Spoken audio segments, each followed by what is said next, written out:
Super Week Friday kicked off with Against All Authority taking down Evil Geniuses. The later the game went, the stronger AA got, and it allowed them to finish the match. Evil Geniuses are going down to the Against All Authority. I just wanted to finish, but they told me don't be impatient. So we went late game and we win. Fnatic versus SK was the last time we've seen El Clasico this split, and the game delivered. At the end of the day, Fnatic, they worked their composition better to pick up a win over SK. SK is really a strong team. Like, every time we play them, they do really good, and it's the small things that decide the game. In Fnatic versus EG, Fnatic simply had EG's number. Fnatic were better positioned, better placed, and better prepared to pick up the win. The Nexus will fall, though, and Fnatic will beat Evil Geniuses. Soaz proved to everybody why he is the #1 top laner in Europe. Soaz has been caught, and here comes Snoopy. Snoopy is coming into this one, but look at that! Oh! Soaz gets him blown up. The right man was picked for the job.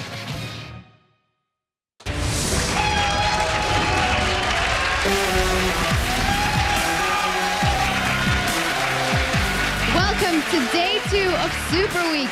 It's almost the end of the spring season, and these next 2 days will be some of the harshest our pro teams have yet to face as they fight to make it into the playoffs. On our first day yesterday, we were spoiled with some great games, and we were introduced to our European All-Star team. And at the end of the day, Soaz pulled out all stops by playing Nunu against Evil Geniuses and taking them down in All-Star fashion.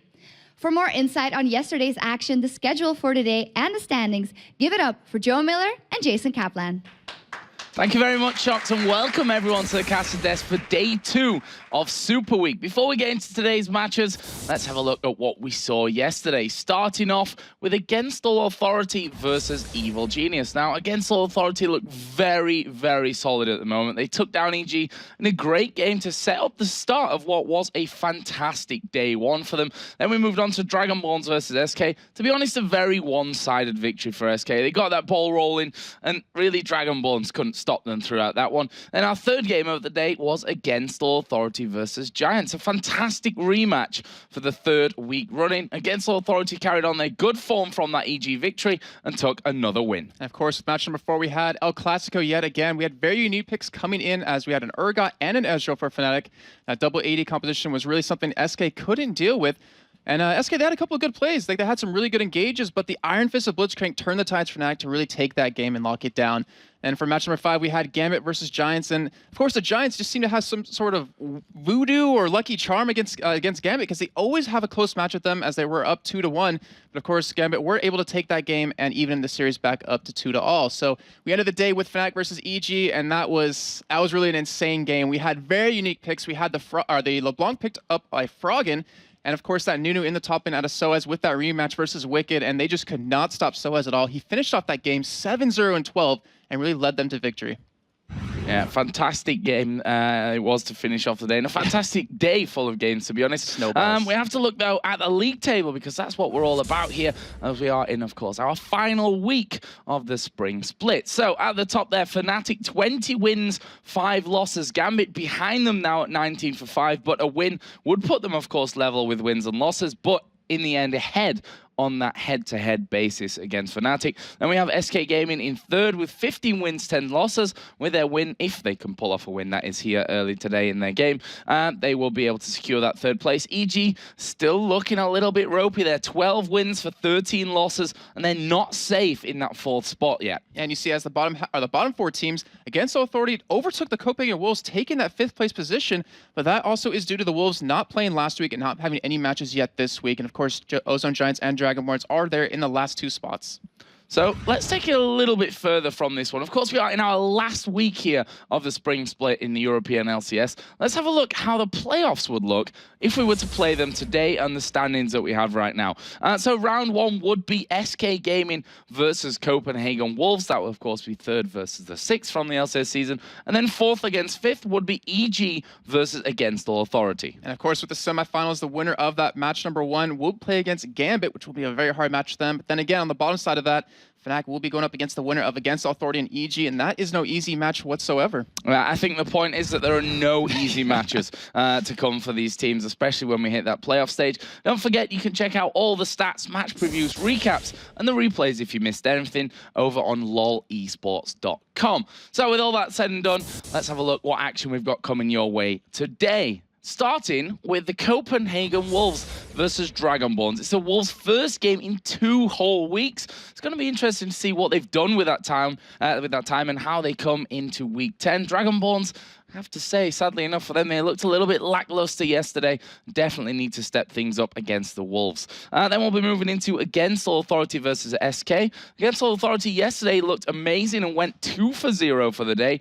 The question is, will they be able to continue that form today against an SK who couldn't really find their form in that final El Clasico showdown against Fnatic? Then we'll move into Dragonborns versus Gambit. Easy for me to say. Last week, Dragonborns looked revitalized in that first game against Gambit. They went on to lose that one, but they were able to step it up and take down the Giants. And the question there, again, is can they bring that kind of form and maybe even a little bit more? Because, of course, they did, in the end, lose that game to Gambit. And we have to keep in mind, they're trying to avoid Meteor Makers in the promotion series. But, you know, after that match, we do have the Wolves versus the Giants. And, of course, the Wolves are 2-1 up in the series, but the Giants want to lure the Wolves back into their cage and potentially even things up, because you always want to take as many victories as you can right now in the Super Week. We follow that up with Evil Geniuses versus Gambit, and, of course, it is a tight match between these 2 teams. Evil Geniuses didn't look too good yesterday in their matches versus Against All Authority and Fnatic, but can EG pick up a win so Snoopy can finally shave? I'm sure he's looking forward to that. I'm sure everyone on his team is looking forward to that as well. And we wrap up the day with Fnatic versus the Wolves. And of course, Fnatic currently up 2-1 against the Wolves, but we know how close these matches can be. We've seen it time and time again, just how exciting, how epic the matches are, and we'll have split push versus split push in that final match. Well, we definitely have some incredible games today. We want to know what you guys at home have to say about them. We're going to go over to Shox, who's going to explain how you can get in touch with us. Absolutely, and there's two things we want to know from you today. First off is our Twitter question. If you had to name the European All-Star team, what would you call them? And later in the show, we will also be talking to the All-Star team manager, the European All-Star team manager, Harry Wiggett, who is currently the manager of Fnatic. You can send in the questions you want to ask him. You can tweet all of that at LOL Esports, #LCS to let us know what you think, and we'll respond to your tweets later in the show. And now the Copenhagen Wolves are back. They've trained and rested in their bye week and are up against the Dragonborns in their first match of the weekend. Shushay knows a thing or two about Wolves, so let's see what they come up with after the break.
I think the Wolves is the most dangerous team of the bottom four. Everybody wants to avoid them. SK Gaming don't want them. Evil Geniuses don't want them. If they please concentrate on like mid-ganging and some assassins like Zed or Kha'Zix, that can snowball really hard. As a team, their skill has just grown from week to week. They have the ability to trade and win against the best in the business. I think Svensson is one of the key players in the Wolves, and he does almost all the plays. He's the one setting up the plays, and he's always at the right times. He backs up his teammates. Depending on how the matches go this weekend will determine who plays the Copenhagen Wolves in the playoffs. And a quarterfinal match, best of 3 against the Wolves, is liable to be lost by anyone in the top 4. And no one wants to fight them.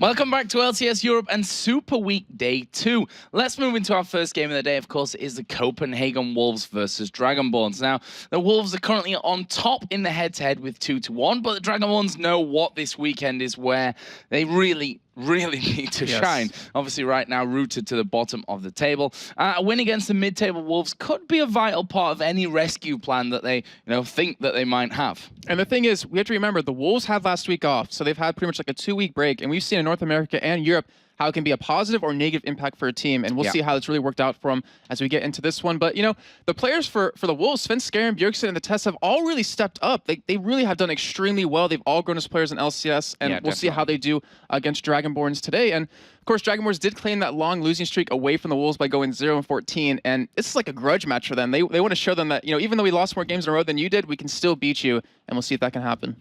Yeah, Dragonborns unfortunately didn't really look that good yesterday against SK Gaming, but they need to come together as a team to potentially avoid meeting Meet Your Makers in the promotion game. And there's another one, against Authority and Meet Your Makers. Just another one to avoid later on. So let's take a look then at the two teams and how they're going to be shaping up for this match. With the Copenhagen Wolves on the blue side, Nigodbro in the top, Svenskeren in the jungle, Bjergsen in the middle lane, and the Tess and Deficio as AD carry and support. And of course, over on the red team for the Dragonborns, we have Yamada carrying that top lane, Luno in the jungle, Shushe in middle, and of course, Hosan and Movert in the bottom lane. So Svenskeren, from me at least, has been slightly underrated in the jungle so far for the Wolves. He's had some incredible games that have really helped the Wolves out. Yeah, he really has been a critical member in every game that they've been winning lately. He's really begun to shine with these amazing ganks and counter ganks, as well as initiating team fights, because he's playing a lot of Jarvan. And also, to me, Svenskeren is one of the players who has grown the most over this European spring split. Like, in the beginning of the season, he had little impact on the games, but now he's like the main man to go to if you want plays to happen. In terms of his champion pool, he's played Xin in the 9 games, has won 5 of them. And of course, Jarvan has played 5 times and won 3. It might be a bad thing knowing that his champion pool is a little bit limited, because we've talked in the past about, if you ban out Jarvan and Xin, what is he going to play? Yeah. And hopefully he's been working on that in their 2-week break. Yeah, I think we can expect some bans aimed towards Svenskeren. If Dragonborns are wise about this one today. So Maluno, of course, was removed from the Dragonborns earlier on in the season, but since his return, we've seen a clear boost of that synergy that Dragonborns were most definitely lacking. And the thing is, like, when he came into the team for the first 2 weeks, he didn't seem to really mesh with the team too well. Like, you saw a change in their play. And then after that second week, he finally got, the hang of things. He started playing really well. But when he got benched a little bit, he came back. The same problem happened yet again. It's been 2 weeks, so we are in that 3rd week period. Hopefully he can shine through there. He's been playing Jarvan 3 times so far, actually won 2 of them. So we might see a highly contested pick there between him and Svenskeren. And his jungle Shen didn't work out too well yesterday, but it really shows his willingness to play new champions. I mean, he's one of the few that even plays a Mumu in Europe. So we're going to be moving then into Champion Select here in just a little while. But I just want to touch on our Twitter question for today. If you could name the European All-Star team, what would you call them and why? And I'm interested to hear as an American, impartial, what you would call the European team. Well, I'll tell you this. I don't have one for Europe, but I saw one on Twitter today for North America, and it was, I hope the team is named Na Batman.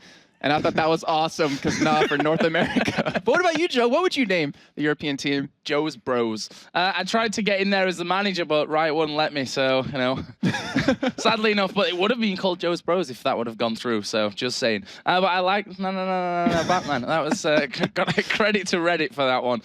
So we're going to be moving into the bans and picks. Let's hear your thoughts on what we're going to see banned from this one, Jason. Well, of course, when you see the Dragonborns ever, you're going to ban that Draven against them, and as we see, going to be the first one. But the real thing is, you want to take away the junglers, but also you have to watch out for the mid laners. Bjergsen, we know he is a playmaker for his team. So is the Test. Like, you have a lot of bans you want to use for the Wolves side, and of course for the Wolves towards the Dragonborns, you got the AD carry out right there. You want to make sure you keep Shushe out of it, and then potentially Maluno, because Maluno can really be a huge playmaker for their team. He's done in the past, but Shushe is like the one you really want to target and lock down with this. We haven't seen a Thresh ban just yet, but we both know that Movert and Deficio can play him. Yeah, and we've seen the Kassadin and Zed banned out there by Dragonborns towards Bjergsen, basically. We saw him early on in the season with Kassadin, incredible stuff, making quadra kill after quadra kill in those games before he finally got that pentakill kill on Syndra, which was the first one that he made. Kha'Zix's the final ban out for the Wolves. Not want to let Shushay or maybe even Yamato Cannon have that one. So what's the final ban going to be here for Dragonborns? It's got to be a jungler. And as I say that, it's Thresh. You left Jarvan open. Like, we've said this time and time again. Like, why do you keep letting the Wolves get Jarvan as you see them block in right away? Spencer is just so good on him. He's going to create so many opportunities for your team. Hopefully, they have a counter to that, because if you don't, they're going to walk all over you. As they are hovering over Elise, which, I mean, we saw it play to support yesterday. We've seen it in the jungle with Giants. It could be in the top lane like we see it with Gambit. Not exactly sure where that would go if they do lock it in. Yeah, and Varus, an AD carry which Hosan has played a fair amount of. Now, he's a very aggressive AD carry, Hosan. Oh, yeah. He really loves to bait out those barrier fights. And, you know, the way that Varus works, he can put a lot of damage down, or, you know, an unexpected amount of damage just due to the fact that, you know, he's got that, his stacks of Blight that he can pop to do an instant burst. Yeah, it's really unexpected sometimes. And when you work it well with any team that has decent AoE lockdown, like the Gallo they're sitting on or a Mumu, that chain of corruption is going to spread. It's going to lock down the team, and you're going to have a really nice team fight for you. But we do see Shen actually locked in, which obviously would be on Godbro. I mean, if it's not Shen, it's going to be Singe most likely for him, if not Nidalee. And then Bjergsen actually locking down that Twisted Fate. So we've seen some amazing Twisted Fate play last week. We've seen it just completely win games for teams. I mean, you have to say, because of the interaction with the other lanes. We'll see how well Bjergsen does with it here. Of course, the Wolves with the last 2 picks, they need a support, they need an AD carry, and it's not very often you see them leave those last 2 or those champions up last. Yeah, and if that was Dragonborns that did that, I would almost expect something funky to be coming out in these last couple of weeks. But I don't think we'll see the same here from Copenhagen Wolves. You know, Ezreal is in there, a champion that Tess has played a lot of. Misfortune, I'm guessing it's going to be one of those two. Looks like Lulu is going to be the support here for Deficio. Well, we have to look at it this way. Ashe is a possibility. We have global presence team. Tess doesn't really play him too much, but having the Shen, having Twisted Fate, I mean, you're going to be around the map like crazy. If you throw in an Asher with that, you're really never going to know where you're going to get hit from that team. As he does lock it in, okay, I feel a little good today. Maybe that crystal ball's working for me for once. But they do lock in the Lulu, so you have good protection, but that global presence of the Wolves team is just ridiculous. Only problem is they might potentially lack a little bit of damage as we get into the late game, just because they don't have a third damage type of champion, unless Godbro builds maybe a Trinity Force. So what are Dragonborn's going to go for here against Twisted Fate?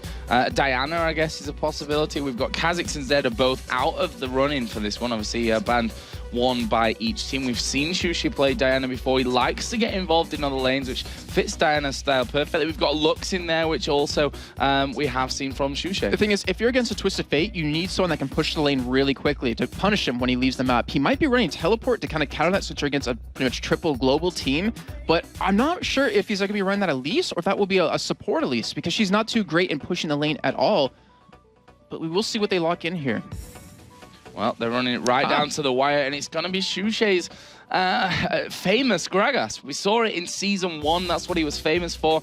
And obviously, I just want to point that out as well, the Azuba Type Assassin skins, which look amazing, by the way, I have to say. Shushe Gragas skin. There's still hope, maybe. So Gragas with really long hair? To see that one. I mean, his cosplaying wasn't quite Gragas-esque. It was just an empty water bottle, and, you know, he just unzipped his jacket. Bit weird, but also kind of cool as well. But Shushe obviously played a lot of Gragas in Season 1. He was the Gragas player. Is it kind of weird that in my head, when you mentioned his skin... If it's in your head, it's probably weird, Jason, yes. So true, but the thing is, I imagine him throwing his dog. I don't know why, as a barrel. I don't know. But we do have it locked in, and to change subjects a little bit, we'll talk about North America. Should have left that one there. But we had Prawley of Complexity play phenomenal Gragas this last week. They even mentioned they've been playing him strictly in that middle lane just to know it can counter teams really well.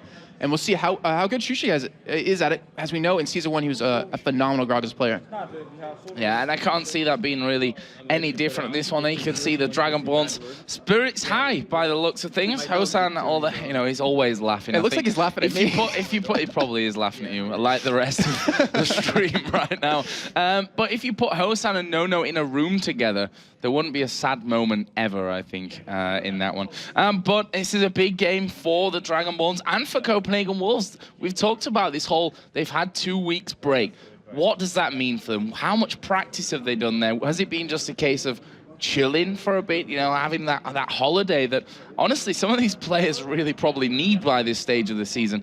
So I'm interested to see how the Wolves come out. You know, they have fallen behind against Authority now, but only because they've not played any games. This is their chance, and against the bottom team, they'd be probably calculating this game as a win.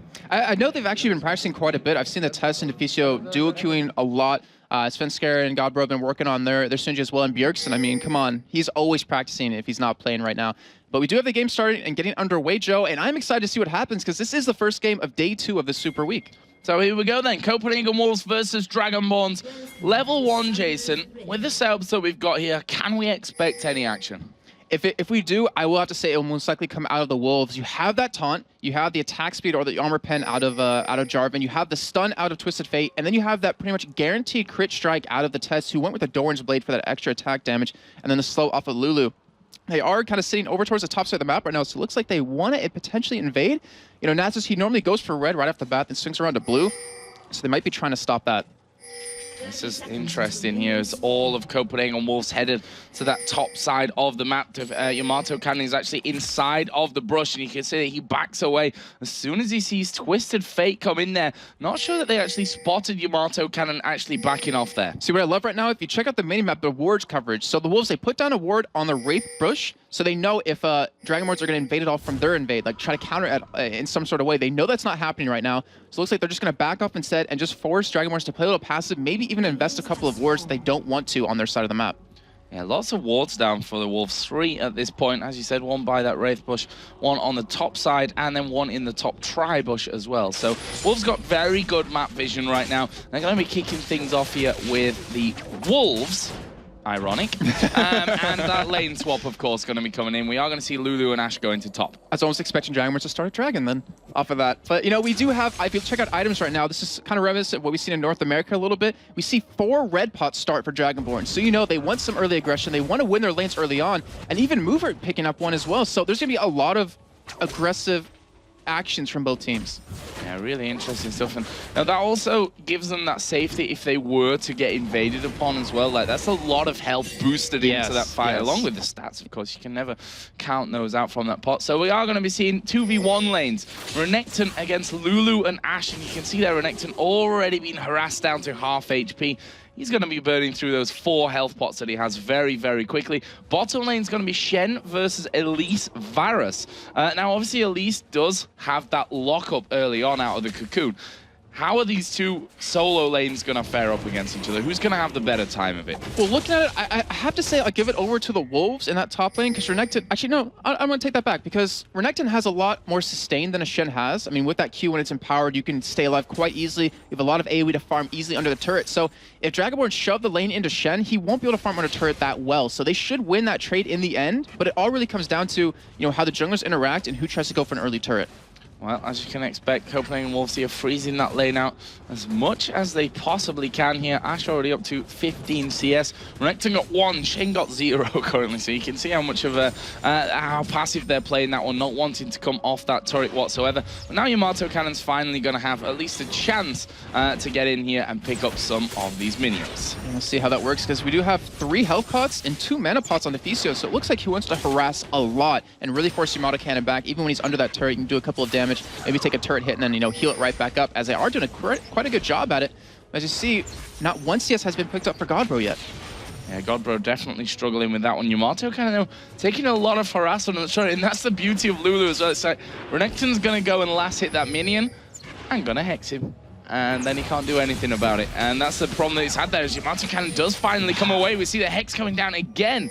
And Yamato Cannon going very low, didn't pop his elixir though. And now he's out of health pots. He has 2 running at the moment, but that just shows you how different the lanes are going. I kind of had him winning his lane compared to Godbro, but Godbro still has 3 health pots left, still has his red pot. Yeah, he is up 3 CS currently, but we are going to see Maluno come towards his top side just to make sure he can farm a little bit. And this is what we see happen yesterday. We've seen happen quite a bit. It's just that junglers are trying to get a little bit of early levels and just make sure their solo laners who are in a 1v2 situation can keep up and farm. And there was Move It. He just come up towards that Riverside. And actually, there's Shushi going in on towards Bjergsen. He's going to take a stun card for his pleasure, though. And Bjergsen will be definitely happy with that one. 30 to 25 CS currently for Twisted Fate in that middle lane. You can expect it. After all, Gragas is, at the end of the day, a melee champion. Yeah, and the thing is, we're going to see very high numbers from both these two players in the middle lane because both of them farm extremely well. You know, the barrels out of Shushay, once you get a little bit of AP, you can full clear a wave with your body slam, as well as the red card and the wild cards out of Twisted Fate. But it all comes down to that level 6. Will Bjergsen interact with the top lane, with the bottom lane, and really try to create some opportunities? And time will only tell. Well, right now Maluno is still waiting around in that top lane, trying to give Yamato Cannon the time to get some farm down from this one. You've always got to be careful with that Wither in there, something that they can't underestimate at this point. But Copenhagen Wolves definitely should be safe in that one. Jarvan did leave Shen down in this bottom lane on into his own devices here. And he's just trying to get in there. You can see every now and then just edging forward, throws that Vorpal blade, and then he's like, I'm going back to the tower now. That was far enough. Yeah, that's true. And well, I mean, the thing is that like Shen will be 6 relatively soon. Like once that giant mini wave pushes in, within the next one he'll be level 6. We'll have Bjergsen hit level 6 relatively soon as well, and the Tess, who you know, will be there in a couple of waves in a couple of minutes. When that happens, like that's the go time. Like that's when Dragonborns are like, oh crap, we need to play a little bit passive because they can get around the map so quickly. They can interact with each other so well. And I'm curious to see how well the Wolves have been practicing this and how well they can pull it off. Because it's not easy to really work with a team like this. Like every player has to know how to work with the Twisted Fate, how to work with a Shen, and how to work with an Ashe. Yep. And if we look at the CS between Shen and Renekton, actually 13-12 now, which you have to give that credit over, as we are going to see Twisted Fate coming into this top lane now. Can Yamato Cannon get away from this one? The stun card lands. Then we are going to see Nasus getting involved, but Yamato Cannon is burning here from the Ignite. That won't be enough to finish off, but the stun card will be coming out of Bjergsen. First Blood Wolves. Just as we talked about level 6 happening, we see the first gank happening right there, and a beautiful play at Deficio off the bat right there. He sped up Bjergsen, so he didn't have to commit his flash right away to get that gold card. He got it with that, was able to save the flash a little bit later and help secure that first blood. So Wolves, great start to them, up 1,000 gold now.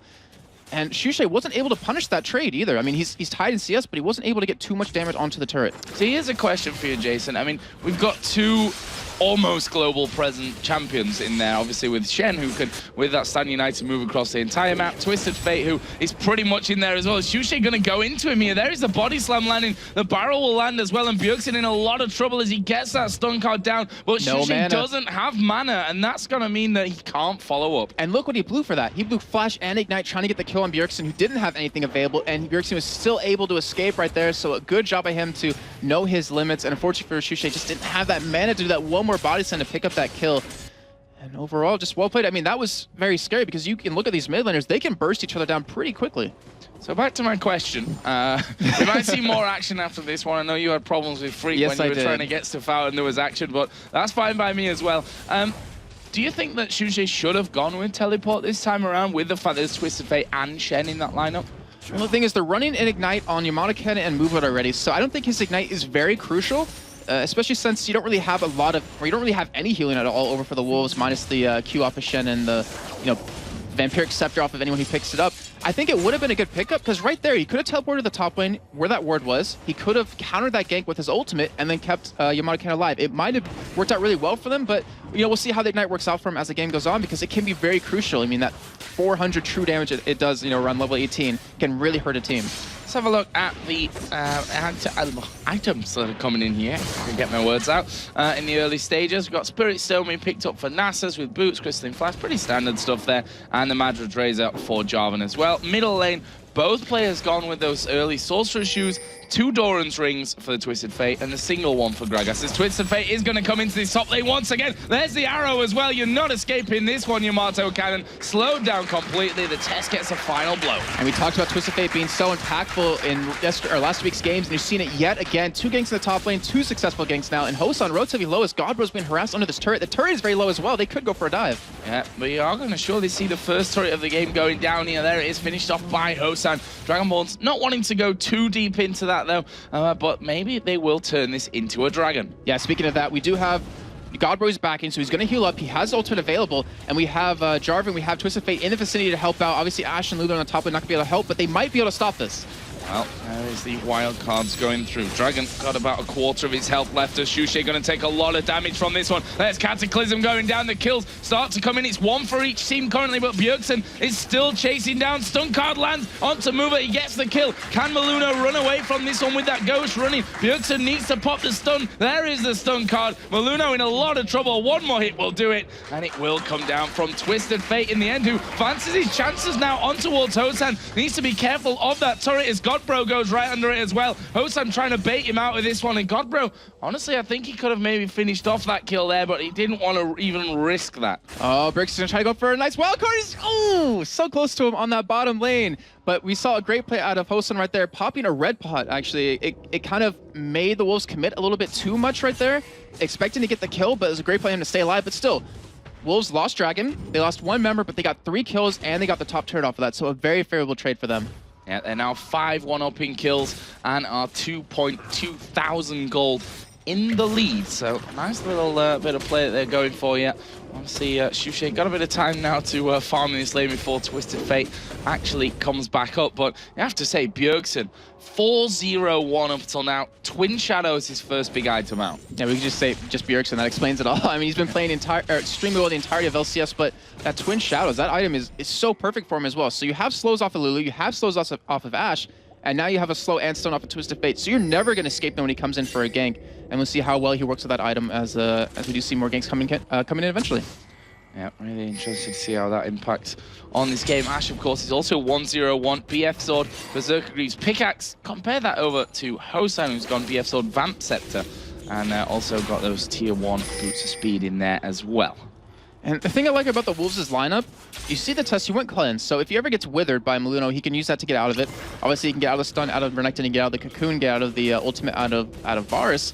But they have a really good team at protecting him, so he doesn't really need to blow that on a wither necessarily, or if he does, he's not going to be really too harassed by any of the damage Dragonborn is going to put out. But we do see them going for a 5-man push here on this middle turret, and with the wave clear Bjergsen has, with that blue buff, with the red buff, and Lulu there, I'm not sure they can really do anything about that. And then you have Ashe pushing the bottom lane, so that should be another turret for the Wolves. Yeah, Ashe going straight through on that one. There is 5 men in middle, though, for Dragonborn. But as you said, there's not much left of the wave by the time it gets anywhere near to that turret. Dragonborn's trying to force them back as well. The poke coming out constantly here from Twisted Fate. And look at that, the testers. I was going to say that turret's taking a while to go down, but the next time we have a look, it's actually going to be taken out there in the end as the Varus ultimate was actually whiffed there from Hosan. Didn't connect onto anyone. They're still doing damage onto that turret, but Copenhagen Wolves, they're going to try and push back a little bit from this one. And the fact is that Ashe is pushing bottom, Shen's pushing top. Something's got to move here for Dragonborn. They can't stay around the middle. Something has to give. I see a giant wave bottom right now, just pushing up. And you know Hosan, he wants to get that farm, but now the Wolves, they're on the aggression. They want to push this turret and get some damage onto it and potentially take it down. Yeah, that would be a cruel twist of fate if they managed to get down this outer turret. That was actually accidental, so apologies for that one anyway.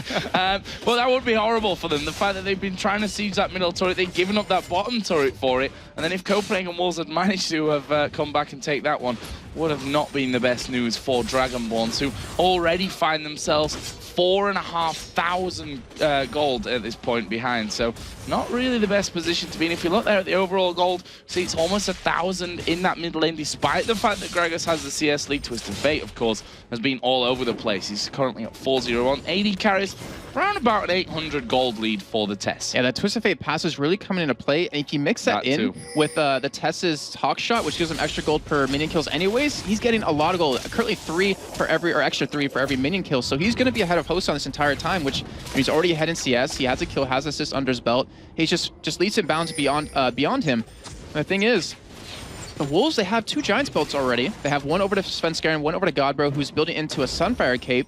Like, they have their tanky members getting tanky. They have their damage getting very heavy in damage. And it's just really hard for Dragonborns to deal with that when they haven't really picked up any major items yet.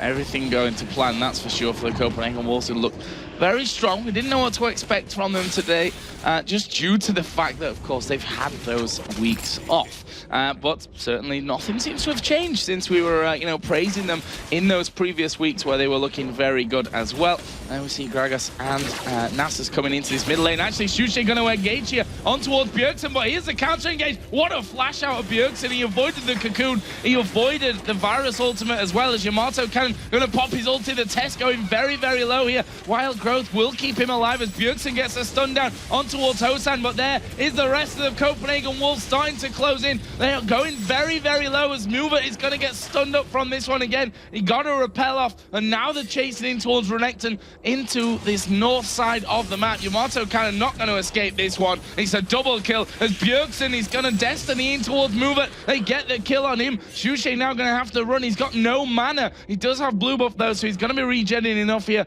to get that body slam off and get himself to safety. But still, 1 death for 4 kills for the Wolves. A great trade in the end. Bjergsen, he didn't need to go into the back right there to really go for that kill onto Mover, but you know, yeah, he gave him his killing spree, but he gave them a turret now because of that, and they're going to just completely climb up in this Goldie that they've already been far ahead in. Yeah, I'm not sure if Shushay can really stay around for this one. Let's see. As I said, with that blue buff, he is regenerating fast enough to throw a couple of barrels out here and there as he tries to belly slam God Bro, and he just shadow dashes away from it, not wanting to get in there. So where does that leave us after that fight then? 23.7 to 19,000 gold, 9-2 in kills, and they after that got spread around really nicely. Ashe got 4 assists out of that encounter, 2 kills for Shen, 2 kills for Jarvan as well. Yeah, you're saying, where does that leave us? It leaves us with an Infinity Edge on Ashe. It leaves us with an almost Aegis onto Svenskeren and a Sunfire Cape Crit on Godbro. Like, that fight right there just gave him so many more completed items that they can afford to go back into another major team fight. And we also have the Sheen picked up on Bjergsen, so we will be going for that Lich Bane to go for some really good split push pressure, and not to mention just the pure damage that Lich Bane gives you. Now the Wolves are pushing towards the final outer turret that remains. There's the ulti coming out of Shushay, and that will stop them, at least for now, being able to push this outer turret down. The rest of the Dragonborn's team's kind of digging in there, but Copenhagen Wolves are right now invading the Dragonborn's jungle. They want to get rid of that red. And I'm thinking back to the North American game where I think it was Complexity versus Dignitas on day 1 of the Super Week, where probably just one-shot Scar so many times the entirety of the game that Scar was forced to go with Zhonya's, and even then, just a little bit too slow to hit that button. I'm curious to see how well the Twisted Fate Gragas matchup happens here, and to see if Bjergsen does go for that item as well, because you see right there, like, he gets put out of position with that barrel, it's going to be very bad times for him. Well, we say that, you know, forced to go to Zhonya's, but actually a really great item anyway for Twisted Fate, especially when, you know, we've seen so many times that whole Twisted Fate Frog in last week coming right into the back saying, ching, Zhonya's, and you just all peeled off to try and get me. And the rest of the team just all close in on them. So we'll see how that one all works out. It looks like that Lich Bane, of course, will be our next item for Bjergsen, who's got that Sheen in on top of his Twin Shadows that was completed earlier on.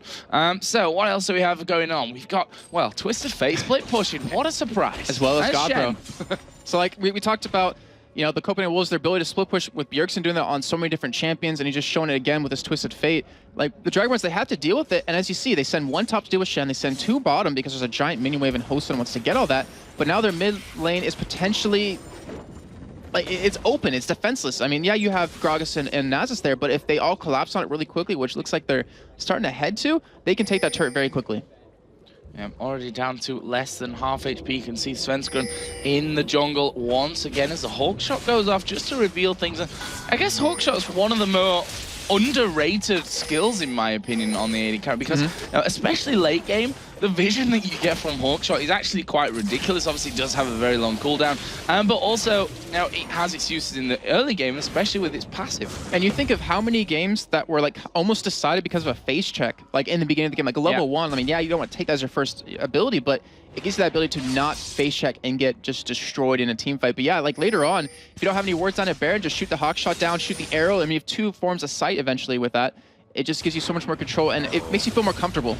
Here we go, Twisted Fate coming up towards his top lane. Are they going to go in for it, or do they just want the tower? It looks like it's just the tower at this point. Varus is off to the side. Is Maluno going to get that wither down on Svenskeren? Takes a couple of hits there. And Hosan will throw down the hail of arrows as well. They've successfully defended that one, but it looks to me just a matter of time before Copenhagen Wolves finally get rid of either that inner turret in the top lane, or the bottom lane, or the outer turret on middle, which, as we said earlier, already down to less than half. Yeah, they're doing a great job right now. All they're doing is just keeping the pressure on in every single lane, and they're trying to take away as much jungle creep on top of that as well. So they're strangling any kind of gold income Dragonborns can get, and as you mentioned before, them not having any major completed items yet has hurt them in the fights, but it's only getting more one-sided for the Wolves. Yeah, Godbro now got a good lead, almost 20 CS extra over Renekton. Renekton's died 3 times. He's at 205 though, so he's sailing along nicely with that one. Blasty 1 picked up for Twisted Fate. Gragas still with that needlessly large rod and the pickaxe. Wow, that'd be a turn up for the Bucks. And the Cage lucky picks. AD Gragas, I've seen it happen before. Yeah, but like once he gets his depth cap, and if he builds a Void Staff as the next item up from that, like he can do so much burst. He could potentially get the test down, like in one full combo, assuming Deficio is not there to ult him or isn't quick enough to ult him with the Lulu. So Godbro still waiting here on that top side. May try and have a bit of a dig at Yamato Cannon. And as I say, may try, he does go in for that one. But Dragonborns are, credit to them, holding on to this middle lane. It's turned into a little bit of a stale period, and that's because Copenhagen Wolves are just looking for that opening. They're searching for Dragonborns to be one man less than they should be in the middle, or one of them leaving the top lane, or maybe the bottom lane for a while, and then they'll make the move. Yeah, they want, instead of them making the play, they're making Dragonborns make the mistake and then just capitalize off it, which is not a bad strategy in any way. And they're going to keep going at that. I mean, the thing is, they're working at that, but they're still split pushing the top lane. You see Godbro, he cannot be moved out of the lane unless you send multiple people up there to deal with him. And he's eventually going to get this turret down. I mean, it's slowly ticking away. And as time goes on, he's going to have more items because of all the split pushing. There's more damage just around the map in terms of all the turrets. And something's going to give. Like, something will give. That dam will break eventually. Yep, and Godbro actually did just back off as they lost sight of the Dragonborns in the middle, but he's just going to be taking away golems after golems after golems, as waves are all pretty much his as well. And Yamato Cannon does now, however, have that Sunfire cape, as we are going to see the Ash Arrow come flying through there, and in the end, it hits absolutely no one. I was going to say go as it goes between people, but unfortunately it didn't hit. That's the downside. Like, you always notice the arrows that Ash misses. Usually not the ones you hit unless they're completely long range. But still, like it's on a relatively quick cooldown for Ash. It's up in another 60 seconds. And it was just like their big move, like, hey, we'll finally go for an engage here, but since we missed it, let's just go back to split pushing. Let's just keep doing what's working so far. Well, I'm not really sure what they were 100% hoping for with that one too. Hit Nasus was pretty much the only target that they had there, and I'm not sure that they would have been able to really follow that one up, but worth a try at this stage for Copenhagen Wolves. Not really much to lose from something like that, as we see Twisted Fate just heading home there. Rabadon's death cap is now finished for Gragas, but there is the Lich Bane for Bjergsen. And I'm trying to look at this to see if Bjergsen could 1v1 Hosan with the items he has, and I don't think he's just quite there yet. But soon he will be. I mean, you see Dragonmeat starting out for the Wolves. No one in Dragon Wars is even inside of this. Deficio has an Oracle at 22 minutes, so he's denying even more vision to the Dragonborns. And that was just a very systematic, perfect play. It was like right out of a book. Yeah, nothing at all that Dragonborns could do about that one. And as you mentioned, the Oracle and Deficio really going to be starving the Dragonborns, which, at this point, they've got the waves pushed up on them, so they are getting, decent amounts of farm from that one. Renekton's actually pushed that top turret right back, which Godbro will say, thank you very much. That's going to be 3 or 4 waves that I'm going to be taking for free, and then pushing right back onto your turret. Bjergsen doing a similar thing down the bottom. And we talked earlier about, the Wolves, there is a downside to their composition, is that they kind of run out of damage. Like, if they start to fall behind, they're going to kind of stay behind unless they can get some nice picks. But we talked about Godbro. Like, you usually kind of want to run someone that has a little bit of damage on the top lane, but he's actually bypassing that by going a Sunfire Cape and a Trinity Force to see Hosan get engaged on the bot lane. Yeah, we will see Bjergsen going in. Ultimate comes out of Hosan, and he's going to surely win this 1v1. Bjergsen backing away there. The arrow comes out, the minions were hitting him, and Bjergsen just realized, I think, that he can't quite 1v1 him yet. He's like, oh, okay, that didn't work out well. But yeah, so it was a great play by Hosan to, pop the bear at the right time to stay alive. Very quick reactions. And as I was saying before, Godbro, I mean, he's building towards a Trinity Force, I want to say, or Frozen Mallet, because they're going to need that little bit of damage. I see Monocannon getting taunted here, but he is tanky enough to survive this. Yeah, tanky enough, definitely. Got that Negatron cloak in there now as well on top. So we are going to see Wolves making another play for this middle turret, but those pesky Gragas barrels are strong enough now to be wiping out wave after wave of minions. And there we go, Copenhagen Wolves finally saying, let's just get it. let's just not care about a couple of Gragas barrels and take the turret. That's exactly what they've done, and that gives them so much more freedom now to be moving around. We can probably expect, you know, with Lulu in there, just to get as many wards down as they can in this Dragonborn's jungle and really seize control of the entire map. And not to mention, hammer down this top turret's already down to half health at this point. Godbro's just been hammering away at consistently this entire time. Or even from that, I mean, you force Yamato to deal with them, but Dragonborns can't kill Godbro with like in a 1v1 situation. They have to send someone else up there. So if they do that, the Wolves could capitalize by taking that second middle turret, or have Bjergsen split push the bottom lane, which he's going down to do right now. What's the solution here for Dragonborns? It's obvious that they're getting, you know, kind of torn to pieces in different lanes. In terms of, I say torn to pieces in terms of, you know, pulled away from where they really want to be because of that split push in the top lane from Godbro, because of Bjergsen going down into the bottom lane, and the need to defend that middle lane because, well, it's a middle lane after all. What's the solution to that right now for Dragonborns? I think you have to go for a really ballsy play. Like, you need to push out bottom so Bjergsen can't just get back to that turret right away, and then maybe go for a 5-man push on the middle lane because, you know, yeah, Bjergsen might be able to take that tier 2 turret, but you should be able to push quicker than him and Shen combined. And you could create an opportunity for yourself right there or force the Wolves to back out. But we do see the engage happen on Bjergsen. He gets caught. Yeah, he gets caught and tied down, but there is the Ash Arrow going out on towards Hosan. They're going to go straight in, but Svenskun taking a lot of damage. Wild Growth comes in. He puts Cataclysm down. He flashes away from the Cataclysm itself then, leaving Dragonborns in there, but Mover has picked up that kill onto him, and there is the Ghost, and here comes the Fat Man diving over the wall. Can he finish off, though? Bjergsen is ticking very low. Will be finished off. Nice play going out of Shushe, and now they're going to try and find Officio, and by try I mean R, and he is not going to escape from this one. Hosan snipes it down for the final kill. 3 for 0. Is that the play you were just talking about, Jason? It could have been. It could have been. But, you know, we have to give credit to Yamato Cannon during that fight, as we actually do see the fight happening in the mid lane. The test getting very low. Yeah, he's got to be really careful about this one. And, well, he's not going to get away. I didn't spot Maluno down on that bottom side. Got Yamato Cannon low, but he's got plenty of armor and health, and, you know, he's got a bit of regen in there as well. And you look at Ash, no lifesteal right now. Yeah, and so that was 4 kills straight for Dragonborns right there. A great play. They're going to get turret as well off of this.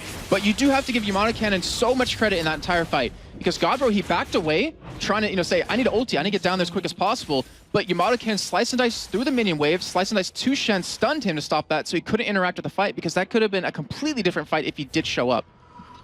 Really well done by Dragonborns. And now this is why I was asking, because it was all about, you know, Copenhagen Wolves. We were talking about Wolves are slowly but surely taking down the turrets. And that's why I asked you, you know, what do they need to do at this point? And it looks like Dragonborns know what they have to do, just judging by what we've just seen there. Copenhagen Wolves, I'm guessing after, you know, getting caught out by the enemy blue, probably going to go, you know, step it back a little notch in terms of overconfidence and, you know, what they're going to do in terms of pushing through into the jungle. See, overconfidence, that's like the perfect word to use, because they had the potential to disengage if they wanted. They had the Lulu slow, they had the Ashe slow, and yet they wanted to go for that fight because they were just too confident that they could win it. And it ended up being 4 deaths for them. It gave Dragonborns a nice little bit of a lead. Or not a little bit of a lead, but it got him back in the game really quite well. Got him another turret, and that's just an unfortunate play out of Wolves. But a great capitalization of Dragonborns. I like to focus on that aspect of it, as we are going to see Hosan there tying down Bjergsen with the Chain of Corruption. Couldn't quite get the damage to get the kill, but he's going to force him to back away from that area. Is Mover going to go for anything? No, Bjergsen will recall, and they could have probably got in there for that turret. Jarvan was coming across. There's a Hawk shot, which is instantly going to make Dragonborns back away. They're not going to want to get involved if Jarvan and Ashe are there. And you see how much that last fight affected the momentum that the Wolves had. Is that Dragonborns just completely turned it, and now they're being aggressive. They were pushing that top lane, trying to get that turret down when it's been the other way around. Godbro's been pushing that top lane the entire time, and they're starting to just be a little bit more aggressive, knowing, hey, you know, we got back in it. We can probably win some fights now easily. So you see Bjergsen catching Yamato Cannon here, but I don't think they have the damage to kill him. Oh, 1/3 of his health gone from that, and well, that was the volley and a full combo coming out of Bjergsen. So definitely not quite enough to kill the Crocodile at this stage. What other items have we seen coming in there? Seeker's Arm Guard down for Gragas, as there we see, or don't see, the Dragon going down for the Copenhagen Wolves. But we can tell you, it is there. It is there. I promise you that. There it is, look. So we see items being built up with the Found Nets are done for the test. So he's going for that kind of standard build for Ashe, most likely a Last Whisper next, since he's just going to sit on that Vamp Scepter until relatively late in the game. We see Zhonya's being built by both mid laners, as Shushe already has this completed. Bjergsen's still working on his. The Trinity Force is now done for Godbro, so his damage just got amplified by quite a bit. And you see Yamana went for a Spirit Visage, so he wants that Magic Resist, wants extra healing off of his Q. And of course, Svenskeren, he's going for that random Omen. He wants to dive into the backside. He wants to slow Hosen's attack speed, keep him out of the game for quite a while, and just allow Ashe to eat, or just pretty much eat through their tanks when they try to go after him. That Trinity Force, of course, on Godbro as well, going to be allowing him to go a bit more aggressive and not always have to back away when Yamato Cannon comes back onto him. So really interested to see now with what looked like it could be a very one-sided game. I mean, it's still a strong lead here for Copenhagen Wolves, whichever way you look at it, but that last fight just showed us that the fights aren't going to be as clear-cut, and Dragon Wolves can definitely get themselves right back into this game. We are just seeing a ward put down by the Wraiths. The Wolves were taking the Wraiths away as that happened. And the thing is, Joe, the Wolves still can back up to their split push strategy, which they're doing yet again. You have even Shen and Twisted Fate grouping up together to push this bottom turret, and that's not going to last very long. You do have Hosen coming around the side, but he might get caught here as the rest of the Wolves are heading over towards the bottom lane. Yeah, he's going to have to go top side. Obviously, couldn't come from behind there. He would have been destroyed by Shen with a taunt in there, and the stun card coming out as the Ghost just chasing around there towards Hosen. And that's another, I think, underrated point of the Ghost as well. Just to use them as scouting material. Yes, I mean, it's just like a hawk shot. You have so much vision around the map. You don't have to face check anything right there. And speaking of vision, take a look at Dragonborn's ward coverage right now. They have 5 wards down around Baron. Like, they're really trying to stop any potential take of it, because the Wolves, they're tanky enough to take it right now if they want. Ashe has the damage he needs. It's just going to take him a little bit of time. So with that control, they're not allowing Wolves to pick up the Baron and then go for like a straight 5-on-5 fight. But they are contesting the blue buff again. We saw it happen last time. Will it happen again? Well, not quite the same, but Shushe throws the ultimate in there. Says, thank you very much. You're not taking it away this time. And he gets his blue buff. So the Wolves losing out on that little encounter, but are they going to go for a fight? They're pushing straight through, as we are going to see the Hulk shot revealing as the arrow is going to go flying straight through the middle of them. And as you said earlier, we only really see the misses. Yamato Cannon, though, has got caught out here inside of the jungle. He got stunned up. He got taunted up. He's going to get popped there by Bjergsen. And it takes a while for him to go down as there's kills going off all over the place. Twisted Fate coming in at the backside. Stun on towards Mover. Wildcard's going to come through. That's the base damage that they need. And now Hosen trapped inside of the Cataclysm. Nice Shen taunt coming in. Wild Growth goes down. Zonya's used by Shushe, but is he going to be able to get away? He flashes over the wall. Will body slam away, but Svenskeren is chasing. There's a flag toss landing onto him as well. But Shushe going very low. Finished off by Bjergsen. Maluno turns over onto Svenskeren. Stan United used, and Maluno is pretty tanky, but I'm not sure with all this crowd control that he's going to be able to walk away from this one. He turns around again to go for Svenskeren, but that will be an ace, a 5-for-1 there for the Copenhagen Wolves. So that fight started out with completely Yamana getting caught out. And the thing is, he doesn't have Merc Treads, so the stuns, the taunts are lasting full duration on him, and he just got obliterated in the entire time of that. So we saw that happen first off. And then we saw Maluno just sitting around the backside trying to attack as much as possible as to see Yamana going in. We'll get back to that in a second. Well, stun, the slow.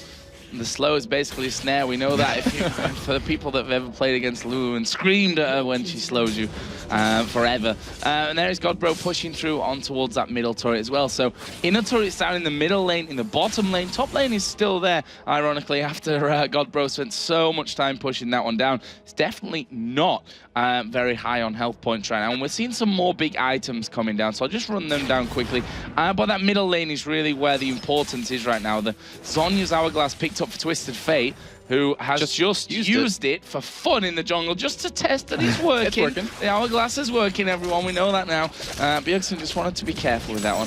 But Gragas, on the other hand, we've seen that he also has that one in there with a Revenant. I think it's the Banshee's Veil is the really key pickup for the test, because we saw Hosen actually 1v1 him in that last fight. But with that Banshee's Veil, it's going to stop that proc of Blight, at least one of the procs of it, or even the Chain of Corruption, even the ultimate out of Gragas to stop that. We just see Baron started right now. We do have a ward for Dragonborns, but Shushe's in the bottom lane right now. He's not in position to stop this, and the Wolves do have the damage to take it, but will they have that smite? That's what the Wolves are going for with this one. Svenskeren does have smite available. 5 versus 4. So there we see the Q coming through from Hosen. Not going to be enough to get that one for them. And now the Copenhagen Wolves going on the offensive. There's the Twin Shadows coming out. Won't actually really get much of it. Slowed the least down, but the repel made sure that Mover was already already away from danger in that one. Copenhagen Wolves not able to turn that into kills, but Baron's a Baron. Yeah, that was an amazing repel because he used it to get away from the Twin Shadows, and then he hopped to the red buff to get away. So he's just like walking away. That would have been a death for him completely if he didn't go for that, and that probably could have been an inhibitor turret off that as well. But now, Baroned up Copenhagen Wolves. They're pushing down this mid lane. They have great clear of waves. They have great damage with that Lich Bane on a Twisted Fate. They might even they might be able to take this, but they also might be able to split push, take that top turret. Well, the pings did indicate that they want to do that. Bjergsen is the one that backs away, and Dragonborn's using that to push that middle lane out as far as they possibly can.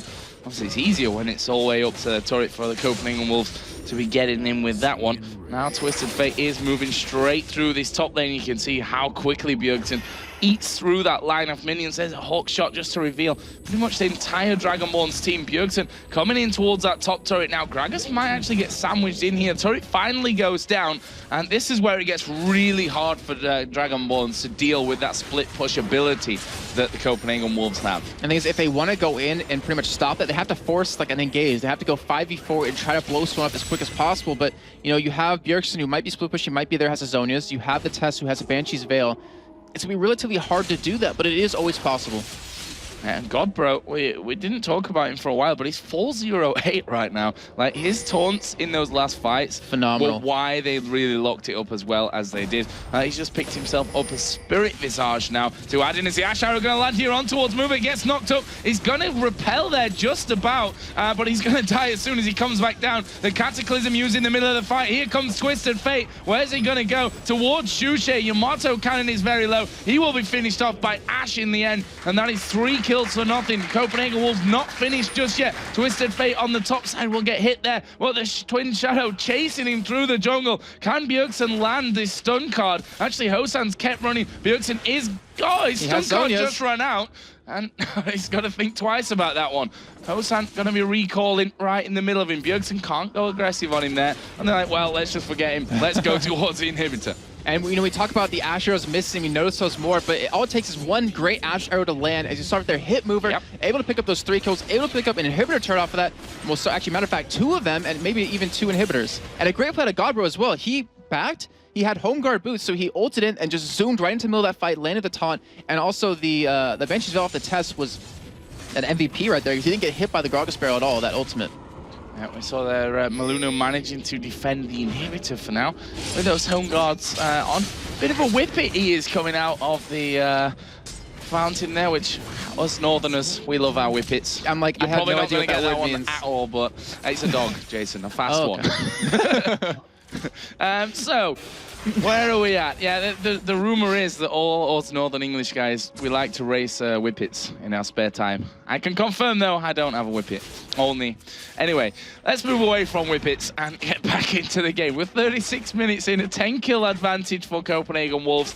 We have 2 inhibitor turrets down, 1 inhibitor itself. Of course, the bottom inhibitor right now is completely open for the taking, and the top inhibitor turret is the only turret that left standing. And the real dangerous thing is you have 2 people who could backdoor you. You have Twisted Fate who could just ulti into that bottom inhibitor and take it down very quickly with that Lich Bane. We might have Bjergsen potentially going for his own Expecka here. Maybe he wants to show, since Froggen already did it last week, he wants to show everyone he can do it. But he's going to the top lane against Shushe, and he will be able to pick up this kill most likely. Ulti barrel comes down there, but look at the damage onto Shushe. Bjergsen did spot that Elise was there and didn't want to get cocooned up and end up falling down.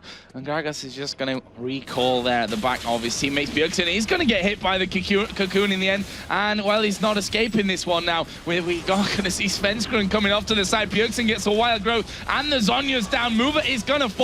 Wildcard's coming through. Ash Arrow was a little bit too late there. They were already running away, but the slow from Lulu and the damage coming out will be enough to finish off Renekton. And there is another flash taunt from Godbro. Svenskeren coming in from the backside as well. Have they got the damage? Maluno gets stunned up. Hosan is very low. He's finished off by Bjergsen, and now Maluno is going to be concentrated on here. Just a couple more hits will be enough to finish him off. He's knocked up, and it's a double kill for Bjergsen in the end. The test was even thinking about going for Gragas. Well, that's inhibitor number 2 down. Copenhagen Wolves not the healthiest after that, but they've probably got enough health between them to tank this one up as the Gragas ulti not really in the right position, but just these barrels are going to be a cause for concern here. The Wolves taking down that first Nexus turret. The super minions are coming in. Gragas comes flying off from the main, and they are going to go into that Nexus, and the Copenhagen Wolves going to finish off here and take down the Dragon Balls. And that was phenomenal play out of the Wolves in general, and you really have to give credit to Godbro and Svenskeren, as multiple times during these entirities of the fights,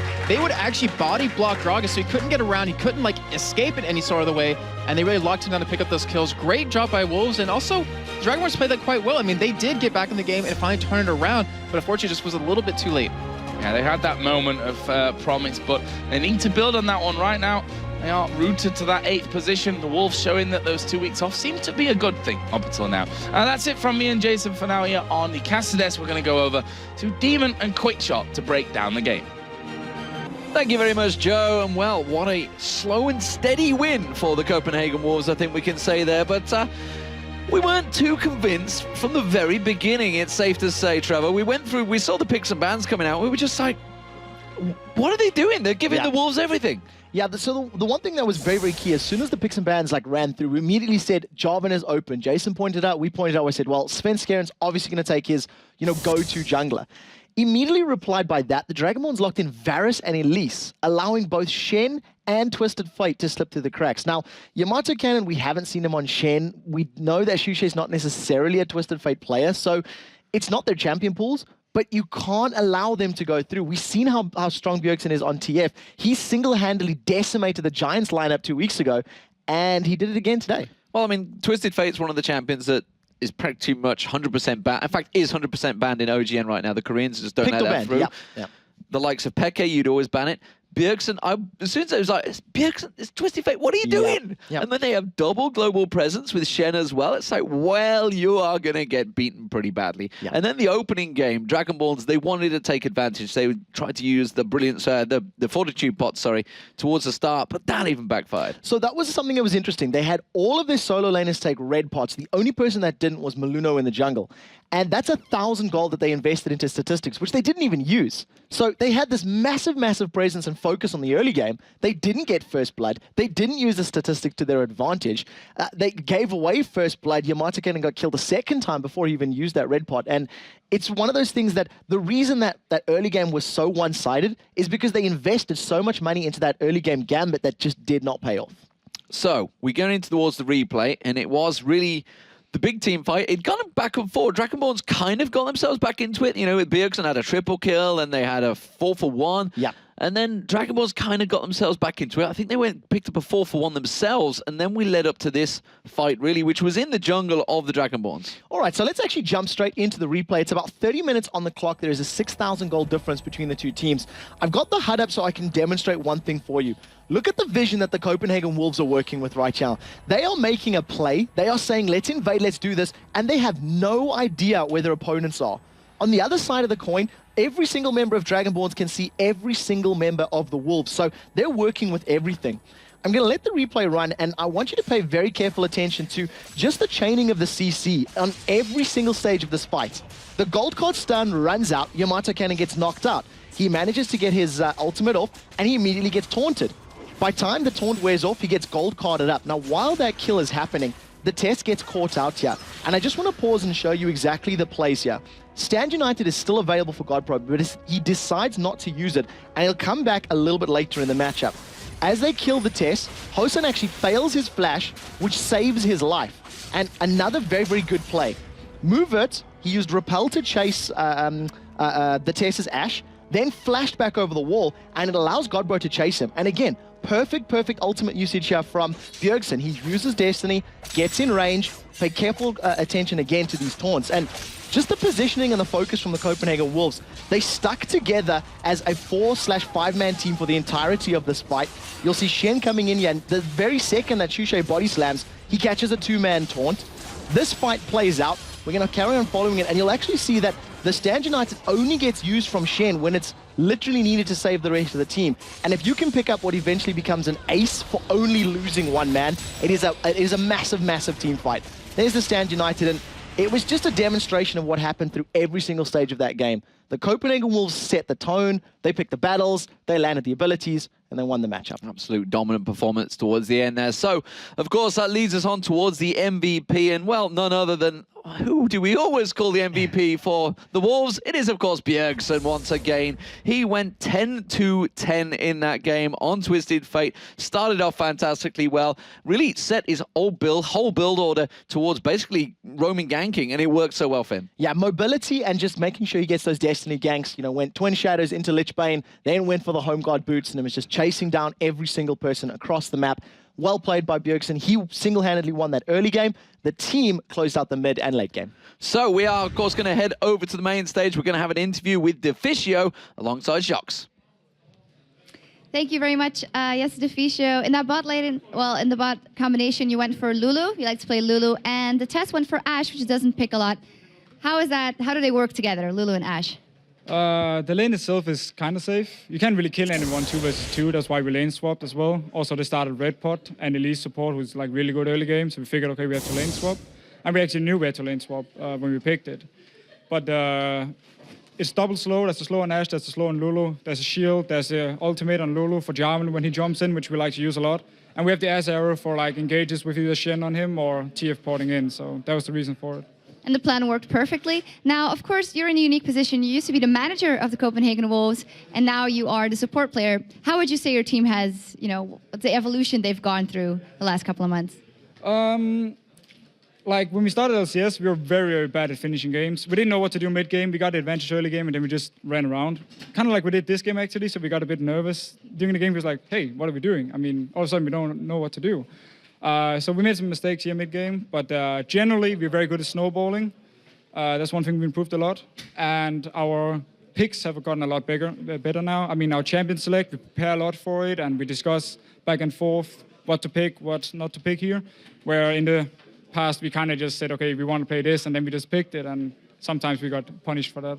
Okay, now, of course, this weekend is very important. You had a bye week. We saw AAA and Giants doing very well. So how are you dealing with the pressure that, you know, it's go time for you guys now? It's kind of annoying, actually, that they're doing so well, especially AAA, because they're like right behind us now. And we kind of have to win over Fnatic, EG, or Gambit to secure the 5th spot.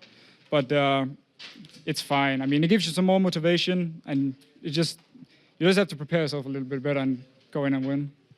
Motivation, speaking of motivation, your family's here today. So how are they looking upon this adventure you're going through? I think my dad is probably one of the most passionate dads about this game. He watches every single game, even games I don't watch, and he types to me like, oh, now they lost, now they won. I'm like, I didn't even watch the game, but nice, cool.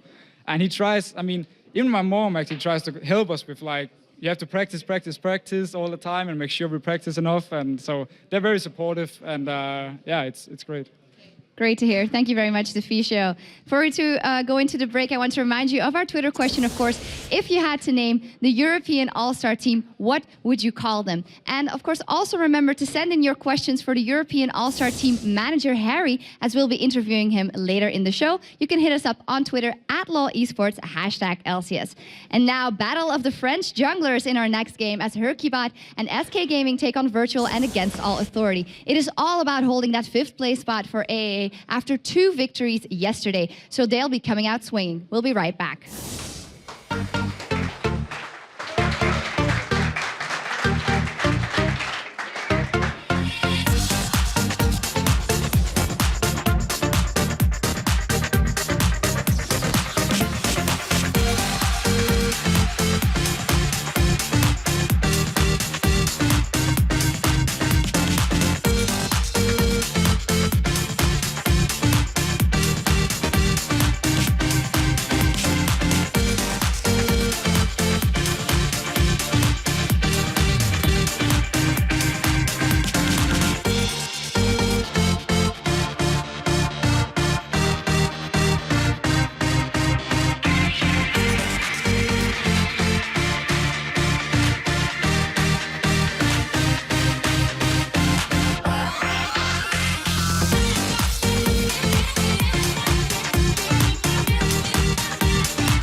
And welcome back, ladies and gentlemen, to the analysis desk. I am joined by Alex Itch, as you can see.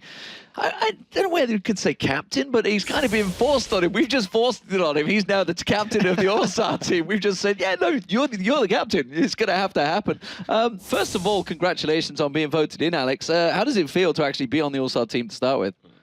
Thank you. It's really cool. Like, I'm really happy because I wanted to go, like, not from the beginning, but then Riot did some presentation and I understood it's not like All-Star game that was at Season 2. It will be much bigger. It will be like in one of the biggest arena in Shanghai, and I decided that I want to be there and meet all the players, and like, you know, I really like Misai, Ambition. They're really good, and I learn from them. They learn from us. You met them before, didn't you? Because you went to Shanghai before and you trained with World Elite for a while. Yeah.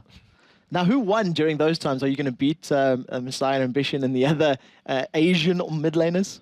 It's like, it depends on the matchup.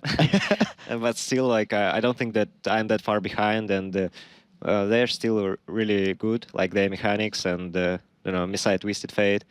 Yeah, exactly. Well, let's talk about the team. Let's show you the team, of course. For the European team, the key man we've also looked at is Soaz. Soaz in that top lane, Diamond Prox, Alex Itch here, of course, Yellow Pete and Edward. But Soaz is the man we wanted to focus on today because he's been, you know, one of the top laners that had that 1v1. What did you think of the 1v1? Did you watch it?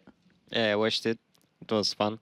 And what did you make of the matchup? I mean, did you think of any other things? Because technically in a 1v1, any champion's allowed. So I don't know why Wukong was picked. Yeah, no, it was really weird, and Wicked was still playing the heroes. He's playing like Jace and others, and Sauce was more focused on 1v1, playing the heroes like Draven, Nunu, and others. And Nunu is really good at like lane. He's really strong. So it's like you can play mid Nunu and down the lane top Nunu, but the problem is of like mid Nunu that if you need some damage, then it's not that good. And for top Nunu, it's pretty fine because he's still tanky and supporting his AD carry, for example, with the buff. And if you got some hyper carry like Caitlyn, it can be really good. Yeah, I like that thought process, actually. Now, talk to us about that top lane, because we've seen as he pulled Nunu out, not only in the 1v1, he did it against Evil Geniuses, didn't go down. Do you think it's actually a viable competitive pick? I mean, you've talked about the pros and cons. Why don't we see Darian running it with Gambit? I don't know. Fair enough, fair enough. I think that it's really good, like, against, if you know that Snoopy is, like, in the jungle, like, his mentality is more, he's more like ganking middle than top, and Wicked is more like 1v1. And if Nunu is not getting ganks that much, then Nunu can be really strong, and it's really hard to stay against him. But if you got a lot of jungle support, then, for example, depending like on the playstyle of the team, and I think it suits like against EG really well. Well, let's talk about the other team as well, because the North American All-Star team has been announced as well. So let's check that one out. Dyrus, of course, in the top lane. St. Vicious, Scara, Double Lift, and X Special. What do you make of this North American team to start with? This team is good. It's like all the players that I know like, and maybe there are some problems with Scara at the moment. Like, not people think that he is weaker than Reginald at the moment. So I don't think so, but still, like, even Complexity winning and saying that they just outbanned Scara, and because of that, it was really good for them, because Scara was playing on Twisted Fate, and he's not really good with it. Yeah, and what do you make of, say, the two top laners, if you compare Soaz to Dyrus in that top lane, or maybe even obviously look towards, a broader field of possibly Sao Mei? We've seen some fantastic plays from him lately. Looking at Macnoon as well for Korea, possibly Stanley. So, Macnoon is overextending a lot, I think. Stanley, strange guy with strange builds. It's like all the time he builds something weird, plays weird heroes. So I think it's fine for Sauce, because Sauce is doing the same. And as for Dyrus, like, it's the guy with the pillow. So he won't fall asleep. I actually think that Dyrus is really good. Like, he's playing really stable game. Like, he's playing stable heroes, and he's like not, for example, star player, but not falling behind. So it's like the wall, and you need one guy in the team like that.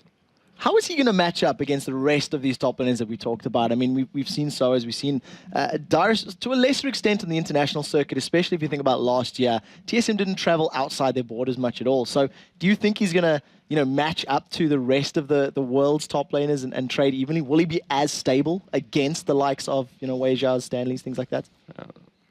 Wei Zhao. He meant Xiao Mei. Yeah, so Xiao Mei is, I think his mechanics are really good. Like, he's one of the strongest, if not the strongest top laners.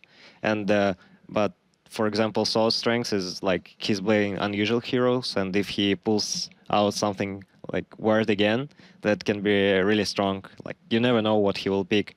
And as for like Darius, I think he will play more usual heroes, more heroes that he's used for, like Renekton. I don't know. I think Singed was nerfed, but some heroes like that. And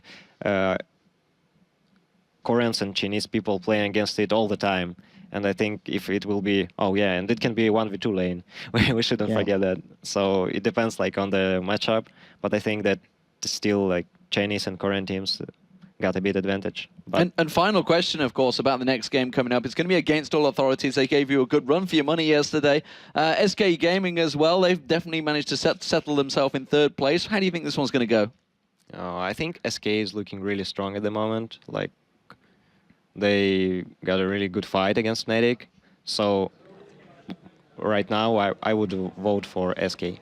Okay, well, we'll see how it works out. Of course, SK Gaming versus Against Authority is up next, and Joe Miller and Jason Kaplan will take it away. Thanks a lot, guys. Another crunch game coming up next with yesterday's form team Against Authority taking on a very confident-looking SK. And of course, last time these two teams met was in Week 6, where Against Authority ran an AP cannon in the top lane. We talked about, Freddy122 being able to do that when we saw him pick him up yesterday. And of course, Udyr in the jungle, but that before he was actually changed. And also, that was when Cross was back on the team, so it was a really different Against Authority then. And of course, Against Authority, they actually took 5th place yesterday, and they're trying to hold on to that because they're against the Wolves here, trying to really hold on to that position because it really affects who they're going to be playing in the playoffs. And of course, Nono, oh wow, I mean, we could probably talk for half an hour about him yesterday. He just looked unstoppable with that Ezreal. He was like 11-0-11 at some point. He completely held that team together. It was a great job by him. And Against Authority, they went 2-0 yesterday. They are looking so on form. Like, they're looking like the team to beat right now. Yeah, I mean, last weekend, SK looked unstoppable with that win over Gambit. Yeah. Then they had a very close game against Fnatic where they lost, but still, as a team, looked very, very good. Yeah, they did. And we'll see if SK can take this victory because, well, actually, it matters, but they already clinched their 3rd place position. So we'll see if they can take a couple of wins away from other teams. They will clinch it if they win this. Oh, sorry, game. yes. We should clear that one up. Yes, this is like the game to clinch. Yes. The word clinch is used a lot in this sentence to get that 3rd place secured for them. Let's put it that way. Yeah. Let's have a look at the rosters of both teams. Starting with Against Authority on the blue side with Freddy122 in the top lane, maybe. Virtual in the jungle, Slayer, and then Nono and Dude, the AD carry and support. And of course, over on the red team for SK, we have Kevin in that top lane, Hercubot in the jungle, Ocelot in the middle, and Candy Penna Nif in that bottom lane. To go more in depth on both teams, let's have a look at our key players, starting with Against Authority's mid laner, Slayer.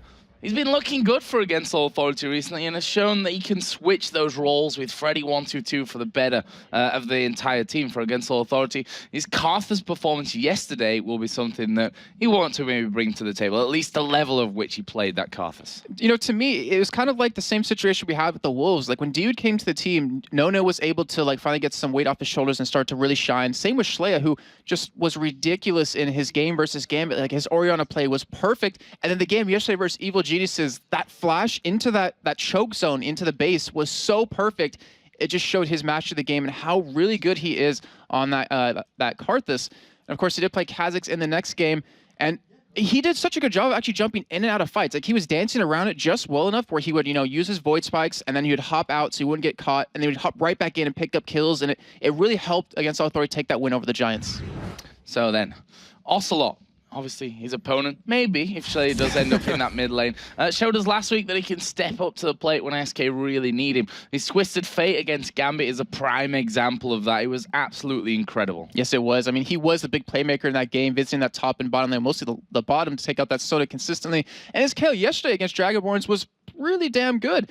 His Lux versus Fnatic, I mean, you had some great kills out of him. He visited the top lane from the river and picked up that kill onto Yellow Star relatively early on. And we always talk about him stepping up as a mid player for his team, and he seemed to have a little bit of trouble throughout the entirety of LCS, but I have to say these last 2 weeks, he really has.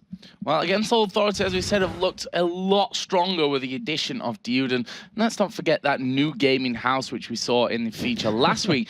So before we get started with the match, SK had a lot to say, actually, about the strength of that new look against All Authority. The new support from A makes them much more stronger. They got the new support Dude, and they got the gaming house. It really improves the overall team play, so they're a lot stronger now. The most dangerous player is probably Candy Panda, because he's the most consistent of their team. He's always doing pretty well. So when it's about supports, I think Nerf is a bit better than Dude. I think he just has better experience. SK are a really strong team right now. They have a really strong mid game. They know what to do, but they can be inconsistent. So hopefully we can exploit that, and hopefully they don't have one of their best games against us and we can win.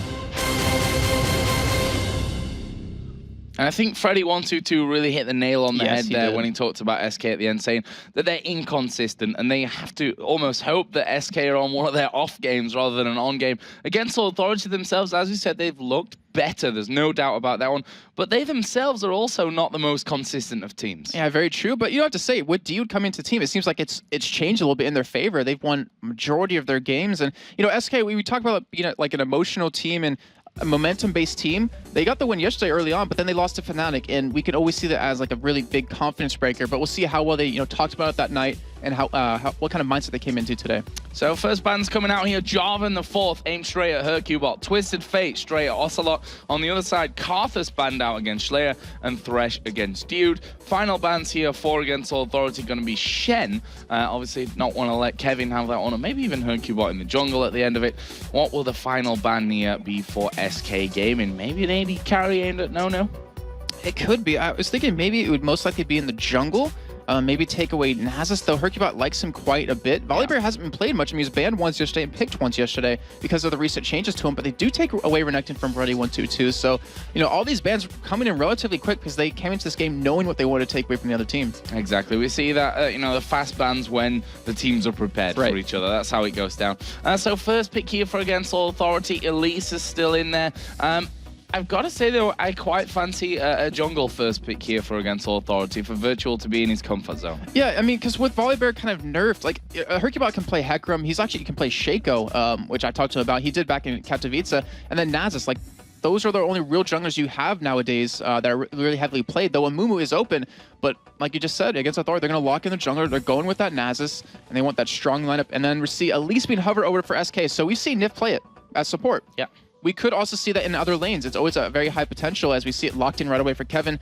And of course, with Kale left open, seeing Ocelot play him yesterday, why not pick him up again? Well, Kale is another one of those dynamic picks which can be, at the end of the day, in the support role, in the middle lane, in the jungle, even in the top lane. So I believe we saw Rupert playing support Kale. Yeah, exactly. And that's the one thing that, you know, that kind of pick, along with Elise as well, really leaves the against All Authority team guessing from this one. But what are they going to go for next? Kind of expect, now that the jungle's in there, to go with AD carry and support, not really knowing what Elise and Kale are going to be doing. The thing is, Kha'Zix is left open. This is true. That is, I mean, such a heavily contested pick. We know Schleia can play. We talked about him yesterday and how well he would just go in and out of games, or in and out of fights against the Giants. And it looks like they actually will lock this down. And of course, that Leona, I mean, Dude, like, he's just shown his mastery of every single support champion. I mean, he's done it with Thresh, he's done it with Lulu, and this Leona, which we saw, was just superb. It was sublime. Well, it is going to be the Kha'Zix locked in there. Jason's crystal ball is functioning, yes. Heute, wow. Heute. Too much German speaking for Joe, apparently. Today, of course, is what I meant to say. So what are SK going to go with here next? Is because Candy Panda is on the screen, and I taught German to him, that's why. That's my excuse at this point. So SK then, with that Elise, with the Kale, as you said, could really go in any kind of direction. The support already picked up here for against All Authority. See, I think this is exactly where the AD carry is going to come in, because you can pick up Varus or you can pick up Ezreal. Like, you can take away a champion away from No. We know Candy Panda plays a lot of Varus, plays actually quite a bit of different champions, and looks like he might give his shot at Ezreal. And of course, SK, they did show Volibear for a second there, so we might actually be going with that champion.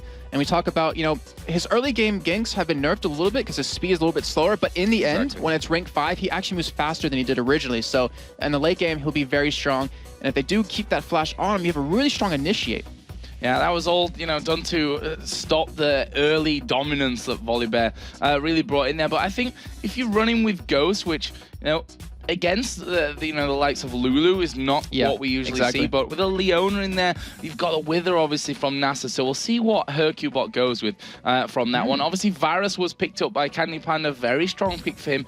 Morgana, I'm not going to fall for. I was going to say, it's actually been played in North America. Nijaki off of Curse has been playing it, and I believe it was Complexity or GGU who's very vocal about not wanting to see him on that Morgana because it was just so deadly. I mean, he played it back at until Extreme Masters Kiev, and I remember, I can't remember the team they were playing, actually, it was against TSM, and his black shields were always perfect. I mean, he had Cop who was running Kog'Maw at the time against Reginald on Gragas. Every single barrel Reginald used to try to catch Cop out of guard would be stopped with that black shield. So, I mean, she's a good champion. You also can see her as support sometimes, but obviously with Leona, you're not really going to see that. But we do see Corki being sat on. I was going to say there's no real chance we're going to see that. He's kind of not too strong nowadays. But the Kennen, we talked about Freddy122 playing him in the top lane as AP. Might see that yet again. And then also the Koreans, they love that champion right now. Yeah, of course, Corki has had a change, though. He did. His big bombs now come with every third ultimate attack instead of every four that it was before. So, I like that. I used to play a lot of Corki, I could say. So, maybe he'll start to come back in. But for this one, Misfortune as the AD carry, Kennen in that top lane. Now, what are SK going to finish with here? Still not sure where that Elise will be, whether that'll be top lane. We're guessing that Kayle in the middle lane, because we've got Volibear there, obviously, for the jungle. We have Zed open. We know Kevin can play Zed. Like, I was wondering when looking at this, like, we haven't seen many bans on Zed lately. We haven't seen many picks, and with Kayle on SK, you wouldn't want to pick Zed into a Kayle, but if you have Kayle on your team, why not pick him into this team? Because you could blow up Kennen, you could blow up Misfortune, even potentially Kha'Zix, and then you go with this composition that's very high damage kind of team, and then you have the pseudo-tankiest because of that intervention. Well, let's see. SK running this one right down to the wire. You can see Nif on your screen there. Rumble. And it's going to be a Rumble. So that tells us then that Elise is going to be the support again with Nif. He's obviously enjoying playing that Elise support. And to be honest, he showed last week that he can play an incredible Elise support. Yeah, I mean, he was 3-0 at some point versus Gambit in that game last week. And going on to Kevin real quick with that Rumble, we've seen him, I think this is the third game running he's actually been playing Rumble. Against Gambit, he played a very nice team role where he would just push the top lane consistently and it would force Diamond to react to him to really sit in the top side, and he would die. I mean, he had the only deaths on his team, I think, or a majority of them, we'll say. But it worked out so well for him. He's shown how good he is at Rumble. And of course, that ultimate, it can never really go underestimated. If you can lock them down with Varus and lock them down with the Cocoon, and then in that Rumble ultimate, you can just shred them apart. Yeah, and we actually gave Kevin yesterday MVP for their game where he played Rumble, constant pushing, as you said, like against Gambit, constant pushing that top lane, perfect equalizers throughout everything. So he's going to have that one here today as well. So a lot on the line for this game. SK Gaming, of course, can secure that third place position here, and that will set them up to then play the 6th place team, obviously, when we come towards the playoffs. For Against Authority, it's about holding on to the 5th position, which would, at least right now, set them up with a game against Evil Geniuses. But also, if they win this, they come a step closer to Evil Geniuses, who are not safe in the 4th position. And it's kind of funny because we talk about, the bottom teams. It used to be, EG, they kind of want to keep winning so they don't play against the Wolves in the playoffs. But now it's like flipped. It's Wolves and Against Authority don't want to play SK in the playoffs. They want to play EG because of the way they're currently going. But we'll see how it does develop because, like you said, their Evil Genius is not safe just yet. And Against Authority, I mean, they smell blood. They want to close in on that. Well, that's the thing. Against Authority were the team that everyone probably wanted to have in the playoffs, and, to avoid the Wolves. But right now, Against Authority are looking so good that it almost doesn't matter anymore because both Wolves and Against Authority are looking strong. Who do you play? Well, it's a best of 3. The best team usually wins a best of 3. A best of 1, you can sometimes have those anomalies in the results, which is why it comes down to best of 3 in the end to see the best team coming out. We will be getting started in a second there. Nif is just restarting his client, and then we can get into the game. And Joe, speaking of the playoffs, I mean, look at it this way. We could potentially lose SK, Evil Geniuses, Wolves, or Against Authority in the summer split. Like, that is just ridiculous. It's mind-blowing if you think about it. And we could have these new teams stepping up and taking their places. And I have like no words for that because it's just so like on the edge right now, and I can't wait till we actually get to the playoffs and get to the promotion series because things are going to change. Well, you say we might not have any of those teams, but the only teams that we know we'll definitely have in that next half of the season are both Gambit and Fnatic, of course. The rest of the teams are going to be playing these playoff games first of all, and then possibly into the relegation tournament. 7th and 8th will go straight to the relegation. No playoffs for them.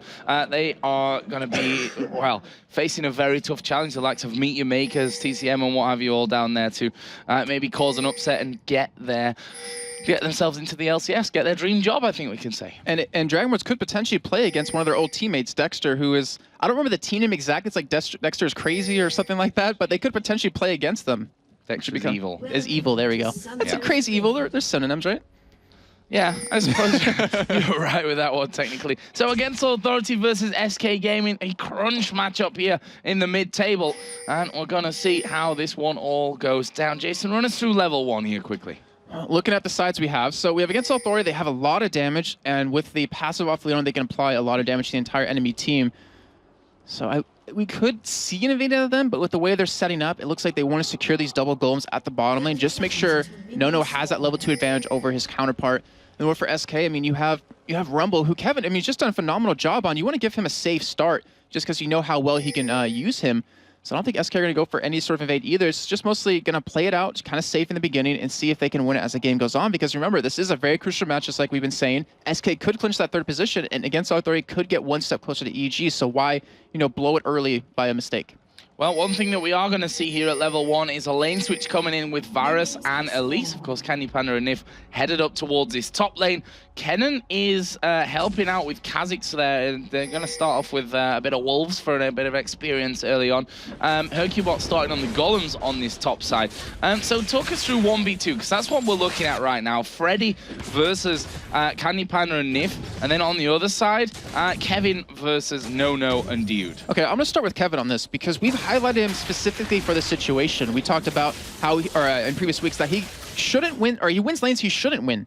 And yesterday, in particular, you saw him 1v2 against Dragonborns in the bottom lane, and he came out ahead in that lane. He was ahead he wasn't ahead of them in CS, but he was ahead of his counterpart in CS. He got kills. He did a phenomenal job on that Rumble, even holding his turret for quite a while. So seeing him in a 1v2 situation yet again leads me to believe against Authority's going to have a tough time against that. But on the other side, keeping Freddy out of the mix here, not letting him get farmed, not letting him go against Kevin, you're going to keep his late game power diminished for a good period of time, where that ultimate just to lock you up and just blow you up is not going to be too powerful until we get about 25-30 minutes in. I see Ocelot harassing Slayer in that middle lane as much as he possibly can. Early CS there is in favor of Ocelot, but it's very, very early stages, of course, not even 3 minutes into the game up until now. There's Virtual going to be starting off with the blue buff. Freddy's actually come down to help him here, which now, it's not really a loss of time or gold or experience because, well, that lane's been frozen out in the top lane anyway. Right. But we are hitting that 3:30 mark relatively soon, and that means junglers should be appearing in those solo lanes if they want to make sure that they that their solo lanes don't get dove under the turret. So I wouldn't be surprised to see Hercubot come down to the bottom lane and see Virtual head up towards the top, just to make sure Freddy can't get killed, because I mean, he's level 2. He's relatively squishy, and if he gets hit with a cocoon and then just the burst damage out of Varus, he could be blown up. Well, both of those, Rumble and Kennen do have that built-in speed boost that they have, which could help them get away from a 3-man gank. There are wards down on both sides of the map here, but not really covering those all-important ramps up into the tri-bush at the back to prevent those 3-man ganks coming in, which, a couple of months ago, they were pretty much standard at 3 minutes. They were in there. 3-man gank, both lanes, no problem. They've started to slow down a bit, which for me is an opportunity more than anything to see those happen. Yeah, it's kind of shows how quick the meta evolves. In Season 2, it was pretty much just as quick, but that's how fast teams have to adapt to it. But, with the way it's gone now, junglers are just going to stop by. They're not going to go for the gank, but they're just going to make sure they can keep up in levels. Just, hit 6 a little bit earlier, apply more pressure on the map. As we see, Schley getting relatively low in the mid lane. Even Hercubot try to come on for a gank, but not really too successful. Of course, Ocelot got that heal in there as well, going to be helping him out. Slayer will get a fair bit back as well as things go on. So, Virtual going to have to babysit this top lane right now. And getting that Spirit Fire down. Currently 7 CS to 13 if you compare Kennen and Rumble. So Kevin, he's taken a bit of a battering in that bottom lane, but he's actually burned through less pots at this point than Kennen has. And we'll see how well it pays off, because, I mean, yeah, you're gonna take a little bit of damage early on, but you have those health pots for that reason, so you need to get that farm. He's, Freddy122 almost down half the CS at this point, but it's a Kennen, you know, he's ranged, he should be able to keep up quite well, and with Virtual sitting there just to make sure he gets that experience, doesn't get forced out of lane, he should be able to pick that up very soon. Well, right now, not a lot for Freddy to do, because SK are freezing that lane out perfectly here and making sure that he doesn't push too hard up on towards that turret. Then he loses out on all the experience coming in. Nasus actually hovering around the middle. Volibear, though, gonna be a tough bear to lock down. Yeah, it's really interesting is that Ocelot actually backed relatively quickly, and he only picked up a dagger and a ward. He didn't really buy the items he wanted to right off the bat, so it's kind of interesting to see Kevin actually getting dove in the bottom lane right now. Yeah, gonna go in there towards Kevin. Dude actually tanking up the turret. Kevin actually will use that elixir and goes in on towards Dude, and he manages to get the first blood. Oh, if only he'd got damage there onto Nono, who died to the minions in the end. A 1-for-1, but first blood for Kevin. Brilliantly done. Technically got 2 kills in there, I'm gonna say, but it just didn't hit. It didn't hit Nono. And that's what I pointed out earlier, just how good he is in Rumble in these 1v2 situations, proving it right there, getting that first blood, and well, eventually, like you just said, getting 2 kills. He's gonna miss a little bit of farm just because the wave is pushed up against him. But hey, if I would take a first blood and a death like that any day. Well, I think it's harder to not hit him with Flames Bitter than everything else, but of course he did flash out there to secure that kill on towards Dude. So good job by Kevin. He's now 16-8. Oh, got a kill in there. Got himself a Doran's shield. So going to come in nice and beefy again back towards that lane. Has got that elixir running, and he'll start to feel more confident off that. And that's something he kind of did yesterday as well. He went for a Ruby Crystal as his first item just to get that extra health so he can sustain the burst that comes down. But he builds relatively tanky in the beginning. Then he goes for that Haunting Guy, Sword Boots, and into a Rylai's if he wants to stick with his normal standard build. So in that middle lane, we see that Slayer is finally starting to put some more pressure back over on towards Ocelot, who is still leading in the CS count right now. But Slayer, is he going to go wandering? No, it's just a ward down to keep him safe there on that corner brush, as we do see Nono and Dude come back in towards lane. Now Kevin's got to go back and be content once again to sit under his turret, as Virtual will also come back up to help Freddy, who's only got 9 CS right now. And still we see Hercubot heading up towards his top side too. He has flash available, he could go for the gank. They're going to go in towards Freddy. Nice with a put down though by Virtual. Freddy took a good chunk of damage, but with that lightning rush, as I said earlier on, built in there, that extra speed boost keeps you safer. And not to mention the armor and magic resist it gives you on top of that, so you can survive a little bit more burst. But you know, with Hercubot sticking around on that top lane, they might try to go for some really heavy damage with this turret, or maybe even potentially take it, as Kevin's gonna be having a tough time in the bottom lane with Against Authority pushed up to his turret as well. Yeah, but Deja Vu must be setting in for them right now. Should we go for it? Are we gonna die if we do that? Gotta be careful, that's for sure, as Candy Panna tanked up that top turret, but not gonna be much left of these wave of minions by the time it actually gets through to them, and they should be putting damage down again. Freddy will return to lane. Got himself that elixir still, plus the Doran's Blade in there. Well, he's not going to have a turret when he gets back. Yeah, it should be going down on that wave as Kenny Pan is sticking around as well. But Kevin in the bottom lane's been able to hold on to that turret for quite a while. It's down about a 4th health at this point. There is no sign of relief coming from his team to help him out. So if Against Authority wants to, they could push this turret down and then finally have that lane swap come in, where Kevin will be able to finally go 1v1. Yeah, final minion hit there, actually taking it down as Slayer going low here in middle. Ocelot starting to push through. And Slayer down to 1/3 of his HP as Dude bombing his shield there towards Kevin, but he's not too unhappy about that right now. Kevin's still double the CS up. He's still got that first kill in there. Let's have a look at the individual gold, because that's going to be an interesting one between them. 1.3 thousand to 2.2. Now, if you look at Kennen there, okay, he's just got a boost from that one, but he's behind his support in gold. Yeah, it's not a good sign. The thing is, they have to give him a solo lane to kind of catch up. Like, you can never afford to be behind your support in terms of in total gold, unless they have like 6 kills or you're paired with Edward. But you know, he has to get in the game because he is a crucial part to their entire team fight. Like, you have at Leona ultimate to come down to lock him down, and it gives Kennen that free time to get into the middle of the team, to flash in, use his ultimate. Like, he's a crucial part to their whole strategy and working. And if he doesn't catch up in CS, if he doesn't get to the point where he needs to be, Against Authority's gonna have a really tough time winning these team fights. So, AD carries here. Vamp Scepter coming out for Misfortune with that Doran's Blade and the Boost of Speed. On the other side, Cutlass and the Doran's Blade. So, going to be headed up towards that Blade of the Ruin King is Candy Panda. Yep, it looks most like it will be following that up with an Infinity Edge. So, that damage Candy Panda is going to provide is just going to be ridiculous. And you have a relatively squishy team on the other side with Shlea, Nono, and Freddy122. All you really have is Dio to be tanky, and Virtual, who's just going to get tanky kind of as the game goes on once he gets his ages built in. but that damage is really going to be hard to go up against. And now we're going to see AD carry versus support in this bottom lane. So we'll see if anyone's feeling cheeky enough to go in there. Obviously, Dude is, and that lane naturally with Leona is kind of a very aggressive all-in lane for them. And he's also level 6, and there's no turret behind SK, so if he wants to, he could engage with ultimate, and they could fight this, since SK has nothing to really back up to, but instead it looks like they just want to farm up, just trying to drag out the laning phase a little bit longer instead of going for a nice heavy engage. Well, Kevin has now returned to lane, and he's level 7 compared to the level 5 of Freddy. Double the CS, got better items, if you can really say that. At this point, as Nifty's going to get engaged upon here. Will they follow through? There's a Virus ultimate, going to lock Dude down. That switches over towards No. And Virtual was coming in from the backside as well. So nice disengage there from SK Gaming. I'm getting such... I call it a disengage, but they're still chasing on towards No. Here, this is Zenith played again. Not quite connecting. Cocoon lands on towards Dude. Virtual trying to push them back out of it. But Volibear is waiting off in the wings. There's the bullet time, which is going to rip through. But No taking a lot of damage. Forced to flash out of that one. Ooh, and the arrow coming through almost connected as well. And Joe, I'm getting such deja vu right now in the top lane with Kevin. He's just going to keep pushing that lane over and over and over again. There's not really much Freddy 1-2 can do about it since he is at a level discrepancy here, 8-5 at this point. And Kevin's going to be just doing this entire game, and it's going to force Virtual to deal with them or force Slay to come by and help him out. But we see engage trying to happen out of Hercule, who tries to flip a ward, but that is planted pretty well in the ground.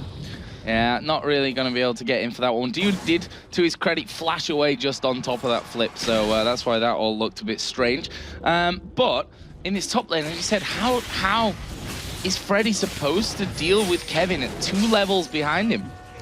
It's not easy in any way, but luckily for him, Kevin doesn't have any damage items built just yet. I mean, he's going towards the Haunting Guys, but doesn't have it picked up just yet, because that would be a pretty easy 1v1. But, you see SK, this is what they did yesterday, and they're doing it again today. I mean, it's working, so why not use it again?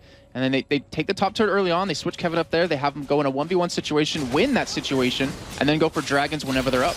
Yeah, and that dragon was, of course, taken while we were discussing that top lane there. So nice little pickup for SK. And now we see that Candy Panda has finally gone ahead of No in the CS totals here as well. Ocelot in the lead just by 1 though, and there is Freddy. He comes up to get some CS, and Kevin says, no, you don't. Flame Spitter in his face, he has to rush off. Just get out of here, and he's going to keep doing that entire game as, just the Cocoon barely missing right there, as Nona's going to be aggressive. I'm not sure he can really deal with the damage. Well, especially not now as we've got Hercubot coming down. There is the Solar Flare, but Duty's in the middle of the pack. He will fall from this one. Nif going to rappel up there. He was taking a lot of damage. No is very low. There is a barrier coming out of Candy Panda as he charges up that Q, trying to bait them in for it. And now Ocelot's coming around the back, going to give himself the speed boost. Can he get in here on towards No, he will go straight underneath the turret, and they leave Virtual. Well, they've taken down the AD carry and support. Ocelot actually did use intervention there. He was a little bit scared of the, being withered in turret range as it was hitting him. And they could go for a storm and push it, but it looks like they are going to back out instead. They need to defend that middle turret and keep it alive. As Shlea, if he starts to roam right now, like when he hits 11 and gets his reset on his jump, he could really interact and really create some advantages for his team. But then again, Kevin's still in the top lane, still being aggressive, still 28 CS ahead of Freddy 1-2 at this point. And to let you guys know, Freddy 1-2 is going AP at this point. But he has a Doran's Blade for just easier last hitting in lane. This is something Wings of Death in North America kind of made popular. I believe there's even some before him, but just, make it a little easier for you to last hit, and then you kind of just turn out as much AP items as you can later on.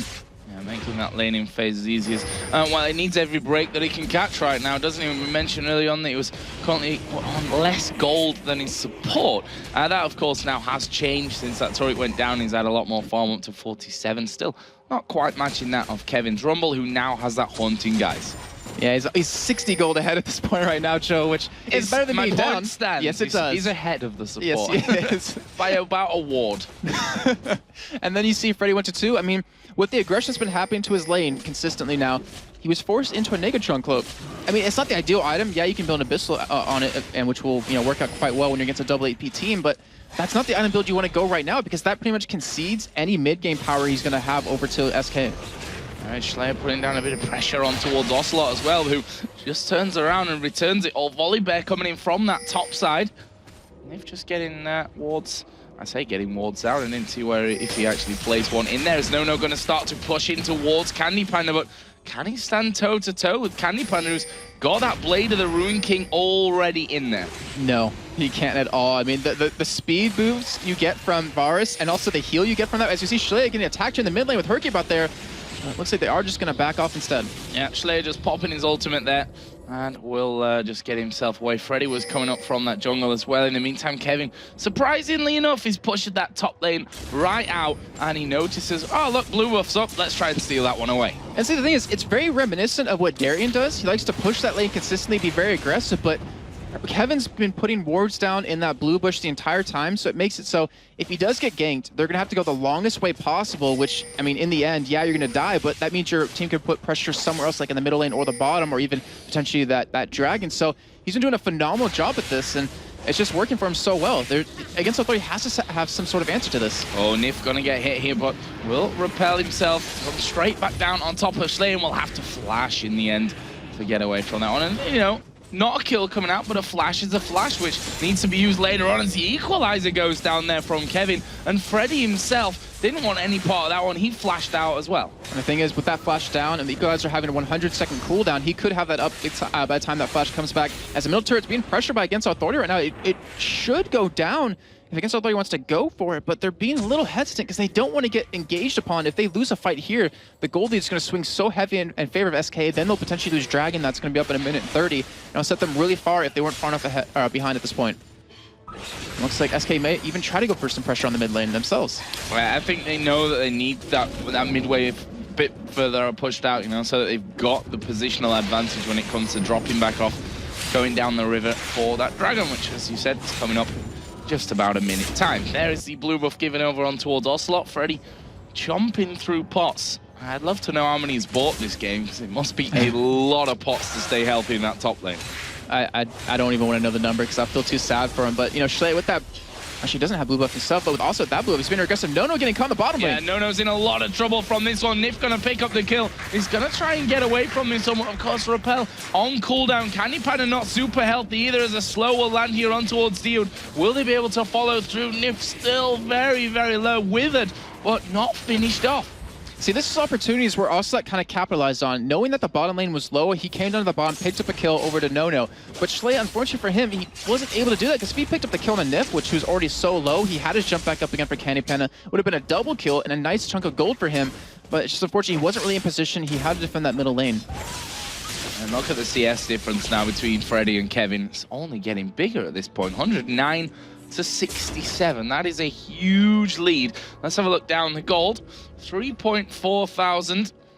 And that is actually more than both support, so he's all right on that front. Ocelot just getting jumped on there by Schley. That middle lane, only a 300 lead for Ocelot at this point. Got that Nash's Tooth finished now.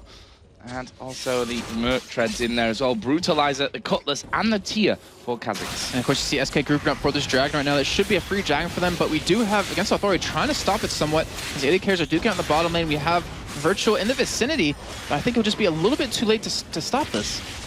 Yeah, I think so too. Dragon is down to less than half HP right now. SK are with 3 men there, and you can see that they're very cautious about this one, especially with this fortune down that bottom side. Dragon will reset itself here over and over, and they decide to back away, but it's not reset fully. And that's the key point about this one, as SK take it very, very low. The smite comes out from Hercubot. They get the kill. Are they going to go in for the fight? Virtual already going low. They flip Diode around. Is he going to go down before he can get everything off? Yes, he is. Ocelot gets that kill. Virtual now trapped right in the middle of the team. Hercubot noms down on him for that one, and now Schley trying his best to run away. Good void spikes will slow SK down, and that will be a 2-for-0 with a Dragon, and it wouldn't surprise me to see that turret go as well. Yeah, fantastic job at SK. I mean, that was a perfect smite out of Hercubot, and then realized Against Authority was out of position. They took advantage of that, picked up those 2 kills, and I think it was like the Dragon, 2 kills, turret. That just gives you so much gold. They have a 6,000 lead almost at this point, and we're only 19 minutes in.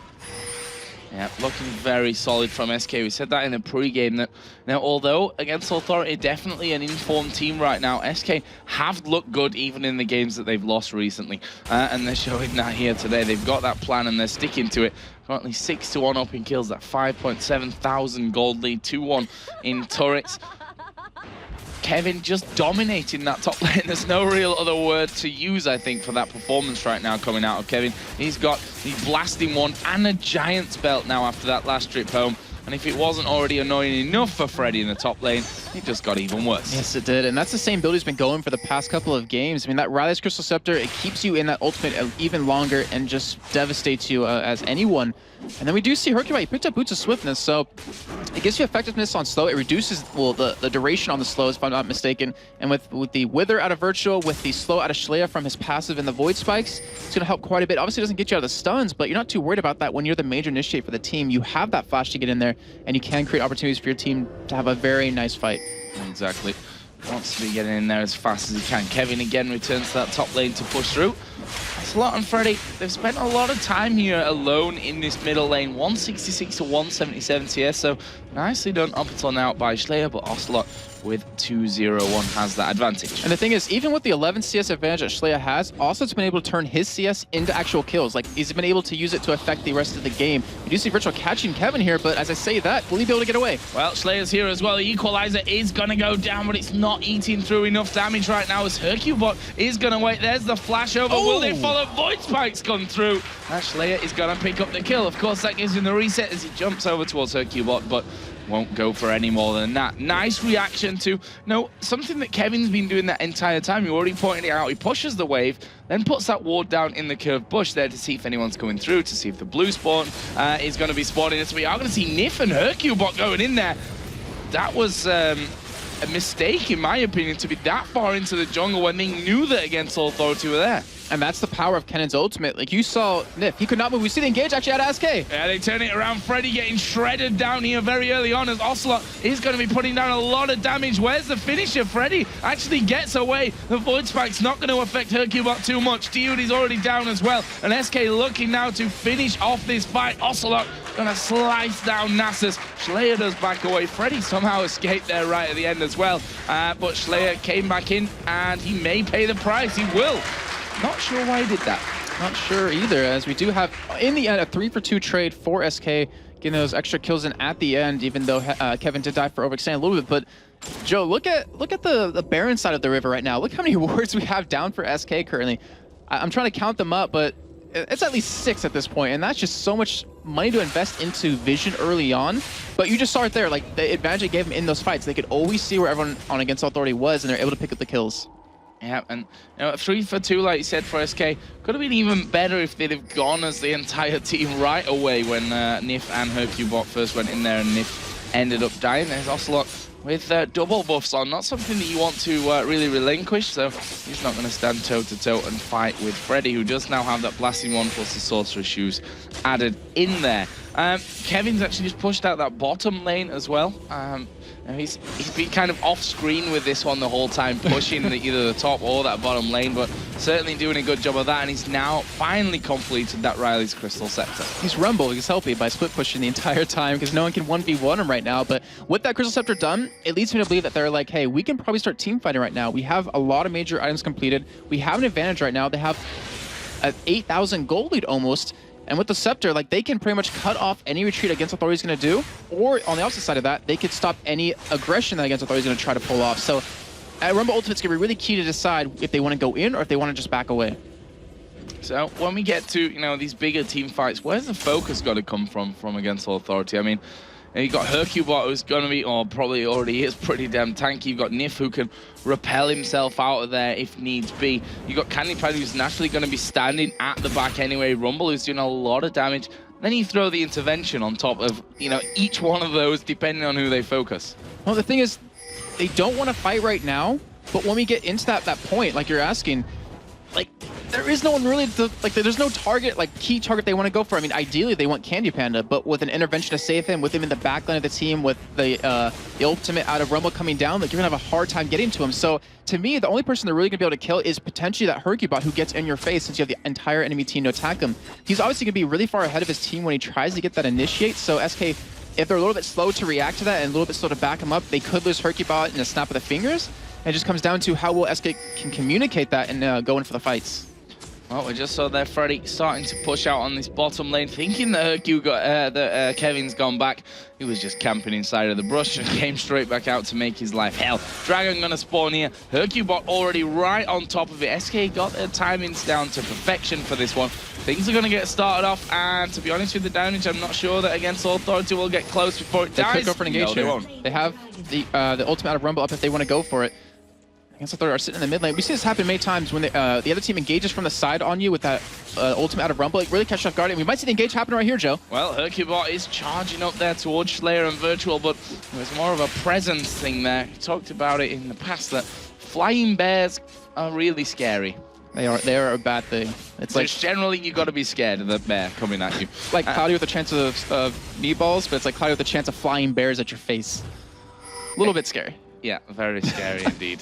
So more wolves coming down from SK Gaming on the top side of the jungle. No, he's pushing out that top lane, but he needs to be careful that he doesn't lose an inner mid turret for the pleasure, as they are going to get in there. Freddy locked up on top of the equalizer, his ultimate, meaning absolutely nothing there. And that will be an instant kill onto Freddy and an inner turret. As I was talking about, no misfortune there. Not the fight that Against Authority would have been like to have been pulled in for. Freddy actually did go straight in. I think he actually got flipped in the end by Hercubot as he came, as the Varus ulti ended and he wanted to get away from the equalizer. Hercubot flung him straight back into the team, which, generally you wouldn't do against a Kennen because having him in the middle of the team is his perfect position. But when he's not got all that much damage and he's very squishy, it's actually the perfect place for him. That's the thing. It's a problem that's developed as the game's gone on. From the early pressure that they applied in the top lane, as you see, Nona being aggressive.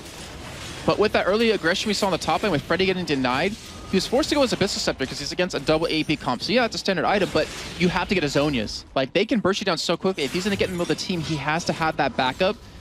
And he didn't have it there. So you saw the price that was paid for. He just got blown up quickly. SK wasn't even worried about him because he doesn't have the damage at this point, and they won the fight and a tower off of that.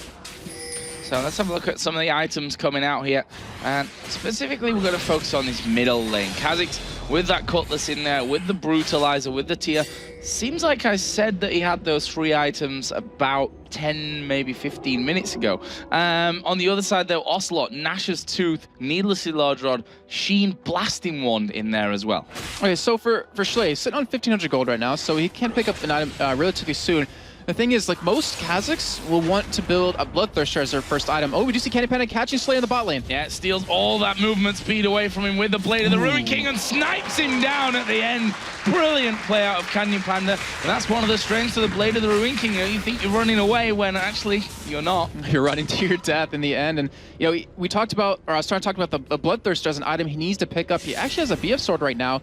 But the thing is, like, Kha'Zix works really well because you can poke really well. And the thing is, you have a tier for the mana for the sustain of that, but you get a Bloodthirster on top of that because all the attack damage you build from that item just decimates the enemy team.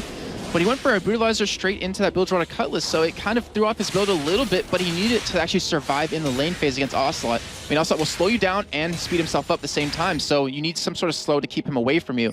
And over on Ocelot's side, I mean, you have the Nash's Tooth done, so that item's completed, but you have 2 different items you can go for right now. You can get a Death Cap if you want for some more burst, or you can go for a Lich Bane, which gives you a lot of burst as well, and also a lot of pushing power. So it's up to him where he wants to go, and he set himself up nicely to adapt his build to what they need. Well, they already stole the enemy blue buff away, which feels like the 3rd or 4th in a row maybe now that SK have stolen away from Against Authority. Also actually getting his own there, so showing the importance of having that blue buff on the Kayle. Really wants to keep that on him. And SK pushing down this middle lane. Of course, they are down to the inhibitor turret there. Kevin has pushed this top lane out now as well.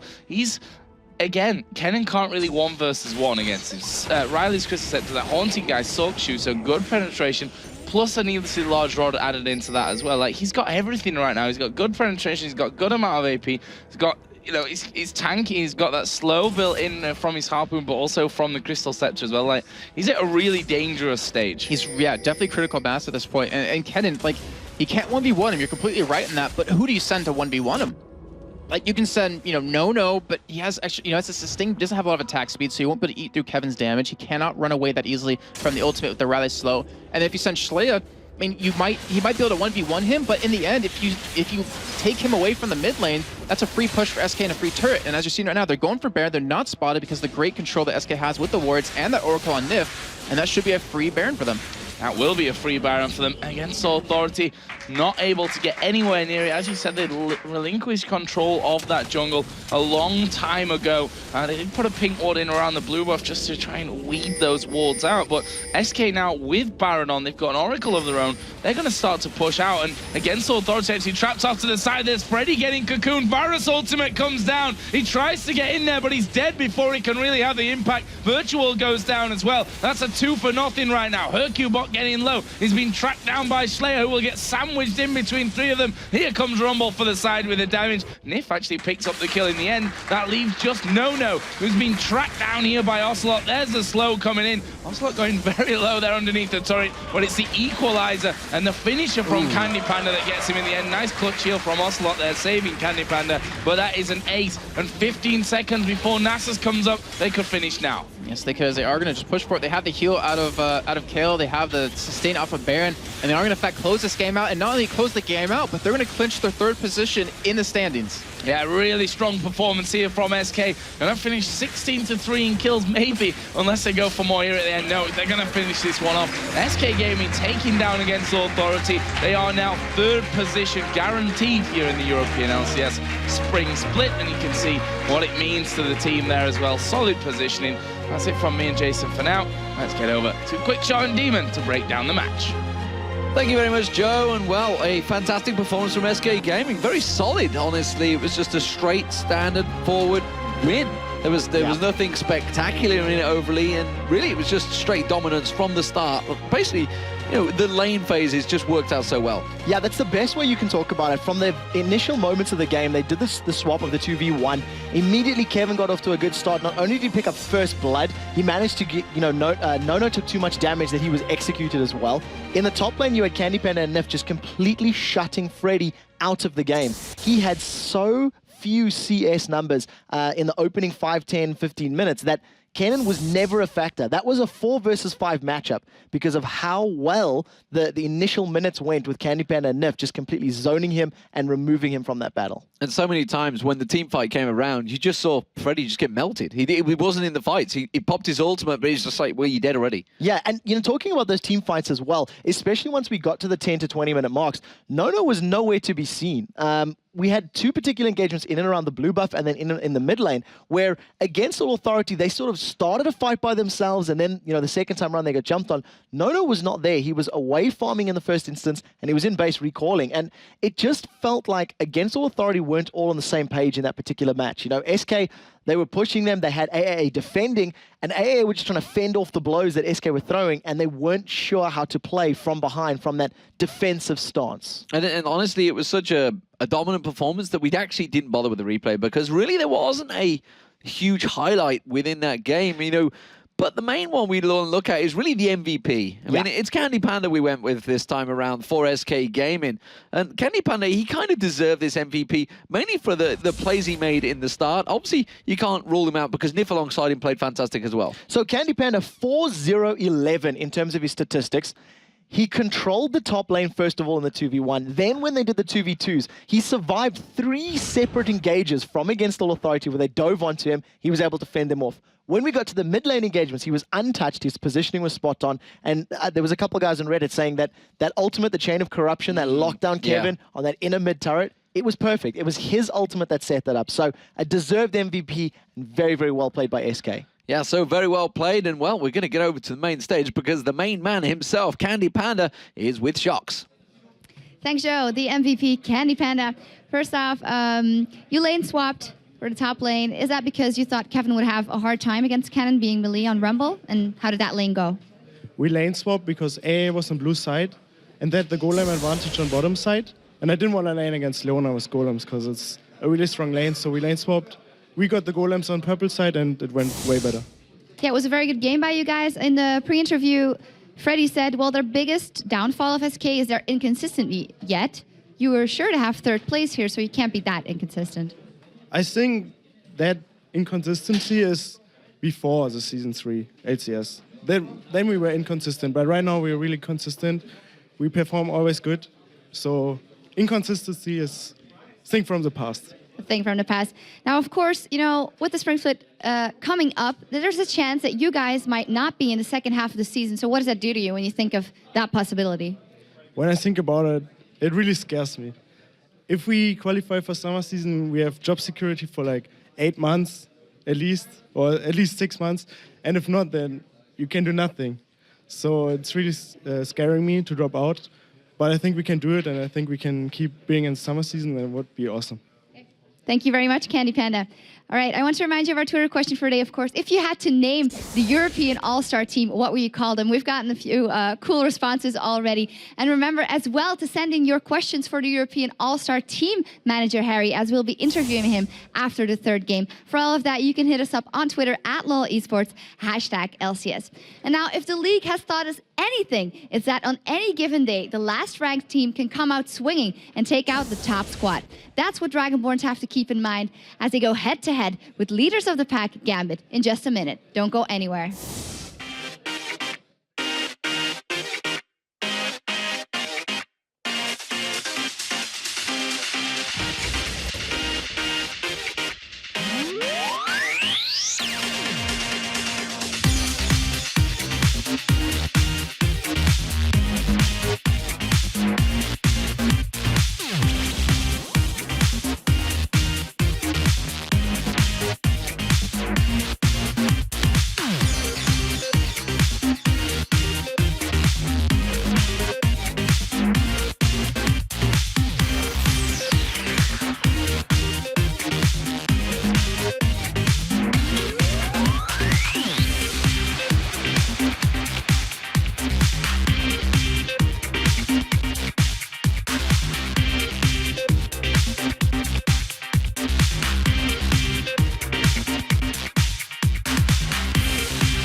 Welcome back to the League Championship Series studio here in Cologne. Coming up next is a repeat of last Saturday's thriller between Dragonborns and Gambit. But first, since we're in our final week of play in the Spring Split, let's take you through how the playoffs and promotion relegation system works in the LCS. Now, this is where it gets interesting. So, teams that are ranked 1 and 2 right now, of course, Gambit, I should say Fnatic and then Gambit, will qualify directly for those semi-finals. You can see there LCS first place, LCS second in the semi-finals. Now, 3rd and 6th will play each other in the first quarter-final. 4th will play 5th in the other quarter-final. The losers of those 2 quarter-finals plus the 7th and 8th teams from the LCS will enter the Summer Promotion Tournament. And of course, that tournament will feature also 8 additional Challenger Circuit teams. As you can see on the graphic, we have multiple stages to this promotion tournament. And the first 4 amateur teams which earned their spots came from Lille and the ESL Go for LOL series. And they will battle against the top 4 teams from last week's Challenger Circuit qualifier. The 12 teams in the Summer Promotion Tournament will be competing for 4 spots left in the summer split of the League of Legends Championship Series. Yep, and we'll be looking, of course, to make League of Legends, with that, their full-time job, which some teams that we have in there right now might not have the privilege of in that summer split. So, on to our next game, Dragonborns versus Gambit. Up until last weekend, Dragonborns were on a woeful run, 0 for 14, if you don't have that in mind. But we saw a lot of promise in their loss against Gambit. Yes, they lost in the end, but they did play very, very well. They managed then to turn that form into a win, their first win in 15 games against the Giants. Yesterday, though, was not really their best day. And from what we've seen today, not their best day either so far. Very true. And Gambit has also cemented their place in the top 2 with a win against the Giants yesterday and will look to take first place with a win over the Dragonborns. And we cannot forget that even though Dragonborns are guaranteed to stay the bottom 2 of the spring split, they are fighting for seeding in the promotion relegation matches. They don't want to go up against Meet Your Makers. They want to have a relatively easier team just so they can try to get their spot back into LCS. And just as Joe mentioned, the team has shown a breath of life last week. However, there were some moments in the games where there's still some problems we saw from the earlier Dragonborns. There was confusion in the calls and people not following them or just not really sure where to go with it just yet. Yeah. But yesterday, they really couldn't catch a break versus SK. And it just didn't seem to help that at all. I mean, you mentioned they just did not look on form yesterday, and we'll see if they can come into this next match after the one previously and try to come with a new mentality and try to come back into the game and hopefully pick up a win. Yeah, we did see that interesting build coming out of Hosan's Ezreal. Went straight in for the Manimoon early on, which was the second interesting build of the day that we'd seen on Ezreal after Nono bursted out the Spirit of the Elder Lizard and went into the Iceborne Gauntlet as well. But that build for Hosan didn't really work out in the end. Yeah, it did not. And then Gambit, I mean, they started off their game with a bang. I looked at Alex's runes and masteries during that game, and he had the flat armor pen, the 8% armor pen. He had 8% magic pen as well, and he wanted to punish Exter as much as possible, which he did consistently. He pushed him out of lane over and over. But as Morden camped that lane, he was able to get back in the game, and Gambit were able to close the game out though because they shine through in their team fights. Like that's what they're known for. That's what they've been really working well on, and it shows their experience as a team. So let's have a look then at the 2 lineups, starting with the Dragonborns. They'll have blue side, and with that first pick for this one, with Yamato Cannon in that top lane. Obviously the newest addition to this team, technically, since Maluno is an old addition, a new addition from the old lineup. You know what I'm talking about. He's got to definitely shine in this one. Maluno, of course, back in the jungle, Shushay in the middle lane, Hosan the AD carry, and Muvert the support. And of course, over on the Gambit side with the 3 all-star players, you have Darren in the top lane, Diamond in the jungle, Alexich in the mid lane, and Genja and Edward at the bottom.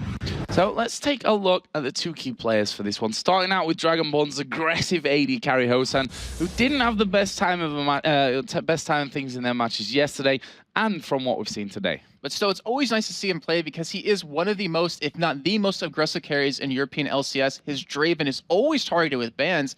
And you might see some sneaky strategies out of him because, we've seen him play AP in the mid lane. We've seen him play AP Nilly Soraka in the bottom lane.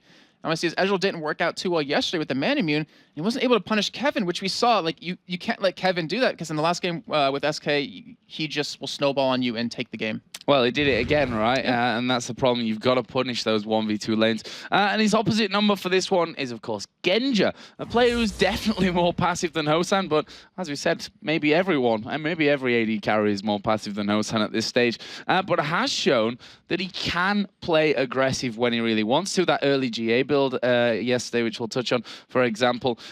But you know, even though he is passive, that fits his team's play style very, very well. Even if he falls behind, he kind of goes out of the game. You don't notice him for a while. Yes. Then you look at his CS score and you're like, wow, he's actually got right back up there in terms of farm. He can farm very quietly in their back. And that's what they kind of base their team around. I mean, you have Darren pushing the top lane, being aggressive. You have him doing that, and he always becomes this late game force. I mean, yesterday you saw his score. It was just ridiculous.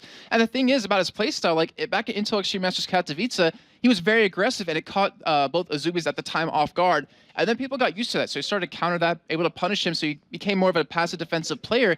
But then, just like you said, yesterday, he switched his play style up again, and it was nice to see because that Guardian Angel Bloodthirster combo, they could not touch him, and he was able to just jump into a team fight without being scared.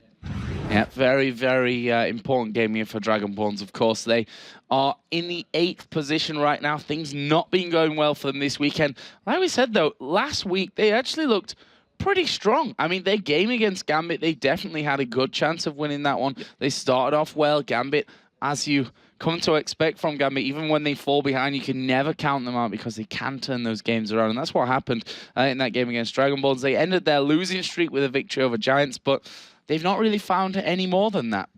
And the thing with Gambit is, like, we always say you give them a finger, they'll take your whole arm. But if you ever beat Gambit, like early on, like, yeah, you'll have more towers or yeah, you have more kills, but they'll always typically have more gold than you because they will out-farm you in every way possible.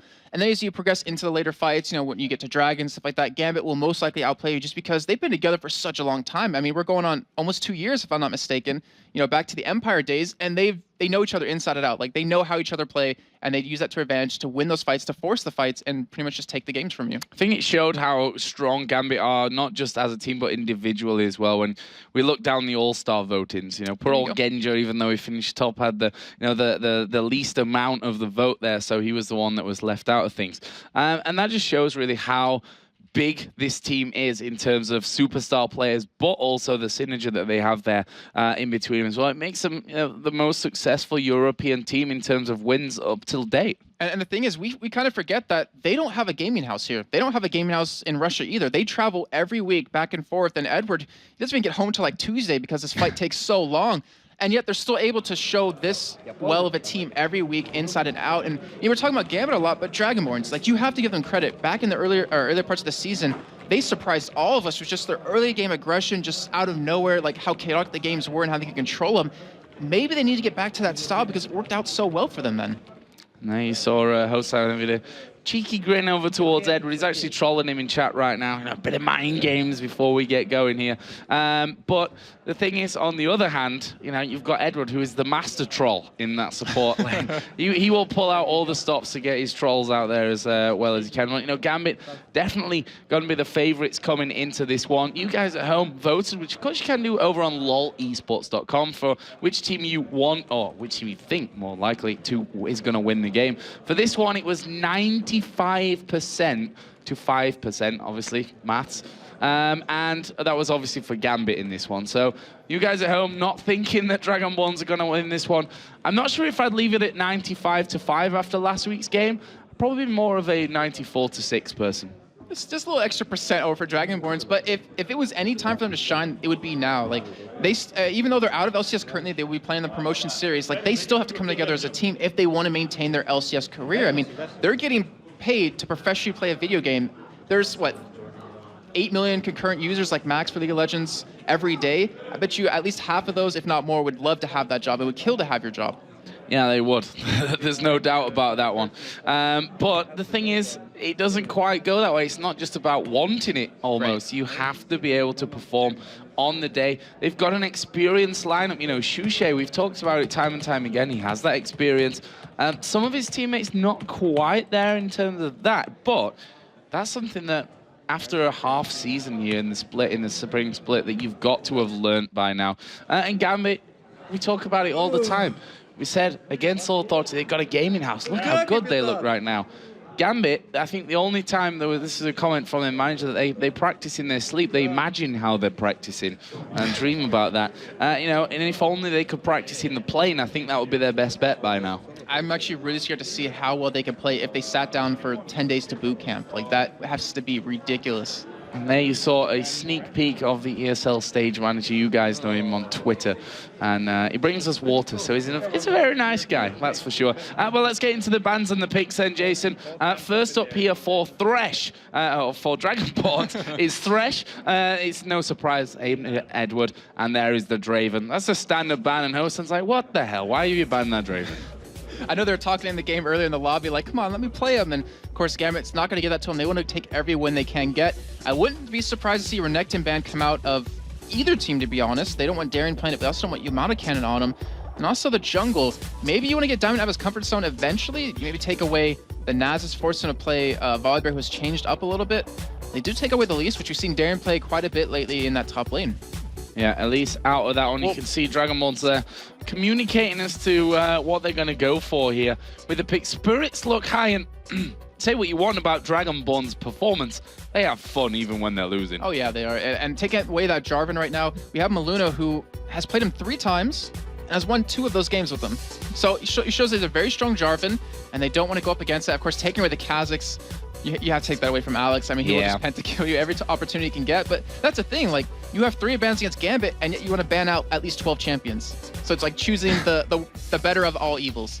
It's almost better not to just ban anything and just be like, okay, you just come at us, because they've got an alternative for every ban, that's for sure. So what's the third and final ban going to be here then for Gambit? It's going to be Misfortune. So 2 AD carries out of this one. It tells me that Dragonborns might go for an AD carry first. They would be smart to take Varus right now. Genji doesn't play him too much. He loves that Misfortune, but they're taking that away from Hosan. So that would be a good alternative for him to pick up. But also Jungler on top of it as well. I mean, we know there's Volibear, there's Nasus open if they want to go for that.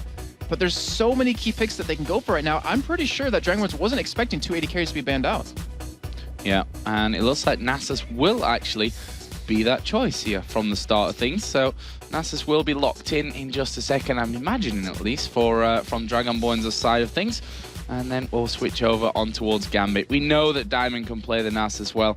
We know that he can play Volibear, although Volibear not had the most successful times. I think we've seen him pick twice now in his 50%. You know, picked banned once as well, sorry. Won 1 game, lost 1 game. And there is a Darius, a Fiora. I'm just going to be quiet for now, but interested to see what they bring into it. And this is, you know, Gambit is securing that 1st and 2nd spot, which means we could actually see some interesting picks coming out for them, where they, you know, they got less pressure on them now. They can have a bit more fun in terms of what they're going for. And Mumu, we may see from Diamond. He played him before. They can also practice some like really wacky team compositions that they want to use maybe eventually later on. We saw Curse do that last night just to get a feel of it, to see how it is against the top teams in North America. But we do a Twisted Fate open, and we saw last week with SK dominating Gambit, that was because of Ocelot's Twisted Fate. And yet they do lock in that Sona and that Amumu.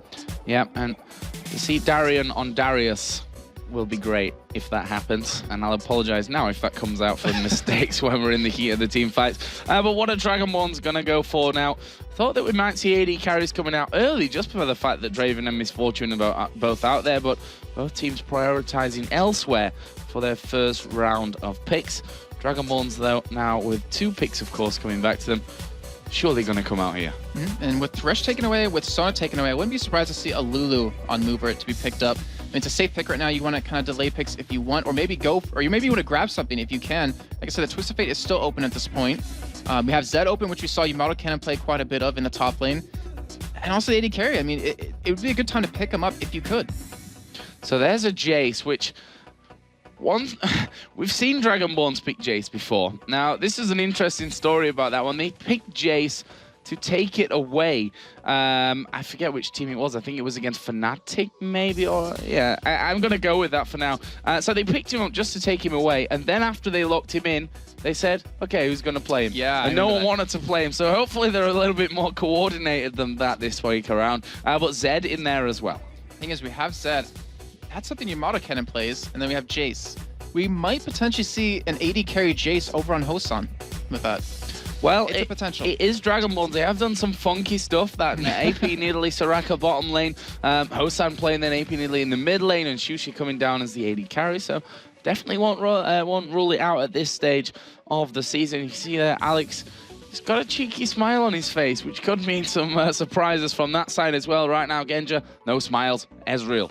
That's it. We're getting that one straight in there. No messing around. And Renekton is going to be picked up here for Darien. You guys control, but I want to play my favorite champion. But we do have the Renekton on Darien. We talked about them before being a potential ban, because you don't want to have Darien playing, you don't want to have Yamato Cannon playing him, and yet they are going to give that over to him.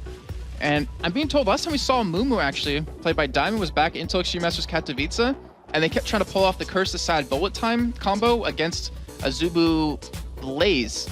Didn't work out. Yeah, that was in the group stage. Yeah, more of a curse of a rubbish sad time is what it turned out to be in the end. It just didn't work at all in the group stage. I mean, they were rubbish in the group stages, to be honest. But they, of course, won the tournament in the end when they beat both of the Korean teams coming into the second and third day. Nidalee? Well, we do see Soraka. Don't like Soraka. No, you got Nunu yesterday. You don't need Soraka today. You got snowballs, you don't need bananas. No, you always need bananas, sorry. So, Soraka, Nidalee maybe. Could be a potential, and that would mean Shushi would be on Jace and Jace in the middle. Yeah, that's very, very possible here. And it's going to be Kennen. They set us up for it perfectly there, but we got a Soraka, so I'm happy for now. That won't be an AD Kennen. That's Shushi on Kennen mid lane, I have to say, and we're gonna see AD carry Jace. I mean, we saw Shushi cosplay Kennen at Gamescom last year. Could happen. Sherlock Holmes, Jason Kaplan. Maybe. Let's see. There's a Karthus being picked up for Alex Ich right now. Whether he'll lock that in or not, we'll see. Come on, Crystal Ball. Come on, Crystal Ball. But, you know, you got a Mumu in there. You're going to have Karthus on top of it. You're going to have the Crescendo on top of it. It's everything in one area on the map, which, you know, we've seen these kind of big AoE comps that sometimes they work out brilliantly and sometimes they turn out to be really bad in the end. But if any team can pull it out and then a twisted fate in the end just to throw me off, it's definitely Gambit. I was going to say it. My crystal ball is non-existent. I was going to say, what is the sound it makes when they use all the AoE in one spot? Blum. Okay. Just making sure. Yeah. But we do see currently that Hosan is sitting on Kennen still. We have Jace on Shushi right now, but they are known for switching last second. I mean, he's a Dragonborn, so you can't forget about that. So we will see if that switches up, and we will let you know, because obviously they're going to do it in the last 2 seconds when you can't actually see the screen. So, interesting setup from Dragonborns here. Currently, Jace is still with Shushi, so I don't want to really talk about it until we've ended the time here, because it probably is going to be pointless by the end. But Gambit setup, we can definitely talk about, Jason. Well, it has to be. Why would Kennen run bottom with, you know, the mana from Soraka? That's where my mind is. But yeah, looking at Gambit, I mean, they have Genja on Ezreal. That's his like pretty much 80 champion to play these days if it isn't Misfortune. And of course, Alex on that Twisted Fate, he's going to show a little bit of his skill on him. And he has quite a number of lanes to go to him. He has a top lane, which you have the stun from Darren. You have the bottom lane with the stun from Sona. He has any lane he wants to pick apart at this point. And the last seconds we did see Jace actually swapped for Hosan. So we will have Ken in the mid lane, and we will have the Jace in the bottom. So talk us through Jace in the bottom lane, Jason, because we don't see it very often, if almost at all. The thing is, it works a little bit like, well, with at least the Soraka combo, a little bit like the AP Nidalee they pulled off with the Soraka combo, where you want to poke them down a little bit, and then you just want to try to all in them, because Jace does so much burst damage when he's in his hammer form. Also has a decent escape with the knockback. You have the speed increase if he needs, and Soraka is a relatively slow champion. It's going to come down to, I mean, if they can outburst the sustain that Ezreal and Sona have, it's going to come down to that. So here we go then, let's get in game. Dragonborns versus Gambit here. It's the second place team versus the last place team right now. 8th place, of course, Dragonborns currently in. Gonna have to get things going in Yamato Cannon. And the rest of Dragonborns, we said it before, that even when they're losing, they're definitely having fun. They are a very happy bunch of players, and we are gonna get in here. What can we expect, Jason, from level 1? I wouldn't be surprised to see either team just go invade as much as they want, because like you said before, Gambit, they have their top 2 solidified. Dragonborns, they're solidifying the bottom 2. You have really nothing to lose at this point to just try out new strategies. It looks like both teams just gonna play a little bit safe here. And Joe, I want to point out something that Shushi, so we saw Freddy 1-2 build a little of AD in the beginning and then go AP on his Kennen last game in the top lane, but Shushi actually, he's AP, but he has 1% crit. So he's trying to get for like a lucky crit in there, and then maybe finish it up with a kill, and we'll see how that works. Yeah, that's, you know, we see a lot of that coming in, to be honest, that 1% crit. Sometimes it works out nicely. Sometimes you steal away your teammates' buffs, as we've seen also. I think it was Crepo that actually did that one with the 1% crit in there. So Mover actually going to get himself a ward down. Darian had spotted that because he's down in that bush on the bottom lane. Yep, so we are having those lane swaps come in, and we have Genjo, a 24 flat armor pen in the top lane with Edward against a Yamato cannon on Zed with currently 37 armor. So Genja is just going to destroy him if he gets any auto attacks off on him. He's going to get the early level 2 as well, so he's going to be able to push him in a lane quite easily. Yeah, they're going to be starting up on the top with the golems. We can see Gambit here going to be giving a bit of help to Diamond, who starts off with the Wolves. And by help, I mean Darian's just going to steal them all away. And then he will move down towards that blue buff. On the other side, we see Maluno starting with the Wraith. Shushe helping him out with that one. The bottom lane of Soraka, Jace helping, just taking the golems, and Soraka's going to go up and give a hand with the red buff. It's actually a pretty smart play to Darren right there to sit that close to the Wolves, because he leached a little bit of experience, so he'll hit his level 2 relatively quicker. That way he can't be forced out so easily by Dragonmarts, who's going to take the double golems anyways. It's going to help him out quite a bit. Diamond does secure his blue, as it looks like Luna will take that red. So Diamond will potentially be using the top lane after that red buff, since he has that smite available, and Muno might be going towards the top as well, so you might see a really early clash up there. Oh, there we see Ignite coming down for Darian. Look at this. He's going all in here on towards Hosan. Notices that Movert's coming around the corner. Hosan going to go in there aggressive as well. And, well, that was a very interesting start to that one. Of course, Barrier Flash. That's a Hosan trademark there. He loves to bait those barrier fights. Yes, he does. And you saw the top lane right there really quickly on your screen is that how much damage one Q and one auto attack does to Yamato Cannon takes him down about 1/5 of his health. And that is not a good sign for Yamato Cannon to be in. He's going to have to build some sort of health to sustain that lane, or get some help from Maluno as well in the top lane. Maluno is right now doing the blue buff. Obviously went smiteless on the red, so that's going to be taken down here in just a second. Diamond actually coming towards the middle area. He does have the double buffs on him right now. He was spotted by a ward headed north, so this attempt at a 3-man gank is, I'm not going to say not going to be successful, but the fact is that Zed is there waiting. Maluno is now coming over the side, going to get the withering onto Diamond, so they know that he's going to be there. Are they just going to go for this one anyway? They might. I mean, it's at that 330 mark. They have a huge bunch of wave at that turret right now, and they're taking the next wave as well on top of that, and they are going to go for it. They are going to go. Bandage toss actually misses, but here comes Genja from the top side. There is first blood. Diamond going to flash away from this one. Did lose a little bit of health, but that was so well executed from Gambit. And if you've got that ward there, and you know that's going to happen, why are you still on the turret? He had no escape, unfortunately, for him. Well, he did, because he saw him coming in about half an hour before they actually killed him. I don't understand that. Maybe it's just my brain, but I don't understand. Because Nasus had backed off as well. Whatever.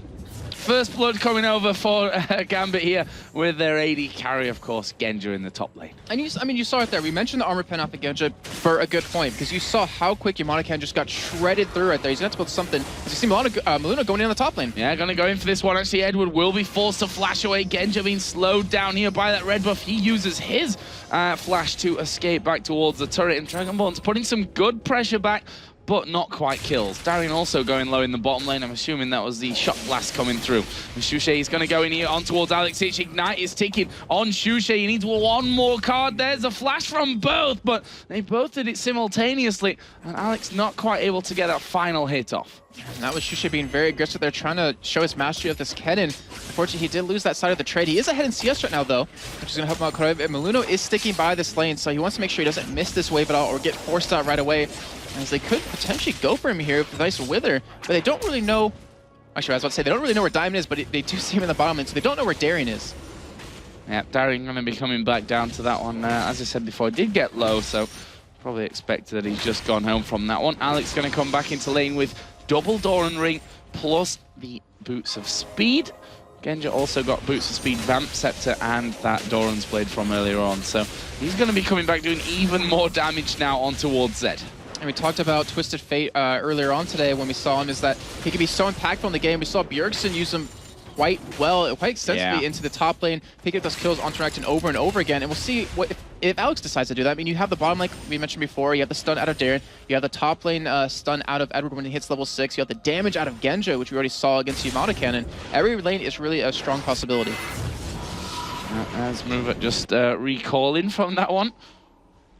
And Darren gonna have a bit of time here to get some CS under his belt. Zed, despite that that death earlier on, does have more minions than Renekton at this point. We're seeing a couple of Spirit Stones coming out, obviously one for each jungler, Crystalline Flask for both, and Amumu, because of that assist from earlier on, does have the Boots of Speed in there as well.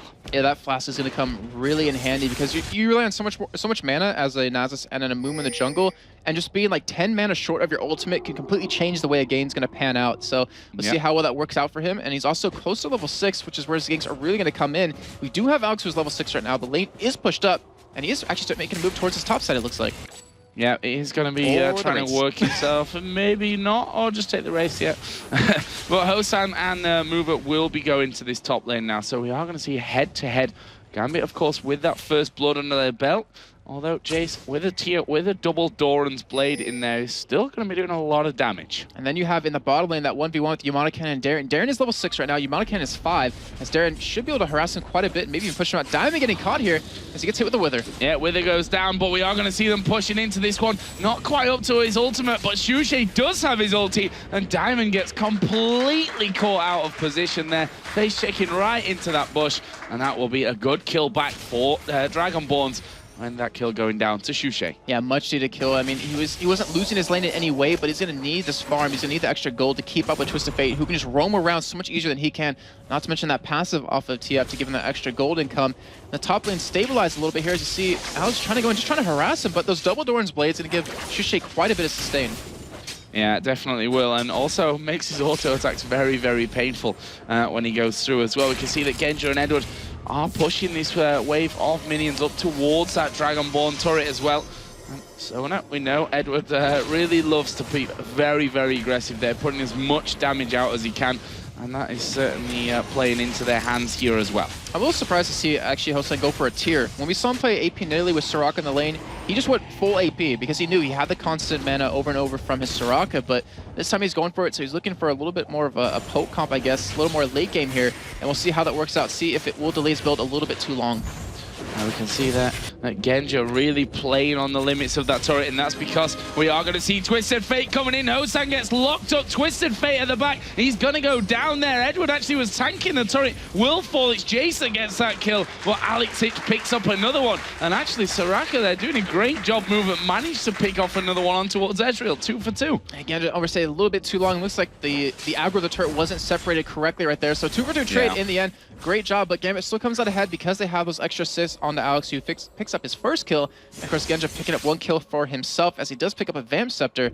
And we see Hosan actually go for his cooldown boots, so he really wants to poke a lot. But you're against a Sona who can sustain quite well.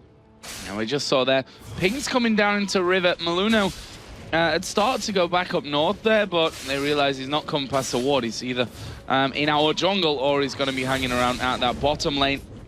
Maluno actually will recall from that one. So Darian not in any immediate danger from that side of things, and just as he recalls, he's going to go straight in on towards Yamato Cannon. He's getting some good damage onto him. Not as much as Genjo was doing earlier, but it's enough to really put some fear into Yamato Cannon's eyes. And you're seeing Diamond. I mean, he does this on his Nasus. He likes to go for very early dragons, and yet he's doing it on this Amumu here. Alex will be coming down. No words currently for Dragonborns, and they will be able to pick up this first dragon. Yeah, Diamond likes to do it on his everything, I think. As early as he can get in onto that dragon. We saw a 3-minute dragon from him earlier in the season when he played Udyr. This one not quite as fast, but it's a dragon nonetheless, and that will give them that nice lead. Genjo right now, he's been tormented a little bit on his own turret. Level 7 Hosan with the Boots of Lucidity being added into his build now. Darren in the bottom lane could potentially go for a kill very soon. I mean, he has his Ignite available, he has his ultimate, and he could burst down Zed if he wants to. And again to the top end, I mean, with that Vamp Scepter and that BF Sword, even without Sona there, you see his sustain. It's just ridiculous, and all the poke in the world won't really keep him out of this lane at all. Yeah, and dodging nicely there as Alex Hitch headed north. I think he was thinking about it there. He's like, do I pop the Destiny? Are we going to go for this one? Not just yet. Pink ward down from Edward. will secure that tri-bush, but Maluno is up in the Gambit jungle.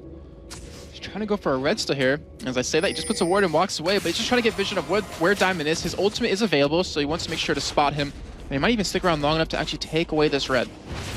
Well, he's going to put the Spirit Fire down there, as Edward taking a lot of damage in this top lane, but there we see the crescendo coming out. Hosan turns around there on towards Edward, but Genja is a bit of a menace. He's right up in their face. There's acceleration gate, which will get him away. Meanwhile, Shushe is pushing it on towards Diamond, and that's all from that ward that we saw earlier. Twisted Fate, though, he's going into the top lane. They're going to catch Hosan out. Needs a stun card here for Mover if they're going to turn this one up as well. There is the stun coming in. Have they got the damage? One more may just do it, but Gambit, after staying around too earlier, don't want to do that the same here. Genja low on mana right now. Shushe pushing in right on top of him. Maluno's actually going in towards Edward. Is Genja gonna fall? He gets stunned up. Mover has gone down. Maluno will finish off the kill on Edward, and now Shushe's getting turned upon. Can they finish up? There's the wither that will keep him alive, and that was a crazy fight in this top lane. And Edward, in true Edward style, flashes in, and with the power chord and the Q, kills Mover in the end right there.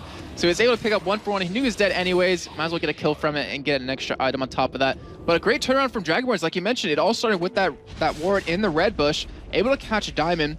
It's a second death of the game now, and then able to turn it around for them going towards that top side to pick up another kill. Really well played.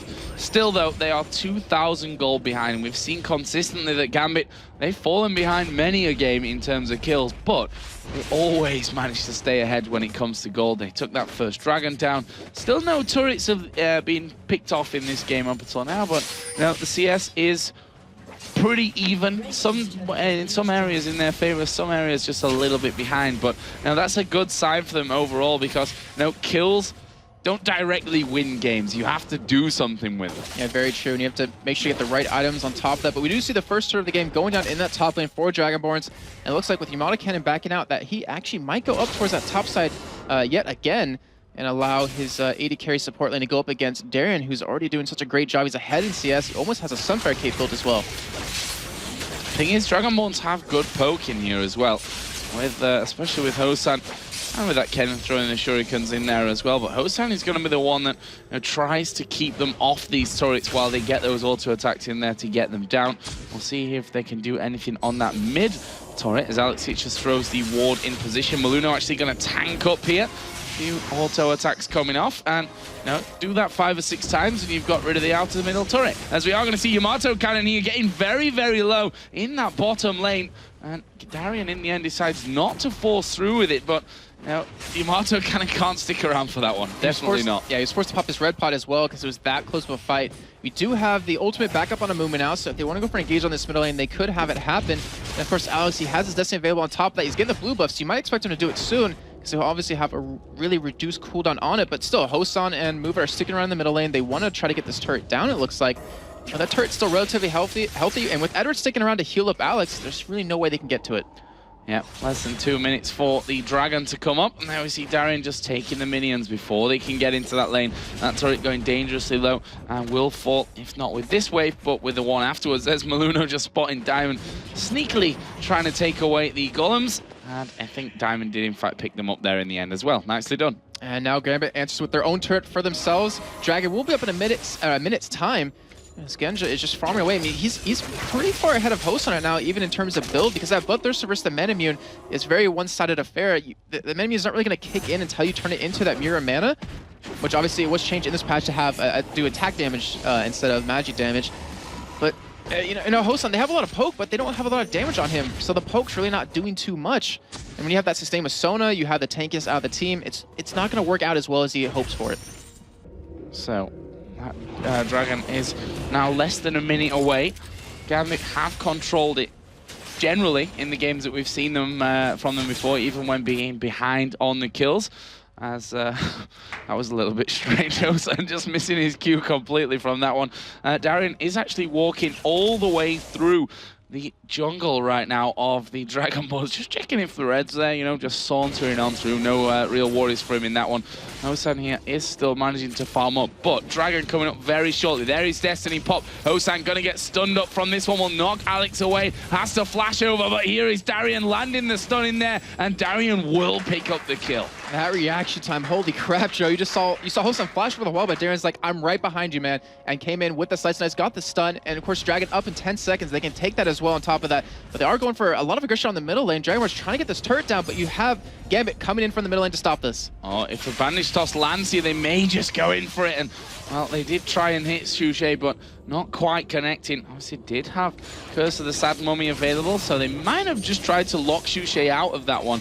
And then with that Dragon coming up, go about that. Diamond, as per usual, going to start off on his own. Yeah, but look at the bottom lane right now. We have Alex pushing that second tier turret. Dragonborns have to react to this somewhat. Hosan's trying to get down to that lane. Looks like the rest of Dragonborns are going to come down. And we have Diamond trying to solo this Dragon currently, and he might get caught here. Well, they've not seen him up until now. And he is incredibly, I was going to say incredibly low. It's still a half HP. He's been doing it for ages up until now. But they're going to leave him to do that one.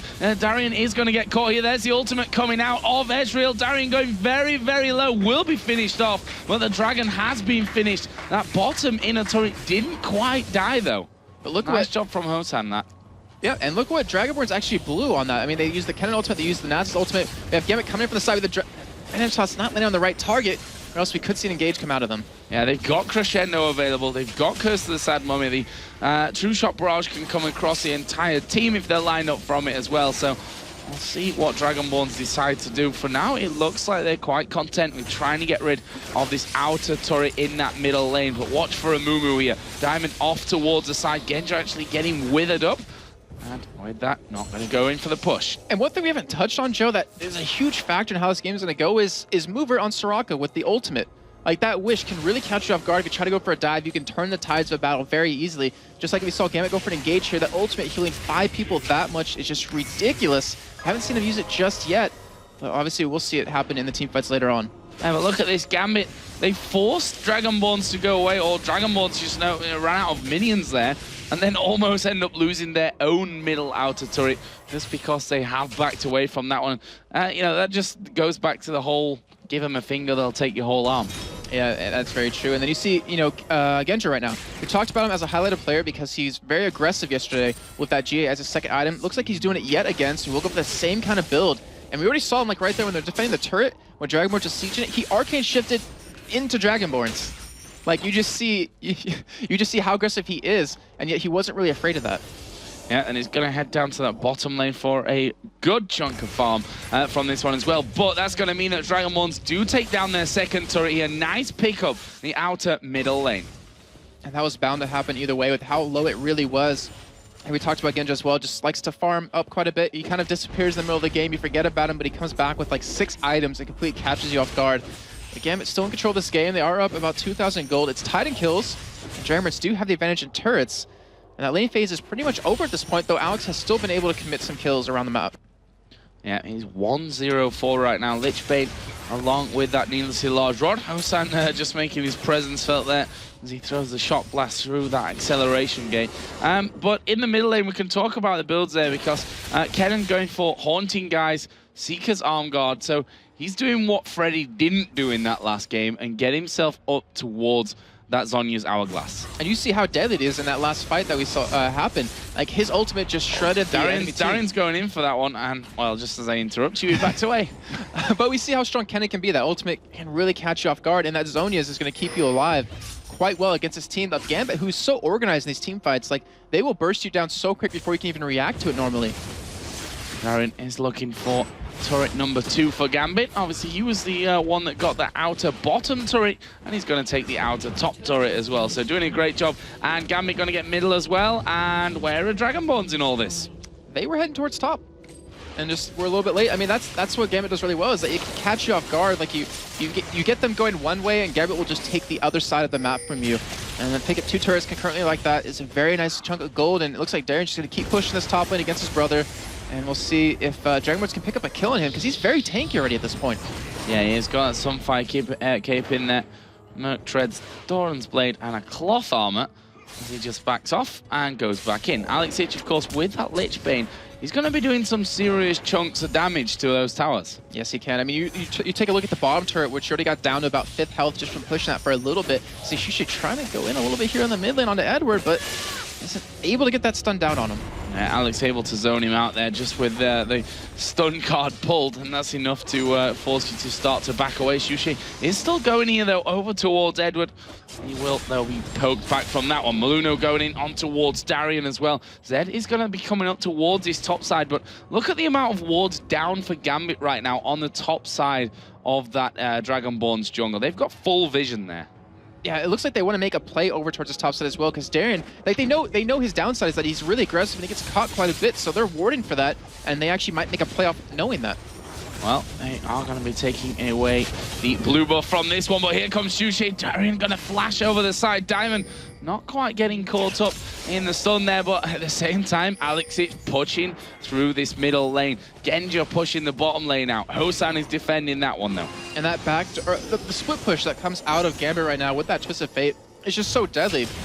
The bot turret already low. He's already doing it to the middle turret with the Lich Bane and the not the Death Cap, the Nuclear Large Rod. He just does so much damage to these turrets, and who can really 1v1 him at this point? I think if Xuexi all into me could. We see Diamond actually going over that wall, and that might be a mistake. Yeah, that was an interesting move, going straight in there over the top onto the Wraiths. 3 men from Dragonborns in the immediate area, but he didn't really seem to care too much as he just backed away from it, taking a little bit of damage as he goes. Hosan here just waiting around that red buff. They know that that Gambit have got good vision in their jungle, and they know they need to be careful in terms of where they're stepping out and with, you know, how many members they end up doing that. We've got some new items coming into this one, or new items, they call them, obviously some new buys, let's say. The Guardian Angel for Genja. We saw that, we talked about it in the pregame. Bloodthirster, Guardian Angel, he can afford to be a lot more aggressive now. And he will do that, matter of fact. I mean, the thing is, if he does go in and get caught and die, look what you have to back him up. You have a Mumu come in, he'll lock him down with the ultimate, so you have a way to get out as Genja. You also have Darren, who will just be this giant crocodile in the middle of him, stunning up people, also doing some damage. And then you also have the stun out of Alex, so he can afford to go in and die, and then he has his whole team to back him up, even with the crescendo. Like, you'll kill him, but you'll commit so many resources to it that Gambit will return the fight. We just see Jace coming in to cover. Darian is now split pushing the top lane, so it's just all coming at once here for Dragonborns. Top lane being pushed, bottom lane being pushed. Twisted Fate, though, is there. The Dragon is available. And Dragonborns aren't reacting to this. They're letting it push that top lane. They're going to try to take Dragon here, but they might lose a team fight. Well, let's see how it goes. Genja taking a wither there coming out, but here comes Diamond. Where is the Curse of the Sad Mummy? There is a crescendo, first of all, and there is the curse. He locks up 3 members. First kill for Alex Ich. Zed is going to go down. Diamond going to dive back in. Genja at the back. He's taking on Hosan and Movet right now, but Maluno and Xuexi are both very, very low. Diamond continues to move in. Here comes Twisted Fate, stun Xuexi. Wild cards don't connect onto Maluno. There is Hosan from the side as well, but Gambit is still going flash, and the stun card and the wild cards. Perfectly done from Alex Ich, and Darian is still pushing the top lane. We are going to see the inner die there on that bottom lane. Darian, of course, finished the inner top turret, and now they're going straight onto this inhibitor turret in the bottom and the top lane at the same time. That was a 5v4 for Gambit, or sorry, 4v5 for Gambit, and they still came out ahead, winning that fight completely, not losing anyone on their team. Darren just took 2 turrets in a row on the top side. They take the bottom inhibitor turret. They're going to get the bottom inhibitor off of that. That was just, it was a major misplay by Dragonborns and a major capitalization on that out of Gambit. You know things aren't going your way when 3 out of your 5 players have got double Doran's somethings. 2 Doran's blades there on Zed, 2 on Kennen, 2 on Hosan as well. And ironically, the Dragon, after that fight, is still available. They weren't able to burst it down. They just got caught out of position. And I mean, we talked about giving Gambit a finger. They just took the arm right there off of the Dragonborns. They just completely punished them for that little bit of a mistake that happened. They should have locked down that Dragon. It looks like they will out of Alex. Well, he missed that one, but they are going to be going charging into this one. They're going to go for Alex Ich. Gets the stun card down. Curse of the Sad Mummy comes in, but the Death Mark finishes off. Double kill coming out there for Zed. Nice play out of Yamato Cannon, but now Gambit might try and go for them. No, they won't. They just want that blue. Well, I mean, the thing is, with how far ahead they are right now, they have the bomb inhibitor down, so that lane's going to keep pushing constantly. They have the top inhibitor open if they want to go for a Dragon, or actually Dragonborns are going for a Desperation Baron right now. It's a smart play, but I don't know if they have the damage to actually take it down right now. It is a Desperation Baron, that's for sure. They've fallen over 10,000 gold behind. This will be a massive coup for them in this match, but can they do it without Gambit realizing? The answer to that one, of course, is already no, as Hosan misses a bit more poke, and Darian is right in the middle of them there. Baron is still dropping off. Genja going to arcane shift away from the ultimate there. Keeps doing a bit of damage from the side. Darian's actually done a good job, even though he's gone down. He's already started off getting them very, very low. There is Wish coming out of Mover. Genja takes a shock blast to the face, was withered as well. There is a great bandage toss landing from Diamond. Doesn't have Curse of the Sad Mummy available to him just yet. And look at this, 4v2, and Gambit are chasing them. They're running scared at this point, and that is 4 versus 2, and they're running away. Make that 3 because Twisted Fate is going to join the party. Maluno going to go down. Soraka going to go down. Shushe being chased. Where's the stun card? Minions blocking Alex, and that doesn't quite land either there. The bandage toss from Diamond, but they're going to secure inhibitor number 2. And you have to look at that whole fight from the beginning where Darren was 1v5 even against Baron, so 1v6. And the entire time was able to pick up a kill. He ended up dying for it, but that whole chase out of Gambit was able to catch Dragonborns off guard. The entire super minion wave on the bot lane was able to push up the kill Nexus turret on its own. Gambit looks like they're able to finish up this game. Yeah, there's a crescendo coming in. Shushe having to use his Zhonya's Hourglass Yamato cannons there. As the Zhonya's runs out, actually Twisted Fate that gets it, but the ultimate came out of Genja as well. And they're falling like flies, as are the Nexus turrets. Nexus going to be focused in, or will Gambit go for a couple more cheeky kills here at the end? Genja's certainly trying it, but the Nexus will die. And Gambit are going to take down Dragonborns here in a very much one-sided affair. The kills 14 for 9 in the end. Don't really tell the whole story of that game. Gambit really did control it.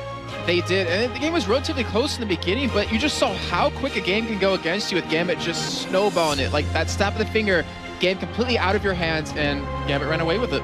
So, good win for Gambit. Congratulations to them. We're going to go over to Demon and Quickshot to wrap up the game.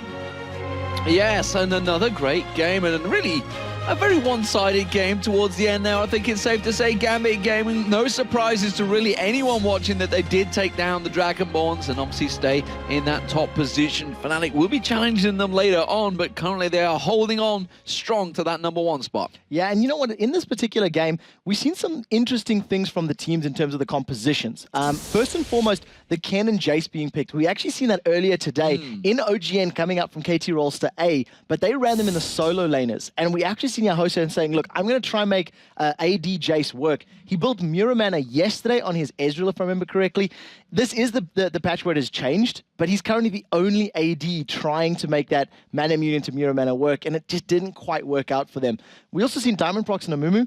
We don't have very fond memories of Diamond Prox and Amumu, and if I'm going to be very critical, he did get caught out. Positioning was a little bit poor in this particular match, but it didn't quite feel like Gambit were necessarily giving it their all. They didn't seem quite behind him either. Whenever he tried to make the plays, they were like, oh, well, I'm off to buy. What are you doing? Why are you attacking? But it was all about, you know, towards the end there, Darian was doing what Darian does. He split pushes. It's what the team kind of wants. I don't know whether the team wants him to do it, but it's what he does anyway. And he was down the bottom. They thought, okay, great, we can get Dragon. Oh, wait a minute. He's going to take that turret and be on our inhibitor turret. And the rest of Genja, the rest of the team, along with Genja, I was thinking, well, we can prevent you taking that, and they did. And the Dragon, it didn't even go down in the end. No, it didn't. It did after the whole team fight, after they'd lost, what was it, 2 towers, an inhibitor, 4 deaths, and then the Dragon as well. Like, it was a very one-sided game. Dragonborns, they tried something out. Again, their early game Gambit did not work. We've seen it out the red pots, and it didn't work for them in that game. This one, the composition,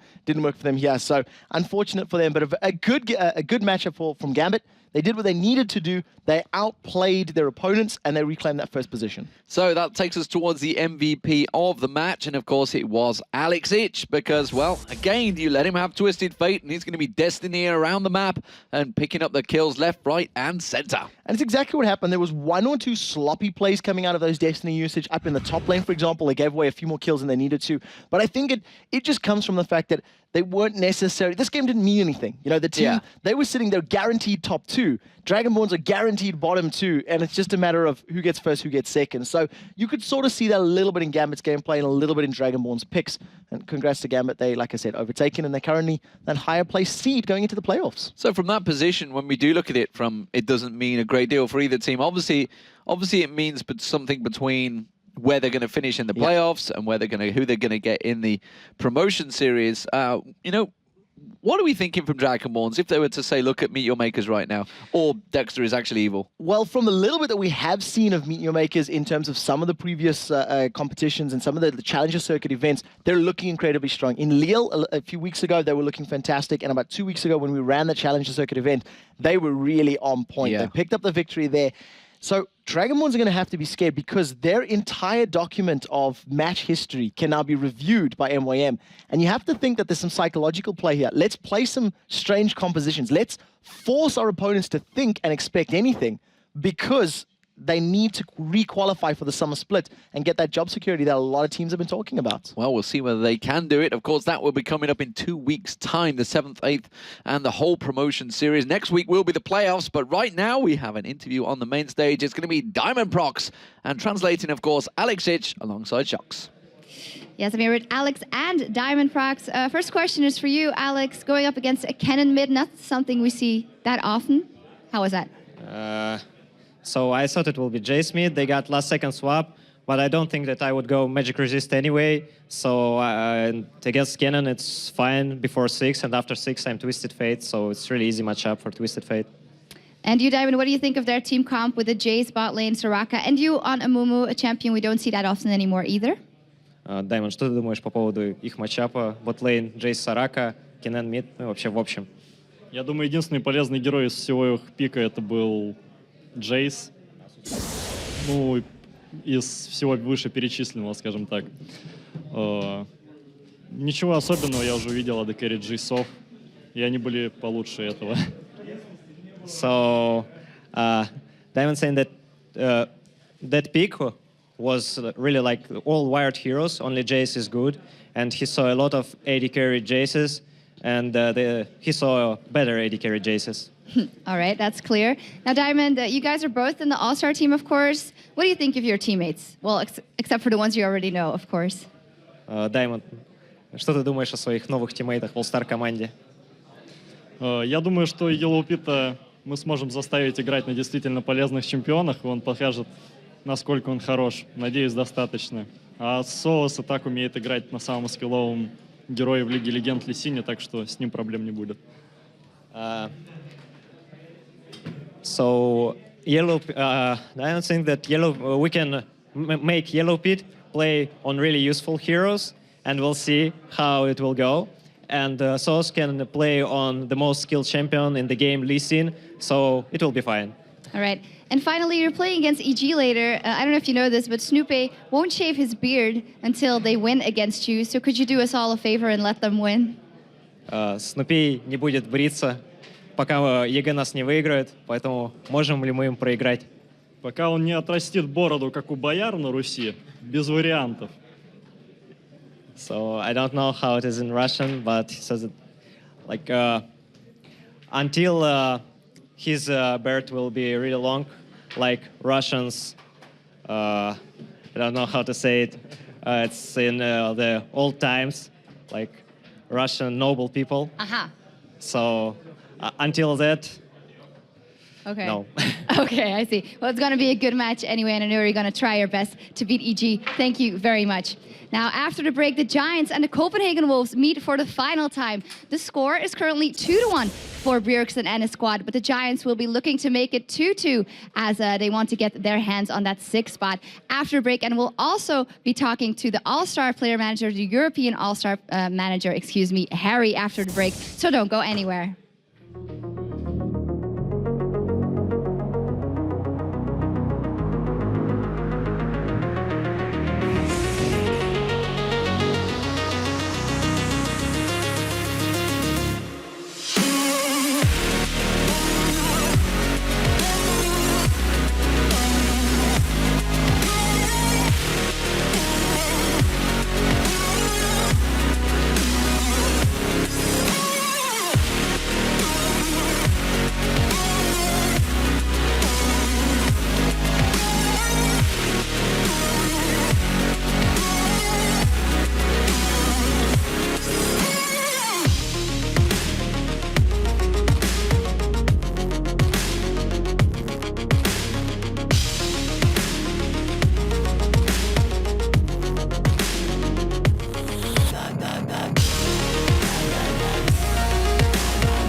Welcome back.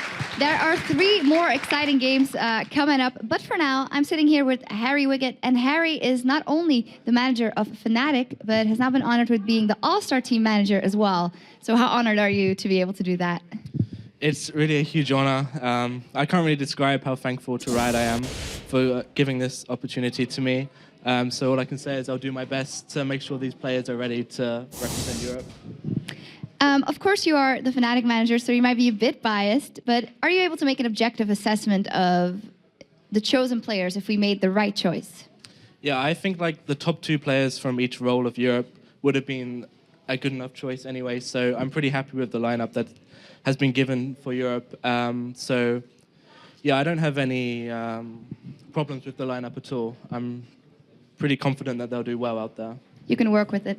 Yeah. Okay. We also had people sending in questions, and one was from @FEW, and asked, well, what is your goal with the European All-Star team? Do you think what it has, EU has what it takes to win it, or are there maybe not really? Yeah, of course. I think they have the potential to win.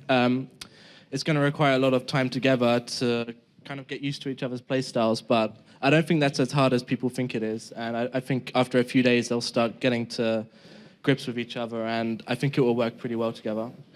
Of course, you know, the question that everybody is always talking about is the Europe and NA kind of, you know, what's going on there. So what's your light on that?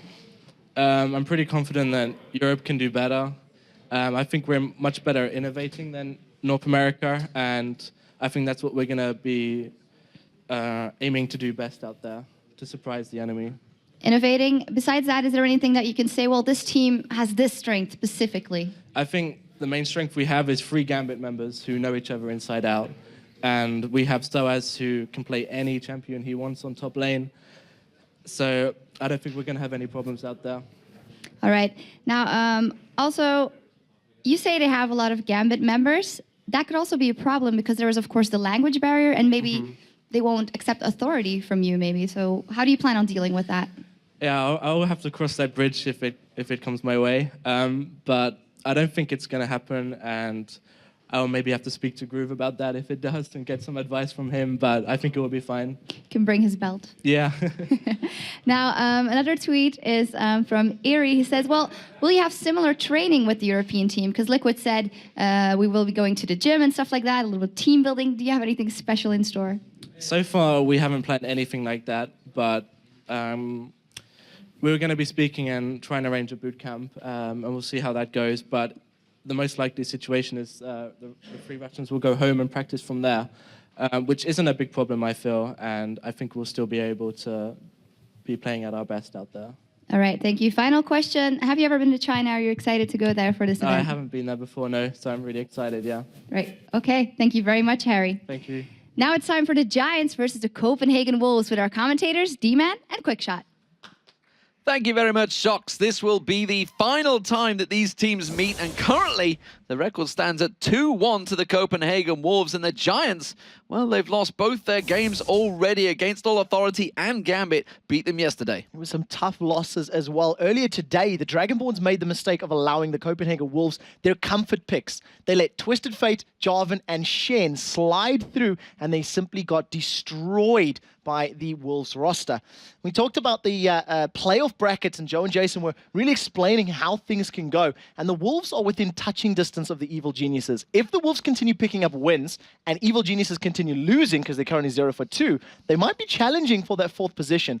If, however, the Wolves do continue winning, they get closer and closer to guaranteeing themselves a top 6 spot and not losing a playoff bracket seed to against Authority or Giants. So there's a lot of things up for grabs in this game. And of course, the Copenhagen Wolves, they want every win they can get. So let's look at the teams. For the Copenhagen Wolves, they will be the blue team. And you can see it's Godbro in the top lane. Svenskeren in that jungle. Bjergsen, MVP earlier on today. He's in the mid lane. Detes and Deficio, the duo lane, wherever they choose to play. And of course, for the Giants, Samox, Morden, Exterminare, Jim Bones, and Babetta.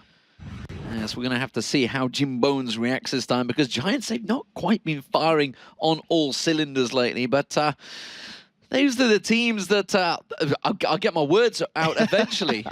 Eventually, it's been a long day, guys. We've been on the analysis desk, so you know this is effectively first game of the day for us. Correct. It's good to be back on there. So,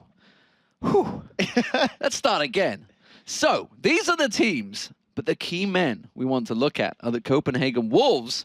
Is the man in the middle? It's Bjergsen. You mentioned it already. He was the MVP earlier today, going 10, 2, and 10 with his Twisted Fate. He destroyed the Giants the last time they played with Twisted Fate as well, so expect that to be target banned. He's the youngest person in the LCS, keep that in mind. He got the first pentakill in the entirety of the LCS, and here's some interesting stats for you. He's got the third most kills in the mid lane, despite playing 10 less games.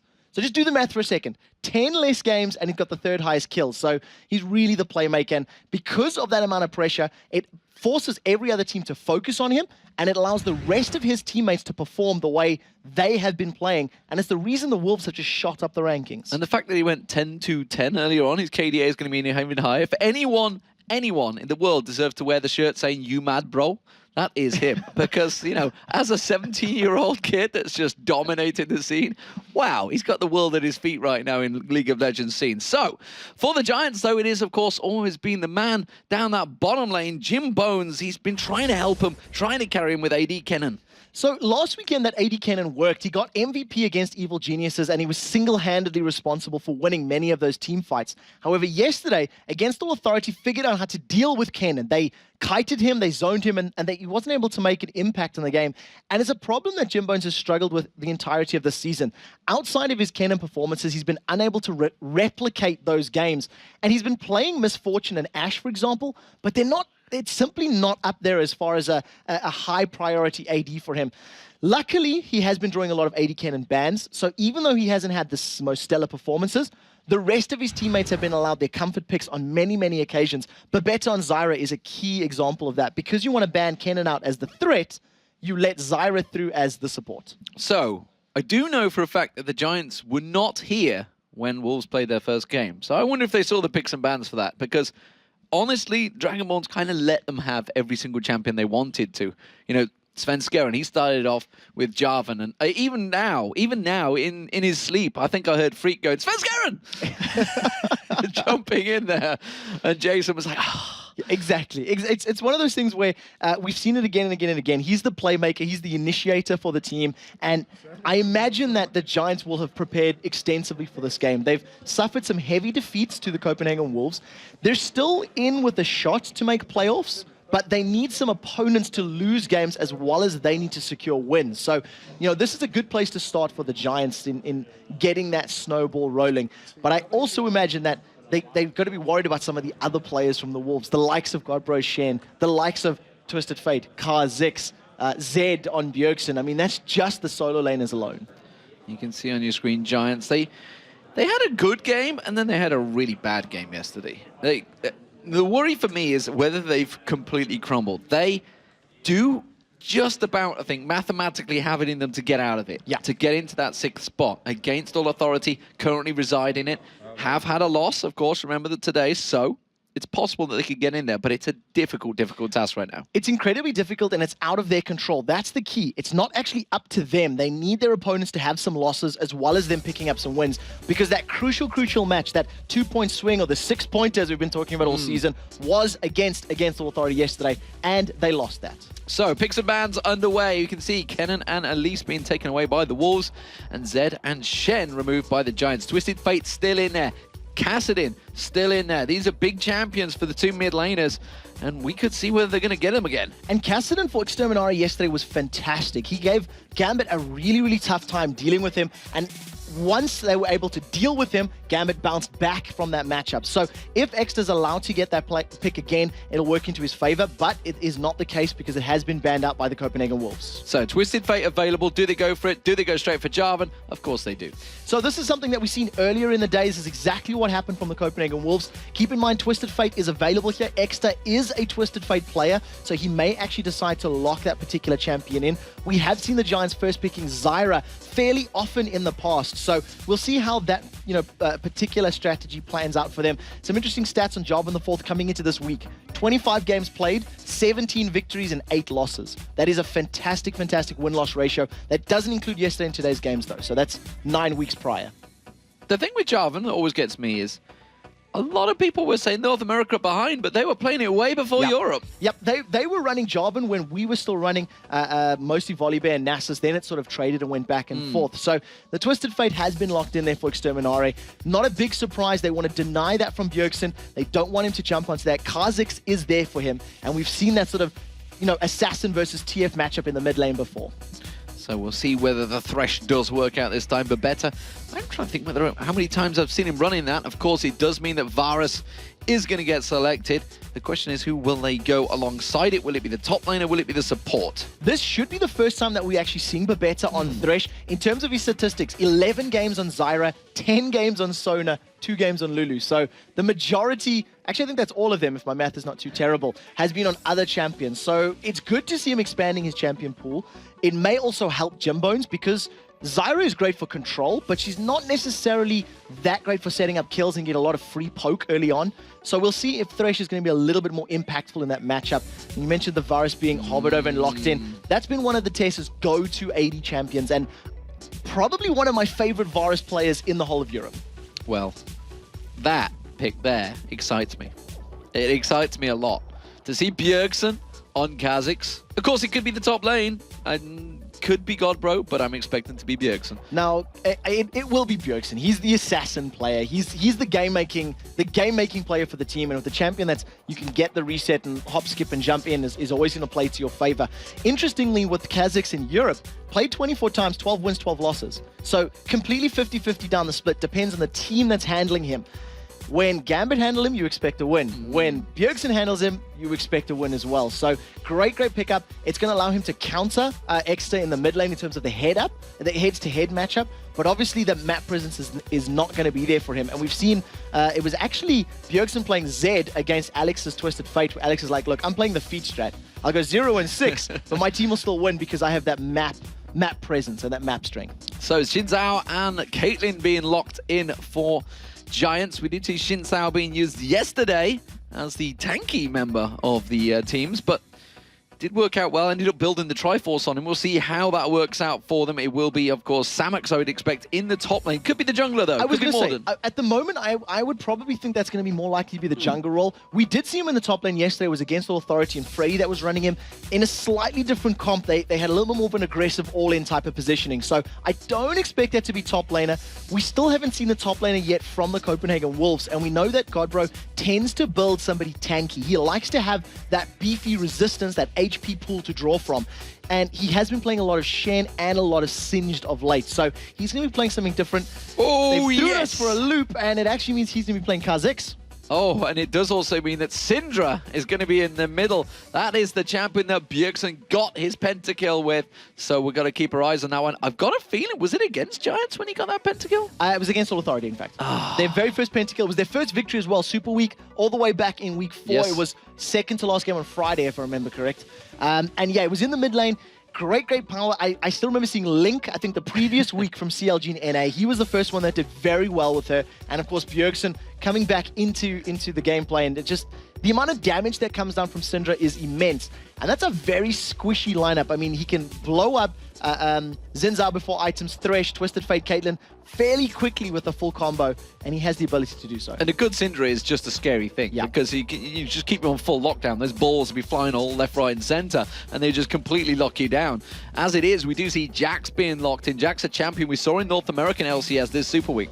So now Jax is an interesting pickup here. Now, you tend to build Jax against somebody who's going to be, either an auto attacker that you can dodge a lot of the abilities, you can leap around with your leap strike, and you tend to trade very evenly. But Kha'Zix is a little bit more of a caster. He's less reliant on continually right-clicking you for damage, and more so on the Void Spikes and Taste Their Fear. So that counter-strike is going to be all but nullified. But if they're going to go for a 1v2 lane, it's going to be interesting. If it's a 1v2, but Jax is actually a pretty good counter to Kha'Zix. From what I recall of my days Well, we'll see how the matchup plays out. I imagine with the amount of poke and the sustain that Godbro's going to have from those Void Missiles, I do feel like he's going to have the advantage in that lane matchup. He has built-in sustain. He can leap to safety without relying on a target, like a minion or friendly champion. So it's probably going to be a skill matchup in that particular lane. But interesting composition, and the first time we're seeing some new champions for Giants, which bodes well if they want to surprise the Copenhagen Wolves. Is it surprising themselves? That's the danger of this situation, because the Copenhagen Wolves, they know exactly what they've got, and they will be feeling very comfortable on it. The question is, can the Giants compete the other ones? We get a little bit of a strobe lighting going on at the back there for the Wolves. Obviously, just Svenskeren, just keep awake, lad. Keep awake. This is a pretty important game for you. A big yawn coming out there. So they will be getting underway. Air conditioning unit being used at the back there, I might note, because it is quite warm here in Cologne. Not exactly LA weather. I'm not going to go all out and say that, but yeah, it's not too bad, not too bad. You may have seen Gambit already in their short sleeve shirts, you know. It caught me by surprise yesterday as well. I didn't know they own t-shirts. They've been wearing those Gambit hoodies They've snuck them out, yeah. I think they're pretty new, to be fair. They did have Steel Series badges on them, so they're the new shirts for them. But here we are. We're about to get underway, ladies and gentlemen. This is going to be the blue team, Copenhagen Wolves. They are already 1-0 up in Super Week. Meanwhile, the Giants, they are 0-2 in Super Week and fighting to stay in 6th place, while Copenhagen Wolves chase down Evil Geniuses for that 4th spot. Can they get it after their 0-9 start to the season? It would be an incredible feat. Let's see if they can do it. So talking about that, they went 0-9 at the start of the season, and they went then 10-4 after that massive losing streak. So their win-loss ratio improved significantly. I definitely think the eyes need to be on Godbro in this particular matchup, because we're seeing him on the Assassin. That's a little different. Extra in this mid lane, he's got the gold card procced and ready, and almost caught Svenskeren out, but he does manage to get away with his life. And straight away, see Bjergsen going a little bit aggressive on towards Morden. Morden on that Xin Zhao. And the ward placement does finally come through. Svenskeren is going to be spotted on those raids. Pings go down on towards Godbro. They know that he's in the river as well.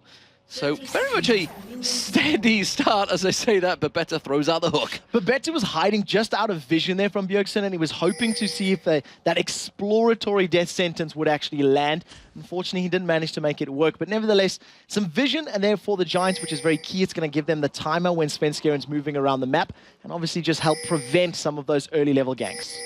So here we go. Pings everywhere, but no action. So it's going to be a slow and steady start for these games. 4th game of the day here in Super Week as well. Plenty more games to go. Another 11, if my memory serves. This Correct. has been the 8 tomorrow and 3 tomorrow, 3 left today. And you know what? There's a lot to play for with these two teams, because both of their playoff dreams are actually both a possibility here. Like we said, for Copenhagen Wolves, it's a little bit more likely because they do have less losses and more wins. But if the Wolves can continue winning and continue putting on performances like they did earlier today, they have a real possibility of catching the Evil Geniuses. Yeah, it could be a big job for them. We do see the invisible red buff, or no, he's already got the red buff.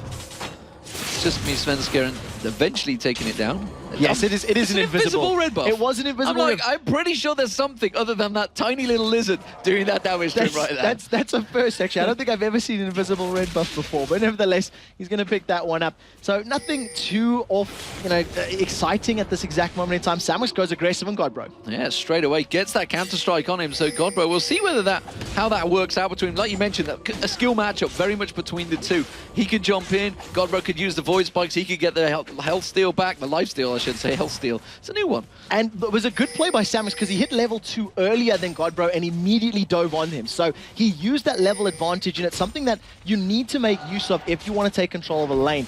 We do see on the bottom lane that both the Tess and Varus are being pushed, but in the top lane, it's an early party. Svenskeren snuck over the wall, but he is about to step on a ward. No, it's his own ward. He's on top of his own ward, so he's not going to be spotted out. Instead, he's going in towards the red. It looks like he's going to go towards the middle instead, but they know that Morden's on the top. So Morden would potentially have been spotted out. Godbro is playing relatively defensive. He has his leap as well as the flash available. So and as long as he doesn't get stunned up instantly by that Counter-Strike, he should be able to get away to safety. The question is, how long will Morden hang around? The answer is not much longer. And there is the flash being used in the middle. Extermin being taken pretty low. Svenskeren didn't quite land it this time, but Bjergsen starting to push that farm in the mid lane. So well played by him to at least zone out Exeter and force the flash. So if Bjergsen manages to get that stun down, but they catch the Tess. The hook bounds to go through, but they don't follow him on to it. And Jimbones just weren't quite on the same page length there as Babetta, trying to make the plays, but didn't quite turn out for him. No, it wasn't in range, and with Caitlyn, that's quite difficult because she's got such a huge range. But in the mid lane with that flash being down, if Bjergsen manages to scatter the weak, the E, and get a stun down into Twisted Fate, there is the potential for an insta-kill because he does have that Ignite available.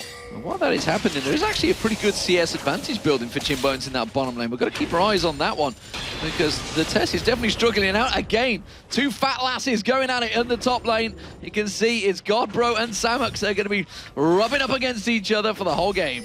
And it does look like the trades are relatively even so far. Both players, drinking through their potions. At the moment, Godbro has one additional health potion to that of Samux. So in terms of potential HP, he has the advantage. I like seeing the aggression from both of these teams. They trying to outpoke one another, and the Tess is falling behind because of that range. Those auto attacks from Caitlyn are just so difficult to deal with in lane, and she's one of the best lane bullies around. And the cheeky slaps from Babetta keep helping. The hook lands this time. Can they finish it off? Can they get first blood? One more shot. Piltover, will it? No. Barrier comes out, and they do get the first blood, and it's Babetta that picks it up. So well played there by Giants, playing so aggressive there. The Tess caught a second hook in the, a few minutes. We do see, though, that Morden, he's got positioning on Bjergsen, and he's coming around from the back. He's coming round from the side. Will Bjergsen be able to dodge it out there? You can see he's going to go towards the river. Instead, he doesn't go for it and backs in towards the Wraiths. So he's going to just at least steal away some of that. What that's going to do is put Sven Skjern a little bit behind in terms of experience and gold. However, Sven has swung around to this bottom lane, will pick up some of the experience and obviously share the gold there with Deficio's Lulu, and that's going to play him up, but X has been slowed. Now he's baiting him into it, and instead Bjergsen's going to go for the kill. He puts the Ignite down, he will make it. Now can he turn on towards Morden? He flashes through, straight flash back through. Morden should pick up the kill. Revenge kill on Bjergsen, tries to bait him round, doesn't manage to get the slow. The slow goes down, is it going to happen? No! He gets the audacious charge and finishes him off. 1-1 trade. The time, the cooldown on Scatter the Weak, the stun, is around 18 seconds right now, and it was the reason he couldn't get to safety. But he did so well. Picked up his own little ball that he threw down, got the slow onto Morden, and prevented that additional auto attack.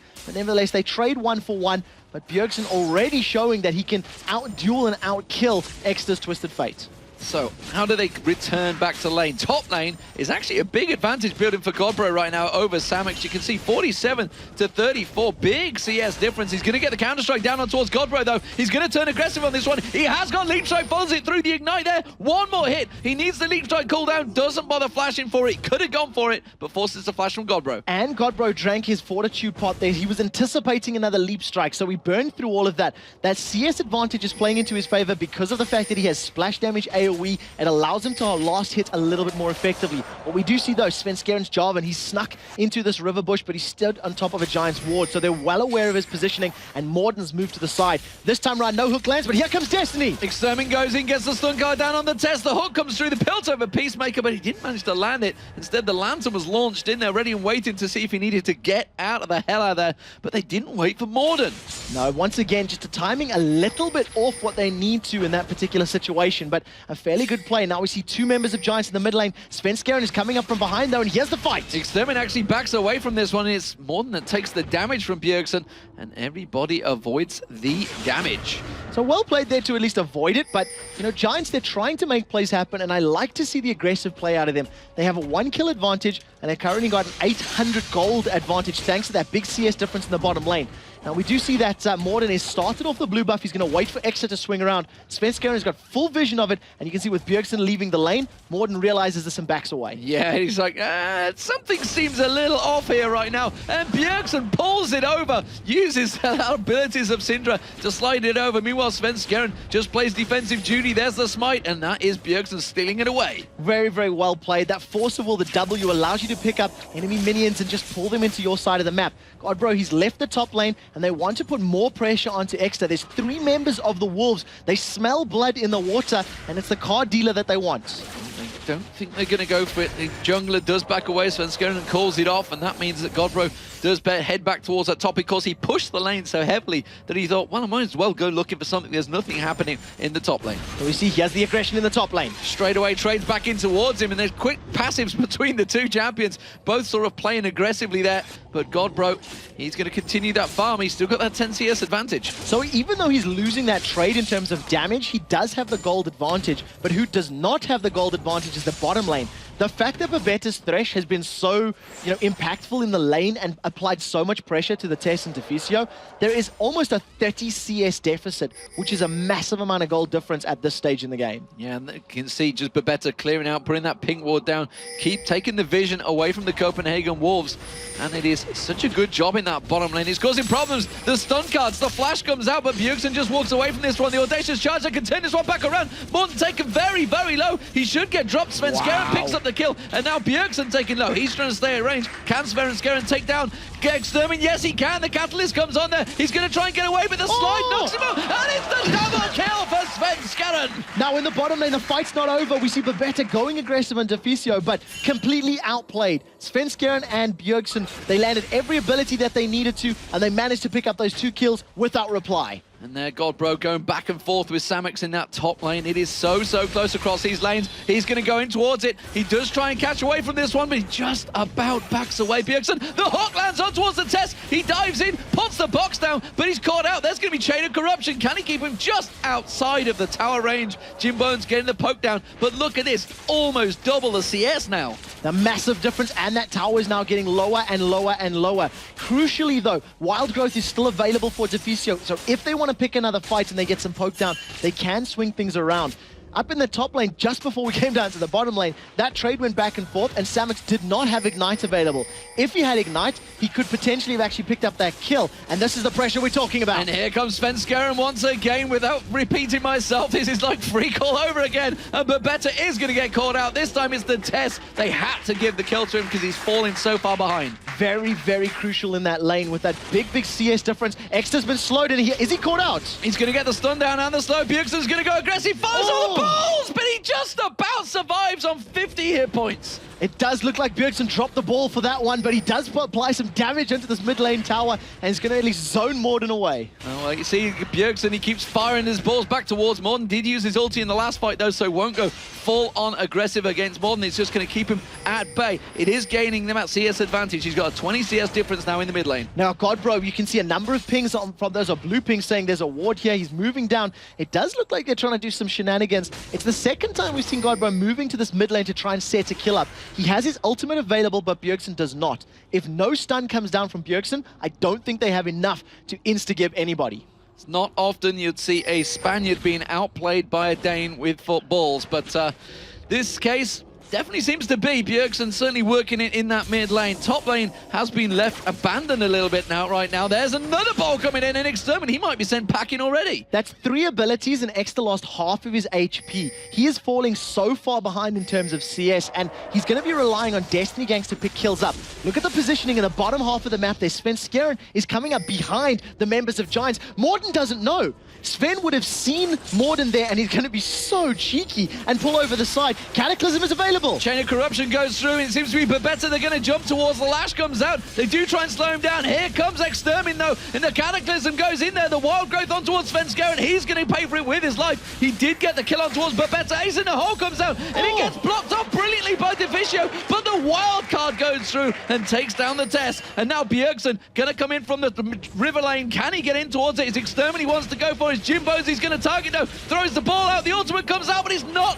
going to be the barrier there. He will pick up Morten, though, so it's going to be an exit kill, effectively, for Bjergsen. Manages to at least get one, so they end up trading 2 for 2 in that particular engagement, if my math is correct, or 2 for 1. But a little bit overzealous from the Copenhagen Wolves. They went aggressive in that bottom lane. They put a lot of abilities down, but they completely forgot that Exter's Twisted Fate was around. He joined the party, and instantly that fight was lost. And how is this one working out right now? Samux has got Gant Strike running, flashes for it, doesn't quite land it. The ultimate coming out from Godbro helps him just go invisible and run that little bit extra faster. Manages to get just away to safety, still has his flash available. Flash and Ignite was burned from Samux, and with the cooldown now of Ignite back from Godbro, anticipate a Svenskeren gank. Having his full complement of abilities and summoner spells means that he's going to have the advantage in these next trades. Godbro's sticking around, and he may get dived again. He's got to be a little careful. Well, we do see that Svenskeren is looking for it. Now, honestly, Svenskeren, he's been creating so many plays. It looks like Bjergsen's ready and waiting to just pull that blue buff over. There it is. Thank you very much. Yoink. and Copenhagen Wolves will pick themselves up into the blue. So it's something that we've actually seen from a couple of different champions, the likes of Blitzcrank or things like that. If Svenskjæren's taken it, he may have smited it just to be sure it's his. You do tend to do that when you're stealing a blue buff, if you've got a jungler around, and then you can donate your blue buff to your allied teammate.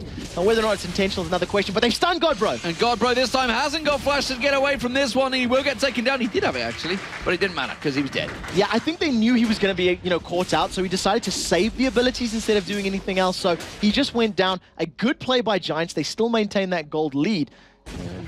Pretty exciting game so far. Very much back and forth action with Svenskjæren coming up towards the top. They're scared of that Jarvan. He don't mess around this one. He's got 3 kills already, and he's likely to just jump on your head at any moment in time. The lash comes out there once again from Babetta. This time it doesn't land. That ping ward has been placed in there by Deficio this time, keeping him away from that bush. So 40 CS is the difference because of those death sentences, those hooks from Thresh being so impactful and scary. It means the Tess has not been able to CS and pull himself ahead. But we see a similar situation in the mid lane. Because of the amount of pressure that Exter's feeling from Syndra, he's literally farming with his wild cards. That's it. He cannot get in range to land the picker cards or to just auto-attack down. He's just playing it as safe as possible. Bjergsen is going to pick up his own blue buff after that steal earlier, but they've denied the second and third blue buff spawns from their opponents, which is a great play from them. So let's look at how this has developed. You can see overall, the mid lane, Bjergsen has that 40 CS advantage, actually 50 CS almost advantage built up. You can see the goal difference right there. It is pretty substantial, but in the bottom lane, roles reverse pretty hugely as well, and it is Jim Bones that is actually dominating there. The top lane, we've just seen it. Samux getting that kill with the help from Morden. Seems to be working out, but the jungler-wise, Svenskjæren, he's been dominating. So I also want to talk about that in terms of the CS differences, because even though mid lane is a little behind, Svenskjæren's about to find Morden, but I don't imagine they'll go all in on one another. But with Bjergsen joining the party, they may have enough damage. They want to go for this one. You can see Bjergsen coming around the side there. Here's Extermin. Cataclysm catches them both out, and Morden uses that audacious charge on the minions to get away, but the balls are fired in Extermin's face. He gets destroyed. Absolutely decimated by that unleash the power from Syndra. And you've got to feel so terrible for Exter. He got caught by the Cataclysm. It wasn't even designed for him. It wasn't targeted at him. And he manages to allow Morden to just jump away to safety. Well played there. And in terms of the gold, even though Exter is further behind, his passive actually closes that gold gap a little more. It increases the gold difference between Jim Bones and the Tess, because that extra farm adds up to 2 extra gold per CS as well. And now Samux, he's going to return to this top lane. He has got the tower. He can try and get on towards Godbro. Instead, he's just going to clear out. Doesn't want to go toe for toe with him right now. He's got that Bilge Water Cutlass in there, so Blade of the Rune King will be coming out from Samux at some point. Or will it, though? It could be the Hex Drinker, in fact, now I come to think of it, because it is Jax. Godbro, though, he is sticking around in that top lane, in that bush. He hasn't backed off just yet, but I don't think he's going to go for it. So he's doing very well in this top lane. It doesn't look like he's picking fights. You can see as soon as Samux jumps on top of him, the burst damage is higher than he can return.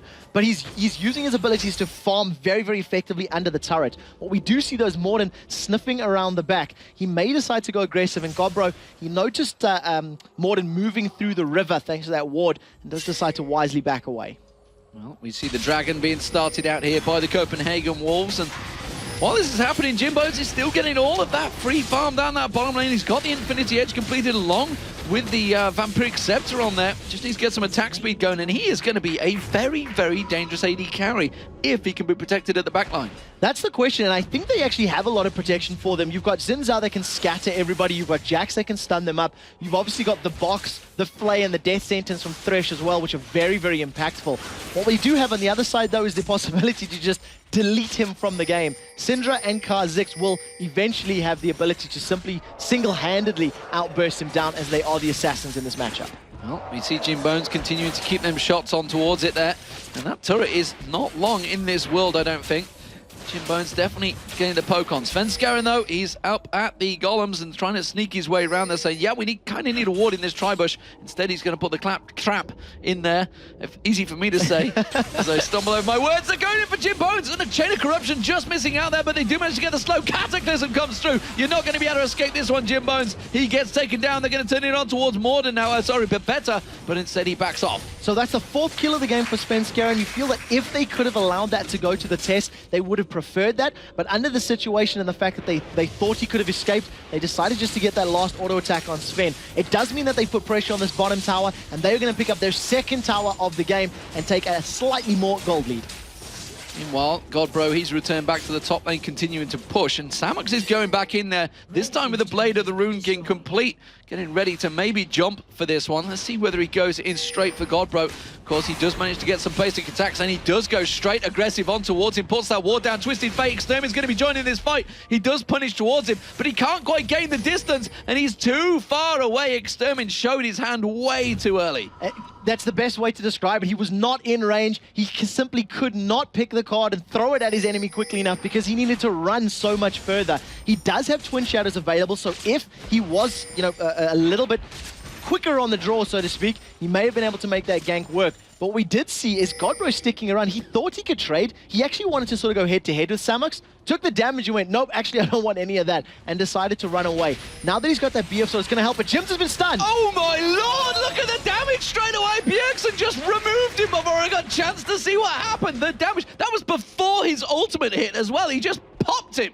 There's no other words for that, and that's the problem. You've got this super fair Jim Bones, well played, that's great, but all that's going to happen is Bjergsen's going to find you, he's going to unleash his power on you, and you're going to be deleted from the game. Unleash the fury, Bjergsen. It is building inside you, and it's Samux though that's caught out. Svenskeren has found him. Godbro's going to be going in towards him. He does manage to get that counter strike on towards him. He's putting a hell of a lot of beating down on Godbro. He's took him down. Can he turn it into a 2v1? It doesn't matter because Audacious Charge comes out. It's a double kill for Samux, effectively in a 2v1. This is going to be a great performance for them if Samux can continue this pressure, because Bjergsen's not going to have the ability to blow Jax up quite as easily as he will with a Twisted Fate and a Caitlyn, and everybody knows the power of a late game Jax. He has the ability to ace entire teams, and he's going to be able to dodge a lot of damage. Bjergsen is a little bit brave here because Jax is fairly close by, but it does look like he wants to contest for this blue buff. Well, the ward is there, and Morden does take it down now, and he's going to have to try and slow him down. Samux thought about getting close, but he realized this is Bjergsen we're playing with. He could well have something up his sleeve, but Samux is really putting a beating down on this turret. The turret's going to go down. Godbro comes in, jumps towards him. Counter-strike goes out. Godbro wants to finish this one through. Can he follow on? He's already used that leap, so he won't have the reset. Samux just jumps towards Morton. I think he's going to escape this one. They're not finished, though. Godbro continues chasing. He gets the slowdown from the missiles. There's Blade of the Ruined King, and that's going to give Samux all the movement speed he needs to run away. So well played by them. I do want to quickly remind everybody who maybe isn't quite as familiar with Syndra. When she summons the Dark Sphere, those balls on the map, they're currently hitting for 450 damage per Dark Sphere on a mere 4-second cooldown. So just as an FYI. Yeah, in other words, yeah, it's going to ruin your day. It's not going to be good news for you if you get caught out by that, as Jim Bones did. So all the damage in the world is not going to help you when you get hit by one of those big balls. No, not at all. You see Babetta trying to throw out that death sentence and try catch the enemies away. Another blue buff spawns. Svenskeren's been caught, and Extra's picking a battle here. Extra's going for this one. Svenskeren not too sure if he can go for it. Instead, he does. Cataclysm on the face. Can he prevent him? No! He tries to slide through, and now they may turn this one around. Twin Shadow goes out, gets the stun card. Wild card goes through. He's in all sorts of trouble, but Godbro comes leaping through the bushes and cuts straight back on towards him. Beautiful play. Samux was off to the side, and he didn't manage to get involved there at all, but we do see this stealing away the blue buff. What a cheeky play. In Copenhagen Wolves, they still maintain their control over Exterminari's blue. They can't just keep hold of that blue because, frankly, he can pick it up and walk off with it. And it's not going to happen. Bjergsen will take it regardless of whatever you're going to do. Samux needs to be very careful of Copenhagen Wolves coming from that side river, and he's going to back off and get himself that chunk of farm. But if he goes to the top, they're going to lose the middle turret. He has to react. Copenhagen, they still stacked up. This is going to be a 4 versus 4 as Extra is still not alive. Svenskeren has respawned. He's hanging around in the base for the time being. He'll be leaving there very shortly. It's still a very dramatic game as the Copenhagen Wolves do decide to back away. It's very close. It's very close. It's just 1,000 gold between them. 3-2 turrets. Giants with the advantage in turrets, but kills all towards Copenhagen Wolves. That dragon will be up in 20 seconds, and there is the top turret going down. That's going to stretch it to a 2,000 gold lead. Samux will clear out a giant wave up the top there, but Wolves seem to be in position, ready for the dragon. So if we see the Copenhagen Wolves decide to challenge, they're going to need to make sure they focus down the targets correctly. They have to get rid of Twisted Fate or Caitlyn early, and then focus as a 5-man onto, Jax being played by Samux. The knockup almost gets caught, but Babetta, he interrupted with Flay. Brilliant Flay there. Oh, and he flashes out of the voice box. Very, very well played from Babetta there to avoid the damage. So well played by Svenskeren. He didn't use Cataclysm on a single target this time around because Thresh is not as high a priority target as Twisted Fate. They have vision and positional advantage here on Dragon. It's going to be a free Drake for the Wolves. And the Giants, they're not even going to contest. They turn it straight towards Samux. They pinged on his head. Can they catch towards him? He's just going to back away from this one, though. It'd be amazing if they can track him down. He could always leap to a minion,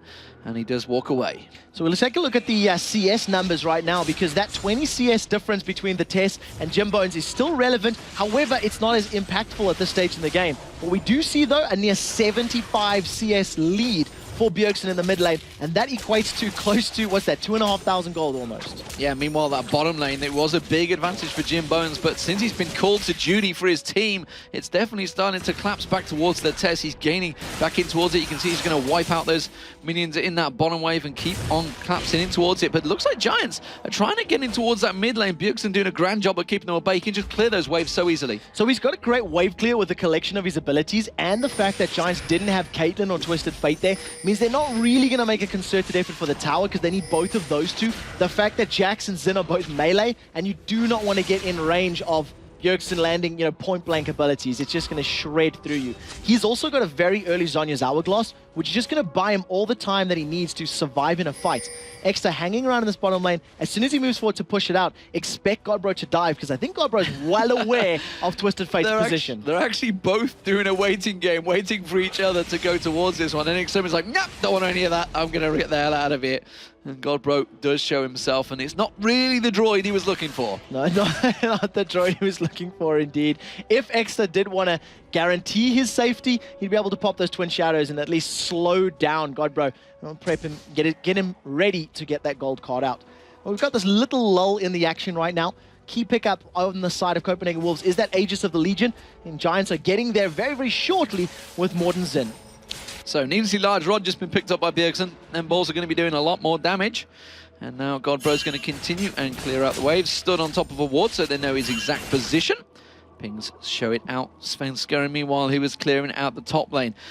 Svenskeren has been playing an instrumental role for the Wolves in this game. Bjergsen pulls the blue, throws it back, and just toying with you. It's still going to be mine. That deals really good damage as well. So the Dark Sphere is now, with his ability powers, up to around 500 damage per Dark Sphere. And his W, that Force of Will, which allows him to throw the minions, like there you can see, that's hitting for 500 damage itself. So you've got 1,000 damage just from his Q and his W on a 4 and a 6 second rotation, respectively. And that's the reason that Syndra is so powerful. But her skills require a lot of aim. Wolves are positioning, they've got a free tower. They got a free power. They spotted the fact that Samux was off to the side and just rushed straight up there with that creep wave. They didn't need a great deal of damage to do to that, so it had already taken a hell of a beating from the previous engagement. And well, that does give them another advantage. Slowly, slow but surely, creeping in their favor. 3,000 gold now to the Wolves. So it is in their favor, and both of these teams scale fairly well, but they do different things. And the one thing the Wolves have to be very careful of, if they rely on Kha'Zix and Bjergsen's Syndra for damage, they may not be able to blow up both Jax and Xin Zhao. They're making a very cheeky play right here, denying the vision from Baron and baiting Giants into thinking that something is up. It doesn't look like the Giants have taken the bait, but they know that Jax is in the bottom lane. And the Wolves, they're actually going to start Baron. They are absolute masters at that baiting right now, and they're going to go straight in towards it. You can see the Wolves, they're on towards the Baron. Can they do anything from it? Well, Extermin used his ult, he didn't even go for it. So he simply said, look, Samux, you are not close enough. We can't engage. So we take a look at the HPs down to 3,000 Giants. They managed to get the hook onto Sven, but he's not your target you want. No, it's not going to be the target they want. The hook was in there, but they're actually very low. They're going to dive in towards Svenskeren. The Baron has gone towards the Copenhagen Wolves, but Jim Bones, he's going to try and poke them off from range. You can see it's getting the plunks on towards Godbro. They're chasing this one through, but the voice spikes. Oh, the hook not going to land. Ace in the hole on towards Godbro. Samux should be able to close this one out. He's going to get the counter strike in a moment, but he jumps straight towards it. The flash comes out. Babetta gets the leash, tries to slow them down. Godbro does manage to pick up the kill on Babetta, and now Bjergsen, he uses his Zhonyas. He could just turn around and pop them, and now they're trying to get away from this one. Svenskeren slides back in there, but Jim Bones was ready and waiting, and now it's the Copenhagen Wolves on the hot foot. Such fantastic play from Svenskeren, pulling away members of Giants, allowing it to be that split engagement.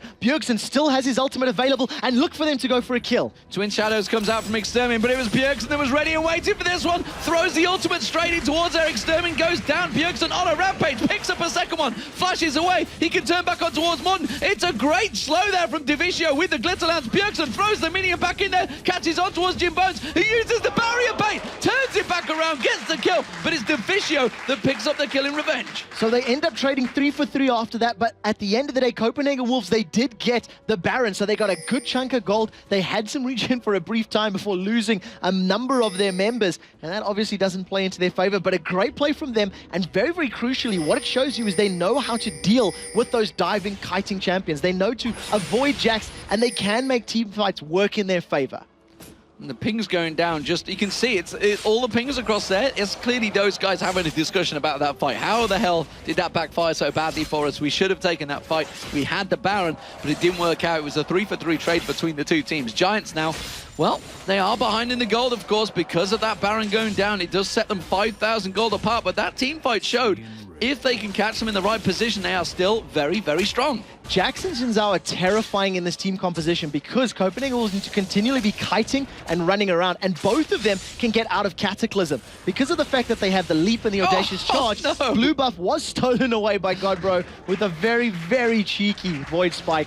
And nevertheless, another blue buff stolen away. I don't think Giants have got any blues outside of their very first one. No, I thought that was the first time Extermin. I was all set and ready to say Extermin's finally got a blue, but no, the Void Space from Godbro steal it away along with the Dragon, and now that is a 6,000 gold advantage building up for the Wolves. Can the Giants get back into it? Actually, talking about that, I was touching on the fact that both Jax and Zen have the ability to get out of Cataclysm. I believe the 90 caliber net can do that as well, so I feel that the Giants were prepared for this pick and have got champions that can work with it. What we do see is Giants, they're completely out of position for this, and Copenhagen Wolves are going to pick up their 5th tower of the map completely for free. Full on aggression from Godbro there, and Samux, he's just not in the fight. This is what happened when they went for Baron. Samux was down the bottom. This time he's at the top, trying to clear out that ward, trying to keep the waves away. And the Wolves, they're just positioning it very well, thinking a little bit further ahead than the Giants.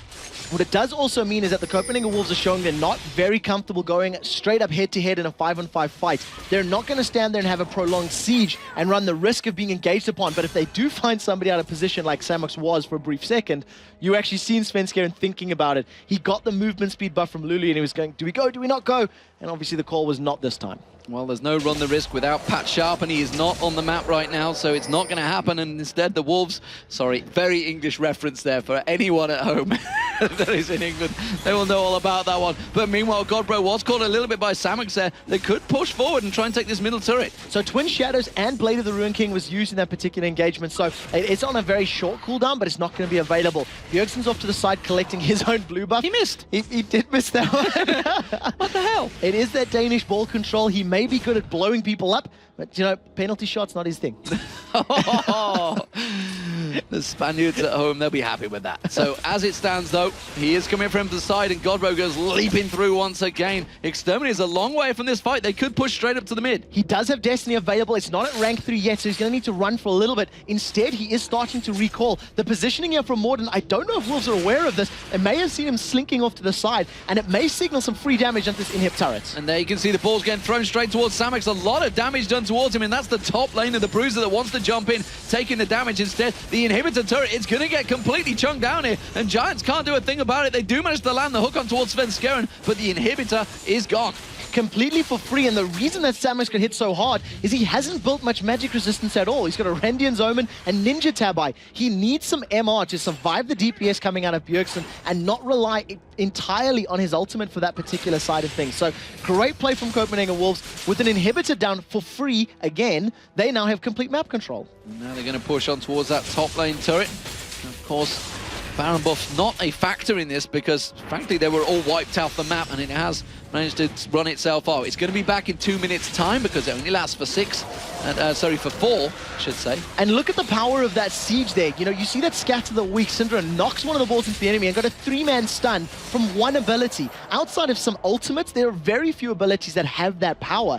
And as long as Bjergsen continues stunning up 2 or 3 members, it's just going to be free DPS onto these towers. And you're going to see them continually doing this. Look at the positioning on the ball. Look for Scatter the Weak. Both of them are going to get kicked up. Not this time, and then they'll land stuns when they're both flying through the air. Doesn't matter, and well, Giants realized the danger that they were in. They didn't want to see those balls flying at them once again, and instead they do back away from the turret. Look at that, though. That's what you like to see from Jim Bones on Katarina. Katarina? Caitlin. We knew what you meant, Lee. Yeah, it's We the knew what you meant. 1100 crits. That's what I was excited about. I was seeing those big numbers. Numbers good, damage awesome. It doesn't help if you get blown up instantly, though. So I think what Jim Bones is going to need to do is he himself needs to pick up some MR as well. The Runic Bulwark has been completed for Giants, which is very, very important and crucial to at least reducing some of that AoE damage that's coming down from Bjergsen. But I do feel like they're going to need some more concentrated MR. I wouldn't even be surprised to see something like a Quicksilver Sash from Jims, because it'll work from the stun against Bjergsen, it'll work for the slow against Deficio's Lulu, and I really think it'll help his survival chances in these team fights. I'll tell you what, I wouldn't want to be Extermin right now. He's going to have to run, and run like the wind, because Bjergsen has your scent, and he's coming straight for you. We're not going to see any flash crazy engagements. He thought he was in the bush, instead he's already backed off. Clears the wave out, and Extermin just steps back a little bit. Now we see Samux, he's trying to sneak a ward in towards that Baron. It's going to be up in 8 seconds time. So we do see positioning. Bjergsen's going to be running back up to the mid lane. He was never really going to catch Twisted Fate because of the Lich Bane and that Twin Shadows. But we do see his Extra a little bit out of position. He does have Destiny available, but he'll need to close some of the gap towards that Baron buff. And the last time this happened, Giants were 4 versus 5 as well. But it does look like it's just a bait from the Wolves. They've picked the fight. They've gone straight in towards it. The Voice Bites come in. Chain of Corruption gets thrown straight out. Morden is going to be the target. Svenskeren just jumped straight on towards him. Now it's going to be Svenskeren going down. Oh, sorry, Morden going down. Now you can see a very, very large Svenskeren sliding through, catching out towards Extermin. We do see Godbro going down in the side there, but it's another kill for the test, taking down Extermin. And now Samux, he's running for his life. They've pinged off. They want Svenskeren to cut him off. That's exactly what they do. They don't quite get the slow on him. This time they do. He jumps back in, gets the stun straight on towards him. Can he take the test down? No, he's just getting kited. The exhaust comes down, and Bjergsen picks up another kill. The only man standing is Jim Bones. He still has it in him to try and snipe this out. Even more impressive, Bjergsen saved his ultimate there just for Jax. He didn't use that at the beginning of the fight. He didn't use it on any other squishies. They've stunned up Jins. If he gets closer, he may be in damage. In trouble. He tried to get the steal. Didn't quite work out, though. The smite comes out from Svenskeren, and he picks up the Baron. So 4 members of Copenhagen Wolves now with that Baron. Big advantage being picked up by the Wolves here with a 10,000 gold lead over the Giants. And of course, the Super Minions bashing away on the Nexus turrets. One of them's down to 50% HP. With the fact that they've got this regen now from Baron buff, and the fact that they've got such great ranged poke from Syndra, from Varus, and from Kha'Zix, it's going to play in their favor. So we'll see how this particular matchup plays into their favor, as long as they don't get caught out and jumped on by Jax and by Zin. So we do see Extermin. He's going to clear out that bottom lane. And where are the Wolves going to go now with this Baron buff? Looks like they're heading straight for the blue buff of the Giants. No surprise there. They're going to take that one away. They're going to pick up the Dragon en route. Why not? It's not going to take them very long to do that one. Meanwhile, Godpro does go over, leap across, and pick up that blue buff. So another blue buff stolen away. I definitely do not think a single one has been secured by the Giants. The Copenhagen Wolves blue buff is available. They've just taken to farming their opponent's resources because they don't need to. They're not under threat of losing their buffs. Even though they've lost 3 towers, they still have complete positional and map control. And look at the vision on the minimap. If you haven't seen how many wards the Copenhagen Wolves have, just look at that. They have complete and utter vision over the side of the river and the jungle of the Giants. The defense grid is definitely laid out by the Wolves. Oh, the hook lands on towards Svenskeren, but he's not really the one you're looking for again. Instead, the ball just comes throwing across the wall there. And no, you can't have it back. And instead, there's no ball game signs run all over the walls of Giants, but instead, they're just going to keep on pushing through. And we'll see how the siege works out for them, because like I said, if Jackson Zins out jump in there and get a good engagement, it can help them out. Instead, with no turret being in the mid lane, Copenhagen Wolves decide to just push in for this inhibitor. Gold card is primed for Extra, so if they decide to go in, that's good. Once again, they hook Sven. They do hook Sven. He's not the one they want. This time you can see Svenskeren going in. He's almost baiting them, saying, hit me with everything you've got, because I am so tanky. And Jim Bones absolutely is not. We saw the ultimate from Bjergsen just popping him where he stood.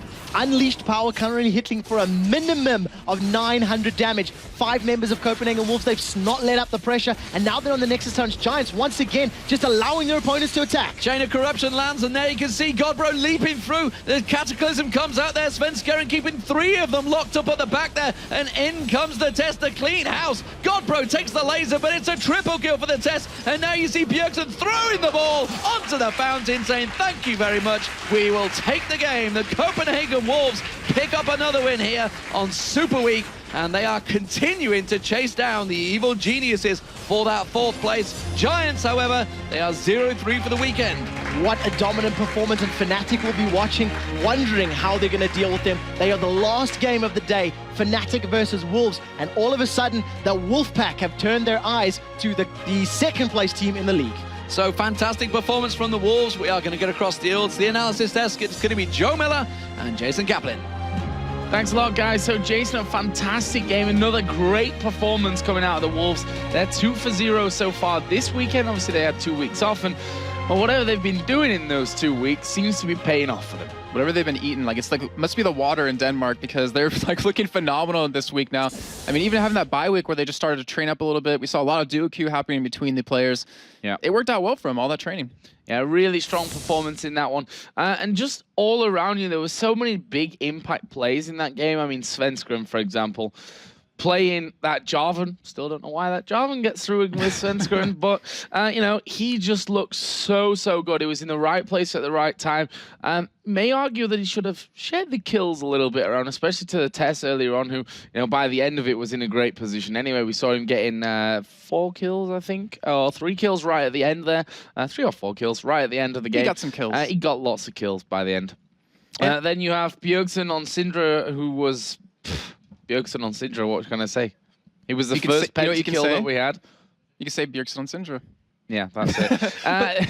We saw him getting the first pentakill in the European LCS early in the season, and he's just showing there why Syndra can be so devastating. It's a massively high skill cap champion, but Bjergsen proving that he can definitely handle that. And the thing was that you can't, like, we're talking about the Wolves and how they did so well, but the Giants as well. Like, they really played a great game, because in the bottom lane, Jimbo and Zibabeta, they won that lane single-handedly. They had pretty much double the CS of the Tess and Deficio at one point, and that just shows how strong they were there. And even Samix in the top lane, he was 3-0 when Godbro was like 0-1 at some point, and he was beating him in CS as well. Like, they won their top and bottom lane, but Bjergsen, like, that's weird to say. He made an impact on the game. He could 1v1 Twisted Fate in the middle lane. He, you know, came down a bomb a couple times to make some plays, came to the top lane to make some plays, and the Wolves just overpowered him. Yeah, and Jax is always going to be dangerous, right? I mean, we know how strong Jax is. He's a champion that's obviously not seen half as much, I think we can say, as he was previously. I think that's the 3rd time that we've seen Jax this season. Maybe it's even 2, but I'm pretty sure it's 3. And he's lost all games up until now. So not having the best record here in the European LCS, but we saw how dangerous it was when he pulled off what was basically a 1 versus 2 in the top. Yeah, he did. And the thing was is that it's just, Season 3 wasn't kind to Jax. It really wasn't. Like, the items you had to build for him, unfortunately not working for him. But we do have a replay to show. And it was for the first Baron fight we saw out of the Wolves. It's 10-7, 27 minutes in. And the Wolves are up about 3,000 gold right now. But it was still a very close fight. And you just see, like, the power of the Wolves, like, composition. So we get 3-pointer screen and just show you exactly what happens here. As it'll be right after the Baron is taken for the Wolves, because I want to start out there in particular. And then, of course, you see, you had Trevor talk about Svenskeren making a good play here. We'll get to that when it happens. But, yeah, Svenskeren, he's just going to go off to the side. He's just going to try to bait the team away. He's knowing he's very low. He's probably going to get killed off. And this is what I wanted to show out of the Wolves, like, lineup. You see them trying to run away, but as they're running away, the slows coming out of Lulu, the slows and stuns coming out of Bjergsen, the Q out of the Tess, you even have Godbro with the Void Spikes. They did so much damage to the lineup of the Giants before they even got close to the fight. And of course, as it does progress on, you're going to see Samix go in and just show you the power of that Jax. You get the stun. Obviously, Godbro was able to get away. But to just, unfortunately, he's overextended a little bit, but he was trying to create plays for his team as a support, which is what you have to do. And unfortunately, he goes down, and then of course you see a nice Zonius out of Bjergsen right there to stop that stun come out of Exter. And he was able to turn this fight around from here. And in the meantime, let me just show you the mini-map here. You have, over on the top side, Svenskeren. He pushed the top lane because he knew he was going to die. So what he did was, either I'm going to die, like, to them right away, or I'm going to try to push the turret and make someone come after me. So that way, we could potentially win a bigger team fight over back towards our team, which ended up happening for them. You see Bjergsen, he gets a little cheeky spot right here, I'm going to say, as he waits for the team to come back, because he feels they're going to try to push the lane eventually up on him. And obviously, as we know, he just explodes explodes Exter here just with that ultimate alone as he comes around that corner. But, you know, the Wolves, they were using their whole composition perfectly well. And they also just kind of outplayed the Giants right there in the entire fight, just knowing what they were going to do. They were a step ahead. It was like a little game of chess, and they outplayed them. Yeah, so let's go through our MVP of this one now. A lot of people are probably calling for Bjergsen to be the MVP of that one, and rightly so in some respects. I mean, he finished the game at 9-8, 312 CS by the end of it. Absolutely dominating performances, no doubt about that. But we actually went in the end for Svenskeren, who had a very big impact. We talked about the strengths of Svenskeren earlier on, especially with Jarvan. And I think this game proved once again why teams need to ban out Jarvan against Svenskeren. And the thing is, like, you're definitely right. We could say it was Bjergsen, but we always talk about him, and we never talk about the other people on his team who are really stepping up, which is Svenskeren. Like we talked about when we highlighted him earlier. He has just really come into his own. He's really grown in LCS. But we're still wondering, where's the ban finally going to come in on Jarvan? And maybe it happened later today versus Fnatic. Well, maybe we'll see that coming in. We're, of course, going to find out with that one later. That will be our final game of the day, Copenhagen Wolves versus Fnatic. But for now, we're going to head over to the main stage where Shox is waiting. Thank you very much, Joe. Now, Bjergsen, was it your plan to mentally undermine Extra by taking every single one of his blue buffs? Syndra is strong against Twisted Fate in lane, so we always had the upper hand, so we could always go in for the blues. And Syndra can pull the blues over the wall, so it was like, why not? It's a free blue buff. Why not? You had a very good game on Syndra. Svenskeren as MVP had a very good game on Jarvan. It was kind of necessary because the bot lane was falling behind in the beginning. So where did you take the game from there? We pressured mid early game because Jarvan and Syndra have 2 stuns, or 1 knockup and a stun.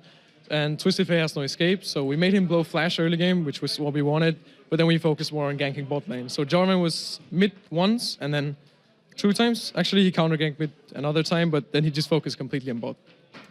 You're now even, you could close in on EG in the 4th place. Did you ever think that would be possible when you first came here? No, because the first time I got here, we were already like 0-7, so... But it's pretty cool. It's nice. And how are you, personally, you're very young, how are you dealing with the fact that you got all the cameras on you, the interviews all the time, all the attention, the pressure to perform? You seem to be doing very well. I don't really feel the pressure to perform. I just want to play my game. But I'm not really used to all the cameras yet and all the interviews, but I'm getting better at it. And it's a part of my job, so I just have to get used to it.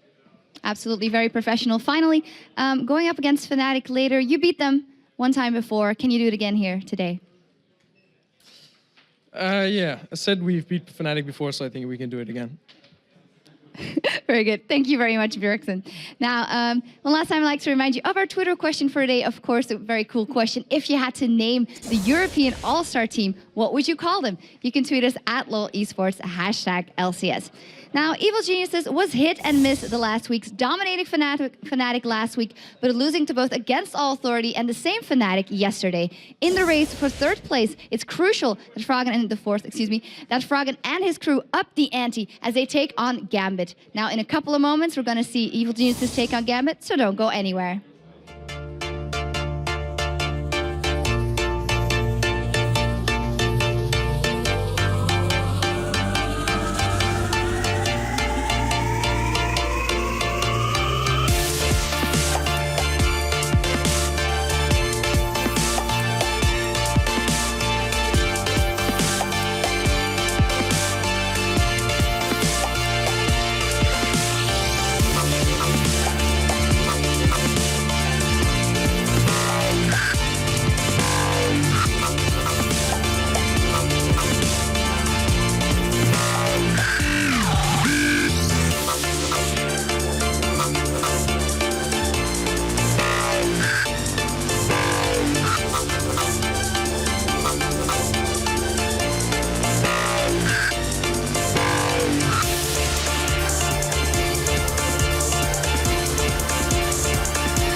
So welcome back to the analysis desk here for the European LCS. Joining me, of course, is Jason Kaplan and Soaz for this one. First of all, Soaz, I want to talk about Nunu because he's awesome. But what was your thinking about picking Nunu yesterday? Was it a bit of a mind game against Wicked?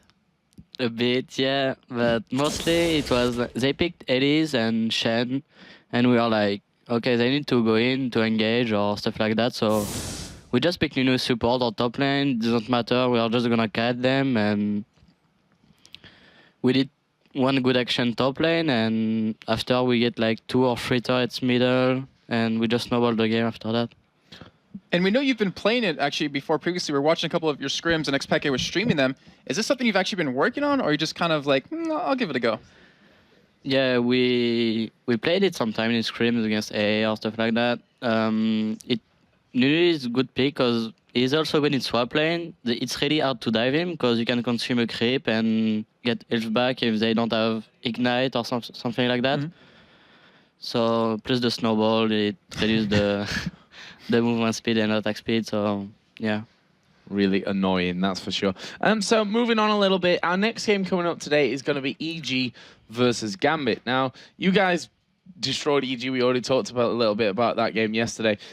What do you think to this next game? Because EG are still a little bit in trouble now in that mid place.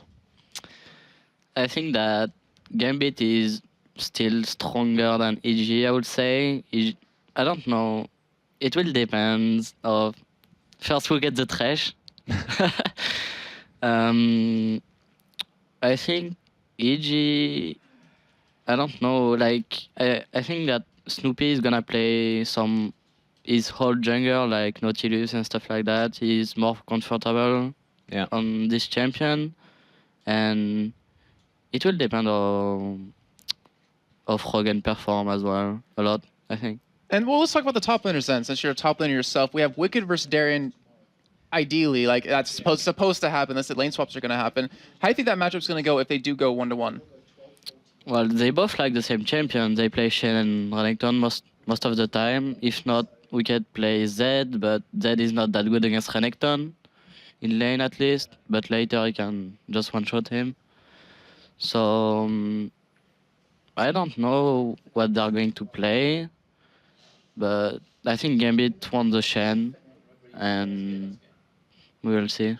Okay. So what about your last game, or the last game, your first game today, against Copenhagen Wolves? They've had 2 weeks off, time to prepare, time to practice and what have you for these games. They've looked strong so far. Did you get a chance to watch that last game? Yeah, actually I watched it. I thought that Giants would have win because the bot lane was so behind. So I don't know. Jackson did a lot of kills early, and Syndra is a bit like Fizz, but without mobility. If you get some kills, you have so much burst.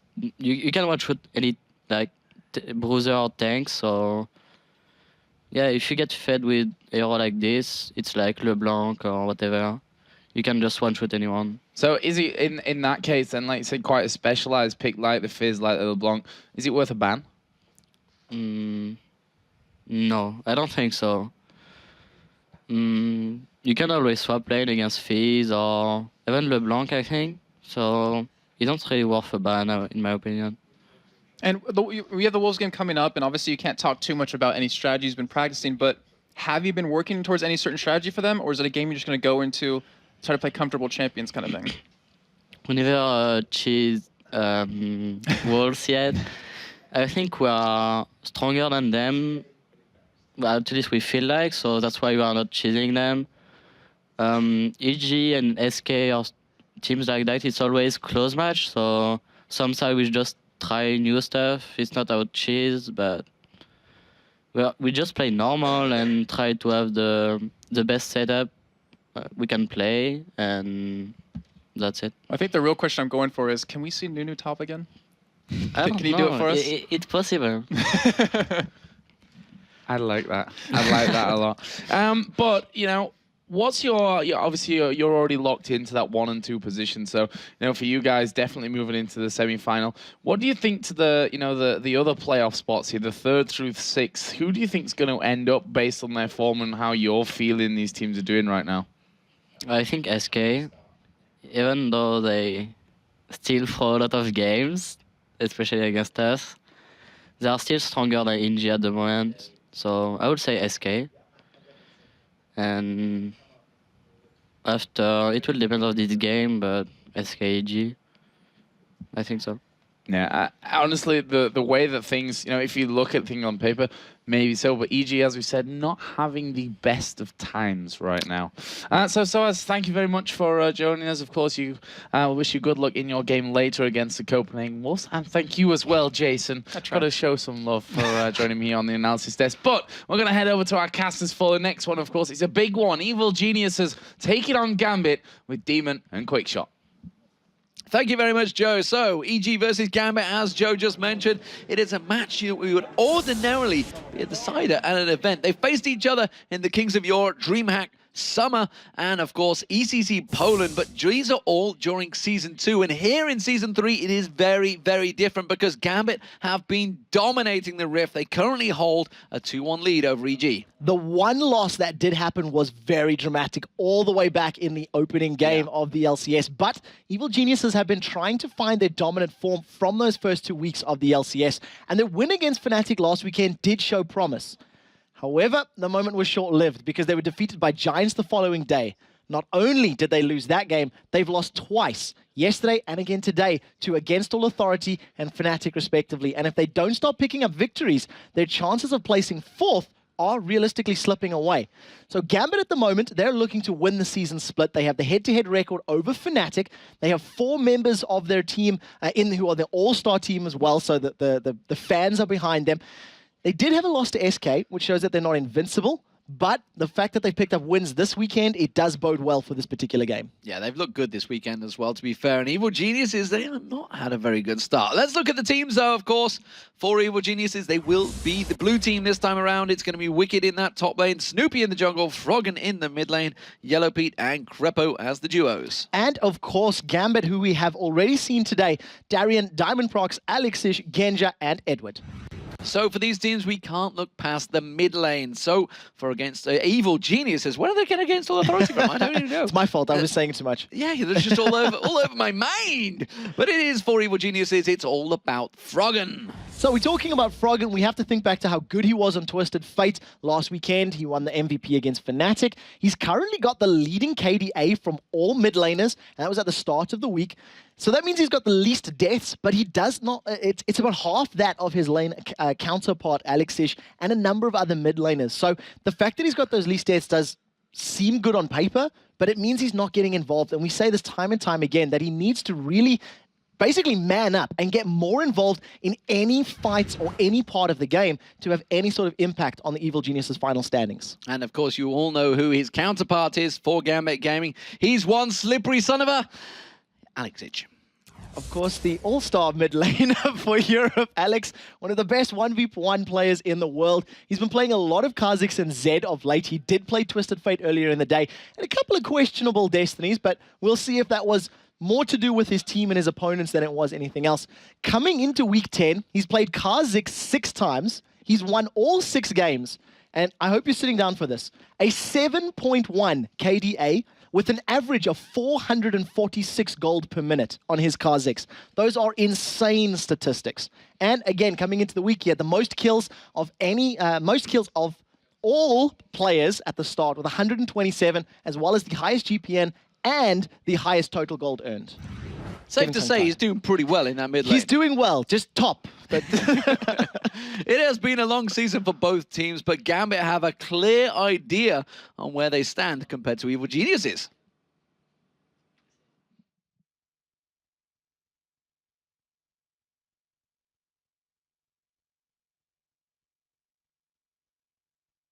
We do apologize about that. The video obviously has got an error. We'll probably be jumping into the Champ Select very, very shortly, I imagine. What we can talk about is the fact that if Evil Geniuses lose this matchup, they are 1 win away from the Copenhagen Wolves. Right now, they have 1 win more and 1 loss less. So, if they lose this, they'll be tied on losses, and they play the Wolves tomorrow. Scary, scary statistics for Evil Geniuses as well, because frankly, They didn't look good yesterday. I'm not going to lie. They did not look good yesterday. And there was a few dejected members of Evil Geniuses thinking, what the hell is happening right now? Yeah, I agree with that entirely. It's one of the situations where against Fnatic, it was one-sided. They had no chance. Against All Authority, it was a fairly even game. It went back and forth a number of times. However, at the end of the day, against All Authority just got better and better and better the longer the game went on, and they were able to just brute force them and win out those matches. So 0 for 2 in their 5 games here. Evil Geniuses are desperate for a win. And we should mention, you see a very, very hairy Snoopy right there. If he wins against Gambit, he will have a shave, ladies and gentlemen, or more importantly, ladies, because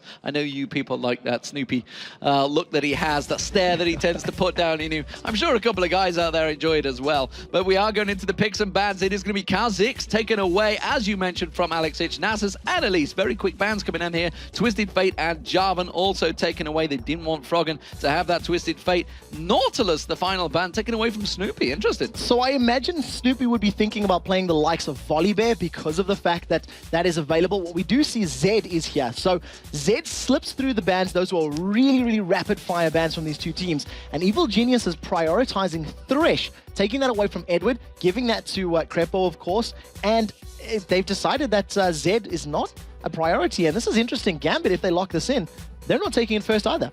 Well, we'll see how it works out. We do, of course, Edward on Sono used to be the ultimate champion.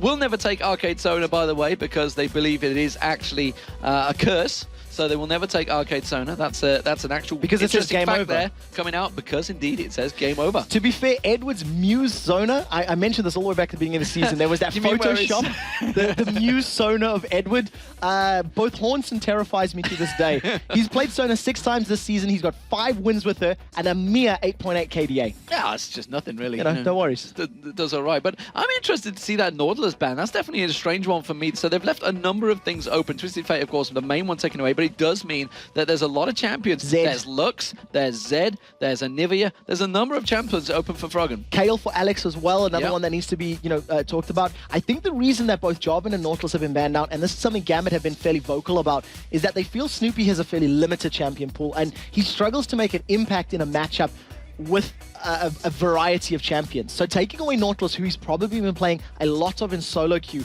means he's got to fall back to another champion. And Volibear has had some nerfs, but in this particular patch. So we've seen Snoopy running it last weekend against Fnatic, where it worked very well, but he was unable to replicate that yesterday when they played against All Authority. So there are the lock-ins. As you predicted, Volibear and Zed do come out. So Gambit now, how will they react? They had some very different champions, I think it's safe to say, earlier on today. They a couple of different options, and Mumu came out. We weren't expecting that one from Diamond. Don't know whether he's going to go that way again. It would certainly add a massive layer of area effect. Could it be Evelynn? Evelynn's a champion we locked straight in. So Evelynn's a champion we've seen Alex Hitch on before, of course, thinking back to Season 2 World Finals. In the semi-final, he played it against Taipei Assassins to great success, and then had it banned against him in the last 2 games. And you've got a great combination there that you can get from Agony's Embrace, Eve's ultimate, then you follow that up with the Crescendo, you get the bullet time over it. I'm not 100% convinced that's going to be in the mid, because it would mean they've left their jungler for last. It might be a jungler. I'm going out on a limb here. I know Alex has played it a lot, but it's interesting to leave your jungler for the last pick when Eve's not a priority pick right now. So it's a possibility. I'd be excited for Diamond Prox running it would be awesome. I think I might lose my mind. It would be awesome. The fact that Jason's there as well. Jason, another champion that we've seen in both the mid and the top lane. Earlier today, we even seen in the AD carry role. Obviously, it's not going to be AD carry for Gambit, because they do have Misfortune there for Genja, who he's played 10 times this season and has 10 victories with. And I was going to point out that in terms of your ADs, Varus was still available. So it's probably one of the picks they may consider. There is Anivia being highlighted on and locked in. Yes, ladies and gentlemen, we're going to see Froggen on Anivia. Let's see how this one works out for him. Of course, it's going to be Varus and Thresh in that bottom lane, which means the jungler will be Volibear and the top lane Wicked on Zed once again. How are Gambit going to react to this? So this is the question. That's Edward trolling. It's a very good. No, it's locked in. Oh my god. I'm going to try channel my Darian trying to do a Soaz while Soaz is sat here in the studio. With Nunu, that's going to be in the jungle, I imagine, for the rest of Gambit. They've got great AoE from 4 of the members. You've got great poker can come down from Jace. Interesting stats about Anivia. Played 7 times this split, banned 16 times. So a lot of games against Froggen in the early opening weeks. They said, no, we don't want you to have it. But he's only got 3 wins of those 7 games. So not a great win-loss record, especially when you consider who is wielding the Cryo Phoenix. Well, we'll see how Diamond does with that. Nunu in the jungle, of course, used to be the old-fashioned champion of choice, really. You know, frankly, he was always banned out. So I imagine this is going to be a you shall not pass moment when Volibear starts running into an engagement. He's going to eat a snowball in the face. Yep. Then he's going to be slowed down. Then there's going to be absolute zero. And Snoopy's going to be like, come on, guys, I just want to play. I just want to, you know, get to the honeypot, and it's not going to happen. Not going to happen. Extreme close-up on the chest, I think it's safe to say, of Darian. As he's looking cool, calm, and collected, taking Jace for this game. We'll see how it works out for him. And there is the all-star Yellow Pete, the AD carry for Evil Geniuses. The only member of Evil Geniuses to actually get into the all-star team, of course, Wicked there. He just had that 1v1 with Soaz, and Soaz managed to take him down 3-2 with the Nunu. We'll see how it works out in this one, and whether Snoopy there on the right of your screen ever gets to shave that beard. Okay, so loading screen is up. I have lost it. Diamond Prox is playing Eve in the jungle, and Alex is running mid lane Nunu. It is mid lane Nunu. We spoke to Alex yesterday, and he was talking about this morning. It was this morning. My God, and he was saying how there is not much damage in the mid lane, but you can survive forever. This is awesome. This is. There's a song, I believe, that uses them words, but there's a little word in between, and that's what I'm going to go with. I believe it's Flow Rider. I may be wrong. It is, yes. Joe nods. I'm not sure. You know, I'm not down with the cool kids these days. I'm all about the heavy metal. Putting it on, like. But hey, we are going in towards this game. So, Evelyn jungle, Nunu mid lane versus Anivia. It's all about the snow mid lane. So this is it. It's Freljord all over the place, and that's what matters in this particular game. I'm thinking back to the last time an Anivia was defeated by an innovative champion, and it was Ocelot playing Anivia against Fnatic all those weeks ago, and Expecto was running Caitlyn, and he just dominated Anivia in the mid lane. The champion was a super counter pick. I'd like to see how Alex is going to react with Nunu, because it's a similar possibility. Diamond being invisible, he cannot be seen, and he's playing a human ward right now. Look at the positioning from Gambit. They may think about a fight here. They saw him going in there, I'm pretty sure of it, but Diamond's just sticking a little bit further back. We'll see the ward go down. The rest of the team not going to go for this one, so they don't want to go for that level 1 fight. Of course, the Volibear would be a scary prospect. They could have a good stun come out from Froggen, so they didn't want to get involved in a level 1 fight. So well played by Diamond to at least give some vision. You could hear the discussions. You could see the talking from Gambit, thinking, well, do we go? Do we not go? What do we want to do? Interestingly, in terms of positioning on the map right now, it looks like it's going to be a Misfortune in the mid and a Jace Sona bottom lane. So they're even doing some lane shenanigans to get the absolute utmost out of their unique composition. So we are about to get underway, ladies and gentlemen. This is the 5th game of the day. Evil Geniuses as the blue team, Gambit as the red team. If you are watching or not watching, and you have friends that aren't watching, then what the hell are you doing? Tell your mother, tell your brother, tell your estranged ex-wife, get them on there, because Diamond Prox is running Evelyn in the jungle. Lee, I don't talk to her anymore, but in terms of this composition, the Gambit team, you will never be able to catch them. Every single one of those members has some form of speed up. If you think of the acceleration gate from Jace, if you look at Eve and you look at her Dark Frenzy that can stack with resets, Blood Boil from Nunu, Strut from Misfortune, and the Song of Celerity from Sona, that is an extremely mobile, fast-moving, hit-and-run guerrilla tactic team. It would be awesome if it was the Olympics, but unfortunately it's not. It's all about the kills. But it will help them out if they do need to chase down a flapping bird, for example, in that mid lane, in the form of Froggen, who is actually in a 2v1 situation. Now, I recall Froggen saying, if you were up against Caitlyn 1v1 in that mid lane, what would you do? I'd uninstall the game. That was his, I think he used some harsher words, but yes, it's a good point. Snoopy about to find Diamond Prox. I don't think Snoopy actually seen Diamond there, so he's sneaking around the side. You'll see Diamond moving in. He will be spotted now and going to take a couple of hate spikes. As Diamond just backs away. He's delaying Snoopy's jungle, but look at the positioning from Crepo. He's coming into play. Yeah, it's going to be Edward coming around as well, so it's going to be both supports. Will the hooks come through? We see that The ward does get put down. The pink ward spotted out. Crepo immediately turns around, lashes in, hooks on towards him. They do try and put the damage down on towards Diamond Prox, and they may well be able to get first blood. Flashes away from it, and Crepo flashes, showing the Thresh Prince how to do it. Taking down Diamond Prox in the jungle for first blood. Very well played by Evil Genius' Crepo, moving up at exactly the right time. Crucially about that kill, not only was it first blood, but he's taken away the red buff. Edward is still sneaking around the side. He couldn't get in range to steal it, but now you have Crepo with the kill and red buff going back to lane. He's going to be very, very difficult to deal with for Darian's Jace. We'll see what he does here, because Darian is going to have problems with that. Crepo is going to go aggressive. I know for a fact he wants to answer to some of those fans that have been doubting him on the Reddits of the world, and he's not been too happy with some of the comments that have come out, so he's going to be having something to prove here, I feel, on Thresh. So we'll see how it plays out. He's got a good start so far. The map awareness, the fact that he recalled, is working to his favor. Up in the top lane, the 1 versus 2 for Evil Genius is Wicked. Currently 16 CS, and he's handling the pressure relatively well, but you know, he's dealing with Alex at the moment, and Alex may get caught out. It's a Yeti versus a bear.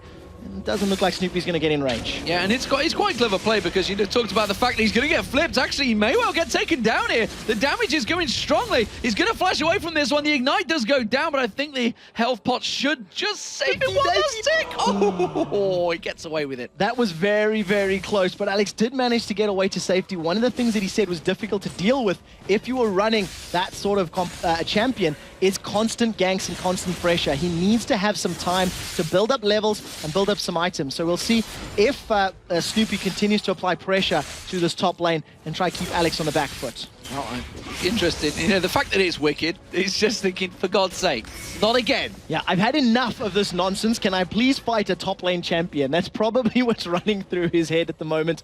But if any team is going to pull out some innovative strategies, it will be Gambit, because like we said, they're guaranteed top 2. They're guaranteed. They're allowed to have a little bit of fun with these matches, because nothing can happen to their playoff seeding. And the interesting thing is that we saw Fnatic having fun, we're seeing Gambit having fun. It kind of backfired on the American scene, and suddenly we're seeing all these you know, statements having to come out from the likes of Curse, who were dominating throughout the whole season, then just had a really bad Super Week because they were having a little bit of fun. Yeah, they realized their playoff dreams are a little different, or, you know, that their position was secured, so they swapped out for the very last game of the weekend and ran, I think, AP Tristan in the mid and Fizz in the jungle, so a little bit different. And you know what? If not, why not? If you never try these compositions, you never discover if something is slightly better or slightly new, you know? Well, and it can play into your favor. You know, if I was to look at another sport, for that sort of situation, you look at football, and there's a massive fair play rule that they have to use a starting steady lineup, which doesn't really stand in League of Legends, because every champion is balanced and viable in this game. Correct. Now, Crepo, he's got the Lantern out, and we see Snoopy trying to set up a gank, but Darian was well aware of that one. And of course, with the movement speed reduction in this patch, Snoopy's Rolling Thunder is less effective. Yeah, that's never going to catch him out there. And Darian actually, for once, I might add, playing very cautious in that solo lane. It may have to do with his range. He's realized he can sit back and just farm away with that Shock Blast Acceleration Gate combo and rely on that the hammer stance and the range stance? Crossbow? What's it? Mercurial? Well, you would know, not me. No, you see, I just remember, because I know it's the Mercurial Hammer and the Mercurial Cannon is the word I was looking for. To be fair, he has got about 7 different skills to choose from. So correct. It's only fair that you can't quite catch it out. They're trying to catch on towards Edward, but we do see Diamond lingering around. There was a ward. I didn't see whether he got spotted in that bush or not. I don't think he did. There was no exclamation marks above his head. He wasn't given a quest. And instead, it does mean Wicked. Look at this. This is the start. Now he's starting to get in dangerous territory, because that Ice Blast is building up, and it's going to get stronger and stronger, as well as the Consume, which he's doing. And now it's just an immovable object in that lane. You can't push him out. No, there's absolutely zero that you can do to him during the laning phase. And in terms of his Ice Blast, base numbers are not necessarily the highest. 175 at rank 3, which is currently where it's at. So with his ability power, he's dealing 200 damage per Ice Blast. But it stacks up. That's the key. He can throw it out over and over and over and over, and obviously just say, you know, nice and healthy with that Consume. And another advantage is the fact that the blue buff is being given across to Diamond, because nobody else needs it. So he's quite happy to take it. So that's going to give him a bit of an experience boost in the jungle. Going to help him speed around as well as clearing with his hate spikes, gets the Dark Frenzies out and just motoring all over the map. What they can do as well, as the game begins to progress, they're going to donate that blue buff over to Darian's Jace. And they're just going to have this siege situation where you're going to have shock blast after shock blast. When people are low, then all of a sudden you're going to have Diamond Prox going in with his ulti and following it up with the bullet time and the rest. So they've got quite a nice composition for that to work. But we've seen siege comes and Edward's caught. Edward's caught out by Frog and they're trying to use that ultimate to burst him down. And he is actually still spotted, finally puts that ping ward down and has a full vision of that ward in the bush. And he just thought, wiser of it, I think I'll return and take that ward out in just a few moments. It's actually going to run out before he gets it. So quite crucially there for Edward, he's actually open with the Ruby Crystal. So he had that additional HP, which is obviously going to help him out. And the fact that he's got such great sustain with Sona. 2 points into his W, his healing spell. And with the potions drinking, or while he's drinking the potion, he'll just be regenerating all of that lost health. So the standoff in the mid lane has helped Alex Ich have that solo top lane working out for him. Wicked's thinking, this is just like a bad dream that keeps happening every single night of the week. I don't understand. It feels like he's just all up against it. The fact that he's had to go for double Doran's Blade, no boots, just shows that he's not even intending to go anywhere near Alex Ich. No, not at all. He doesn't want to get involved, and it's because he can't. He's not going to be able to outrun him. The Blood Boil's there. He's not going to be able to, out DPS him, even though he's energy-based. He doesn't rely on mana. We do see those Diamond Prox just sneaking up towards this top lane. Ward is about to wear out, and there's actually some pings there coming down from Evil Geniuses. So that was either Snoopy saying, I'm about to come up, or pretty much going, look, something is fishy here. Be careful because Eve is around. Eve is definitely around, and it's the terror of the solo queue, it's safe to say, in the lower regions. And Wicked again takes another Ice Blast as Snoopy tippy-toes into that bush, puts a pink ward down and clears out the ward of Alex Ich. One of the things you have to remember is that, in the bottom lane they've caught Darian. They do manage to catch on towards him. Chain of Corruption didn't land though, unfortunately. The lash is there though, it should be enough to finish him off. And that will be Evil Geniuses picking up their second kill of the game on Yellow Pete. It's not over yet because Genja takes a bit of damage in that mid lane, manages to sidestep the stun. Darian a little bit overextended. It's not the first or the last time we'll be saying that, I'm sure. In terms of the wards, what you do need to remember now is Evil Geniuses are going to be investing much more money into pink wards or oracles because of Eve on the map. They're grouped up very, very tightly. This is a 5-man Evil Geniuses that's fending off a 3-man Gambit because Alex is not there yet. I'm not sure if they can sneak in and try and get this one. Instead, they try and get the poke on towards Diamond Prox. You see the death mark going in there. Bullet time. Does Rod try and catch on towards him? Bullet time did manage to land across all of Evil Geniuses there, but they don't have the speed to catch on towards him despite all that mobility. You can't chase down the bird. So Diamond Prox panicked a little bit and he popped his ultimate only on Froggen. He didn't manage to catch anybody else there in that particular engagement. So I'm not 100% sure that was ideal, but a great crescendo and a great bullet time from both Genja and from Edward allowed them to force members of Evil Geniuses back. But the Dragon was secured. Darian, once again, he's just sitting on his side of the map trying to farm up. You can see Anivia hiding in the grass, and can they get the stun? They do manage to try and get the combo on towards him. A lot of damage coming out. The stun comes in. Yellow Pete's going to pick another one up, and he does. And that is Darian being massacred in the bottom lane. So 3-0. Snoopy's going to flip Diamond back. He goes straight in towards it. Remember, Crescendo was used in the last fight, and Wicked didn't quite get in there and get the damage down like he wished. No, Deathmark was not available either, so he would have needed that to be able to deal much more damage. Crepo throws out the death sentence, manages to catch a melee minion, and absolutely nothing comes of that one. But at the moment, it's advantage Evil Geniuses. They're playing the combo a little better. Look at the amount of vision that they have with all of those wards. They're going to become pink wards relatively soon because the later the game goes, the more damage Diamond Prox will be dealing.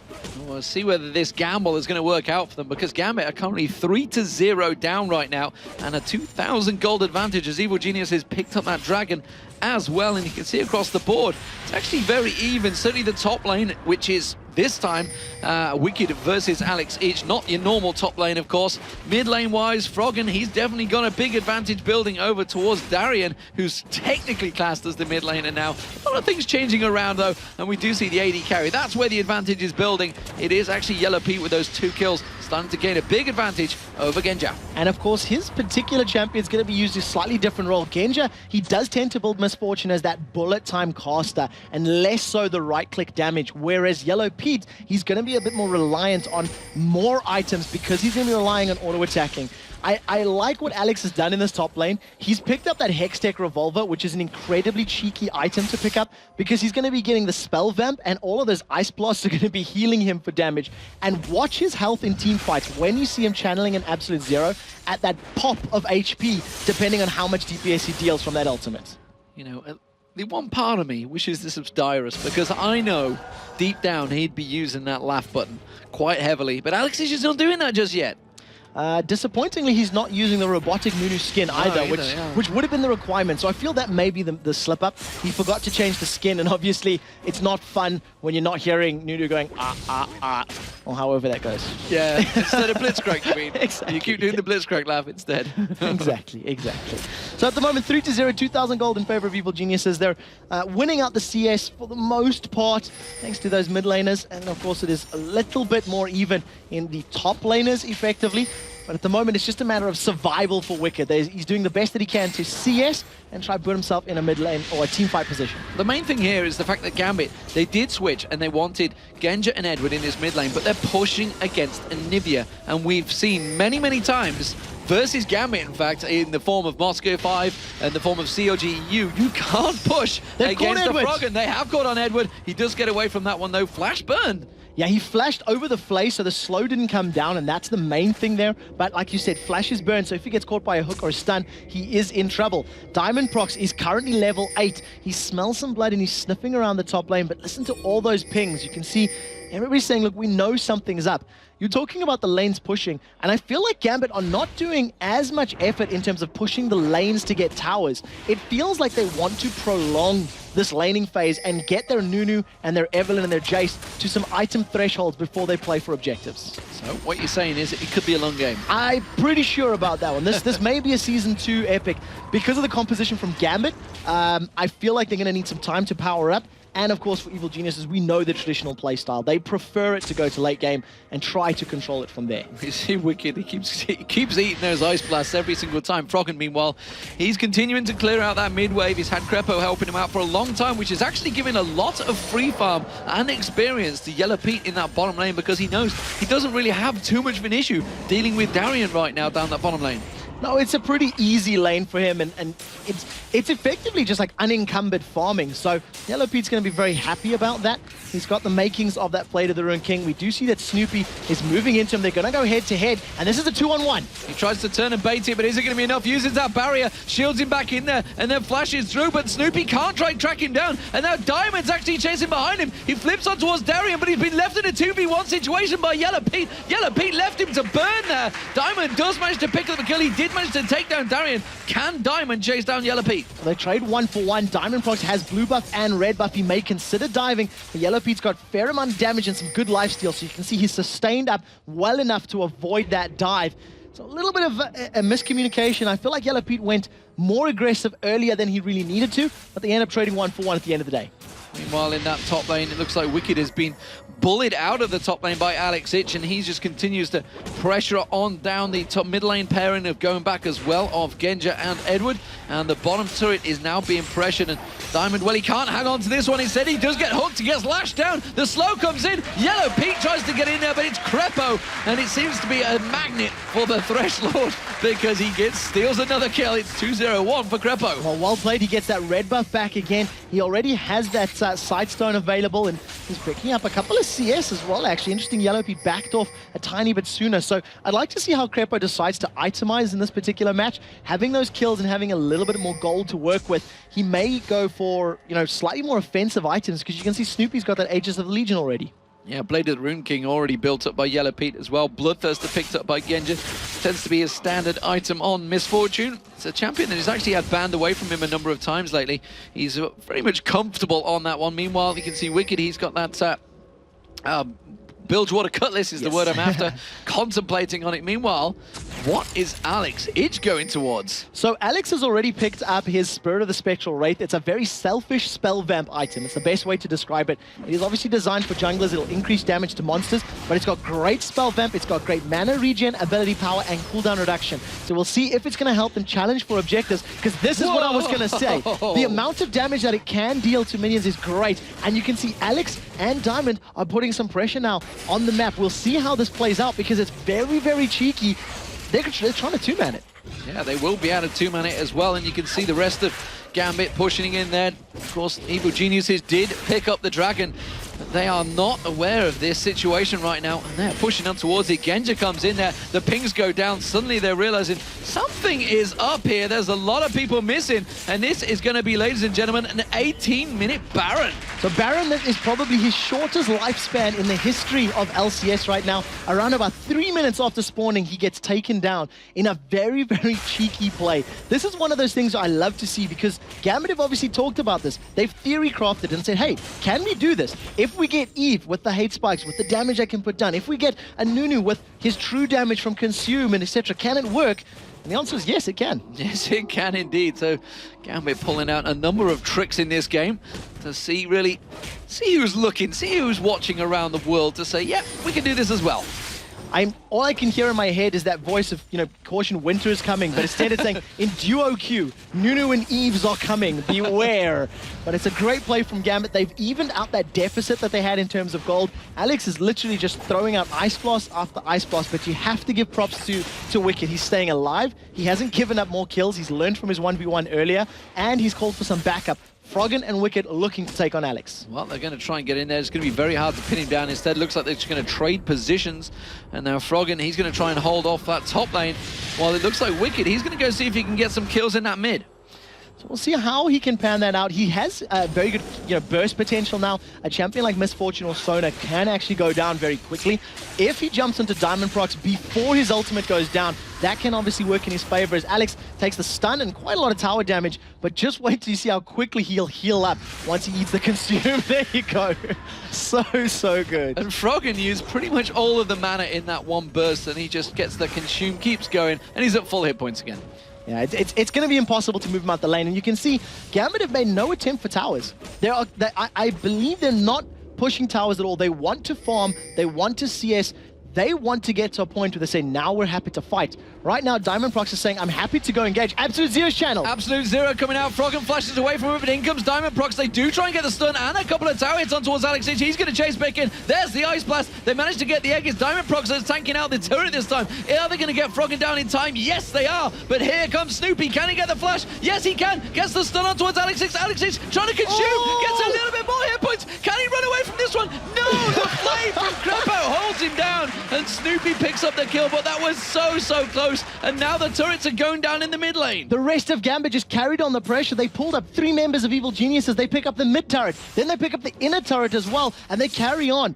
A great play from Crepo. Secured that kill onto Alex because he was about to get away. But look at this. Gambit are collapsing onto Snoopy and Crepo. This is going to be a 3 versus 2. Can the Geniuses get away? Crepo, I think he's going to admit defeat. Realizes he's going to go down. Throws down the box. Can he flash away from this one? No. He just gives himself up and gallantly takes a death for the team. And Evil Genius says, well, they are 6-3 up. They are still ahead in gold, but do not write Gambit out just yet. Now, unfortunately, the Geniuses weren't quite smart enough to avoid losing Crepo in the top lane, but well played by Gambit. They managed to roam around, roll around, and use all of that mobility and movement speed to their advantage. You see how quickly they close the difference from the mid lane to the top lane, thanks to all of the passives and the abilities they have in their trunk. And up in the top lane, you see a little bit more pressure on the top lane. So now all of us on the tower. Now you see Gambit saying, we want to push some towers down.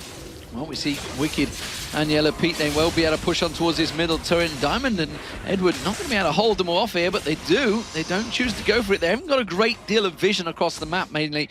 And they do just put that ward down in the middle. The rest of Evil Geniuses do start stacking up in the middle. And we see the ping ward coming out there from Alex Ich. And he's happy to return to the bottom lane and continue farming. Talking about those wards, look at the vision for Gambit. They've got some pretty deep jungle wards in the sides of Evil Geniuses. So they're fairly knowledgeable of what is going on, where the movement is, and what's happening.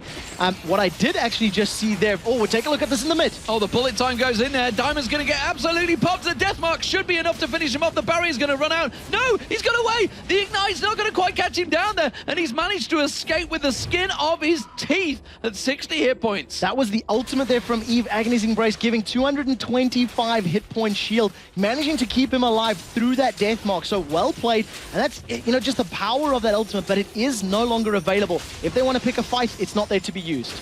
Meanwhile, you can see the number of items being completed now. And, well, for Diamond, I think that Morellonomicon was pretty much what saved him in that, when you see the ultimate popping off, that sheer fact that he had the ability to power the acceleration, getting shock blast up the backside of Frog, and that bird taking a little bit of a jolt more than he was expecting. Dragon is going to be up in 40-second time, so let's see how the teams start laying out for this. That Morellonomicon is such a great pickup. It's going to counter the passive of Snoopy. When somebody's below 40% HP, it reduces their healing. And of course, you look at that lifesteal that's coming out of both Wicked and out of Yellow Pete. So if they get their burst combo down, you know, some shock blasts, follow it up with an ice blast, and then the absolute zero, their healing is going to be significantly less impactful as they're trying to secure kills. And the amount of AoE that Eve puts down, her hate spikes will hit multiple champions and be able to apply that debuff to everybody. Right now, Gambit, thinking about the tower, thanks to the vision that they have, realize that EG are collapsing on them and decide to back away. They back away from this one, but it is giving a lot of free farm time for Darien and Diamondprox. Diamondprox clearing that top wave down, and now the Dragon is going to get started off by Evil Geniuses. They realize that Gambit not anywhere near this one. They know that Diamondprox is a long way away. Alex Izzo just runs straight in, tries to do a drive-by massacre on towards Yellow Pete. Didn't quite happen. The Ice Blast came in there, and he just trots on by with the Blood Boil. He's buying time for Diamondprox to join the party, because this is a 4 versus 5 until Diamond is there. He managed to move back down towards that bottom lane, consume a minion, and heal back up all the damage that he took. He also managed to burn out... no, it was his Ignite that I actually used. So we'll see what happens now as the two teams have stacked up. And it's going to be a full-on 5v5, and the damage from Alex, I think, will be key. If his Absolute Zero gets a good channel, EG are going to be shredded. The hook comes on towards Alex. It's not the one they really want to go to, but they do manage to put the flay down on him. Crescendo comes back. We see a dancing bear in the middle, but the Russians are not impressed, and they do manage to pop him down. Wicked goes back in towards it. He gets dropped down. Genja picks up the double kill. Now Crepo going down. They're going to continue chasing. This shock blast comes out. Diamondprox, the hate spike's not quite gaining the traction that they wanted, and now we see Edward off of the side. Oh, he's going to be tanking the Dragon. The Dragon's going to finish him off. The Ignite will gate him down. It's Frog that picks up the kill. Back and forth. Acceleration shock blast on towards Snoopy. Not going to land. And it was a 2-for-2 trade. But the Dragon, more importantly, will go to Gambit. 2 for 2. They're going to secure that one. At the moment, Dragon showing its allegiance and helping out the Evil Geniuses to pick up that second kill. Overall, though, without Absolute Zero, Gambit won the team fight. They were able to force out members of Evil Geniuses, and Alex did not channel his ultimate at all. The slow was not there. The damage was not there, and that is very, very important to keep note of for the next time these two teams bash heads. So the Baron about to spawn. We'll see whether they try and pull any tricks off this time, and whether it'll work out, more importantly for them. Evil Geniuses will, of course, be prepared for this one.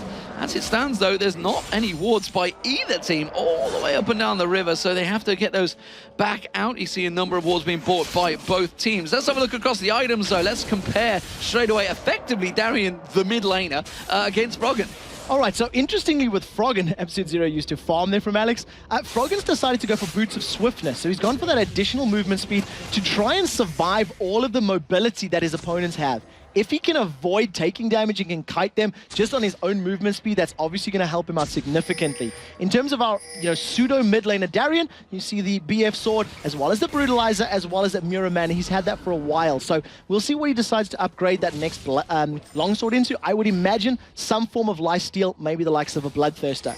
Our top laners, Wicked's very far behind. He's only got that blade completed. Interesting positioning here. Evil Genius has kind of half-heartedly thought about going straight up the mid. They know that Alex Itch is in the top, and that's exactly what they're going to do for. And you can see Chain of Corruption landing on towards Darien. He gets sniped out, but Misfortune does manage to catch them all out quickly. Crescendo goes across as well, and now with a hook on towards Diamondprox. He gets leashed. Can he flash away from this one? His barrier will be doing just enough to survive. Alex Itch is running down the side here, but he's not going to get close enough, and it was a 1-for-1 trade. Wicked for Darien. Now Alex is thinking about jumping into this party. Absolute Zero has just become available. He may even consider going for Baron. There's some pings there from Evil Geniuses there. Fairly aware of this one. You can see the pings, and they're trying to reposition for it. Wisely, Alex decides to back away. This time he doesn't get the solo Dragon, Baron, which he kind of thought about. He's like, well, I could probably do it, actually.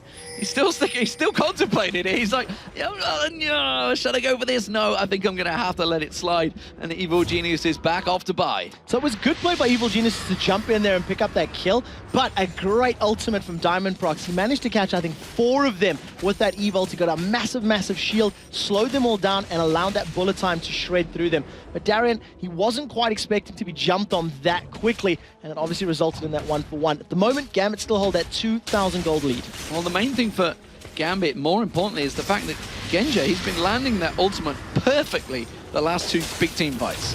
He's got a Chain Vest as well, so in terms of the Genja build, Bloodthirster, Lost Whisper, Guardian Angel, he's getting very close to that. Then I'd like to see where he goes next. With Misfortunes, I like seeing him pick up those double Bloodthirsters because, like we said, he relies on bullet time for his damage, and all of the stacks from that bonus attack damage will benefit that sort of playstyle more than any other items. We'll see if he feels the same. At the moment, though, Gambit, they're clearing out the wards in and around the Baron pit. Alex is about to find Crepo. We may see our next big team fight. We'll see whether they go for this one. Of course, the Shock Blast landing on Frog, and he won't be too happy with that one. Crepo wants to get that ward in the middle, but he's got to be very cautious. Instead, the hook lands on towards Edward. He is going to go down here. Didn't have Crescendo available, and really wasn't going to be able to do anything about that one. No, none at all. The 5 members of Evil Geniuses are stacked up in this mid lane now. Looks like they want to push for towers, but there's a little bit of split decisioning. Both Crepo and Yellow Pete were moving towards Baron. The rest of the team are moving in the mid lane. Now they got the numbers advantage. They picked another battle. The big angry bear goes in towards Alex Hitch. Deathmark went down from Wicked, but it's going to be Snoopy. Oh, he gets away from the Lantern.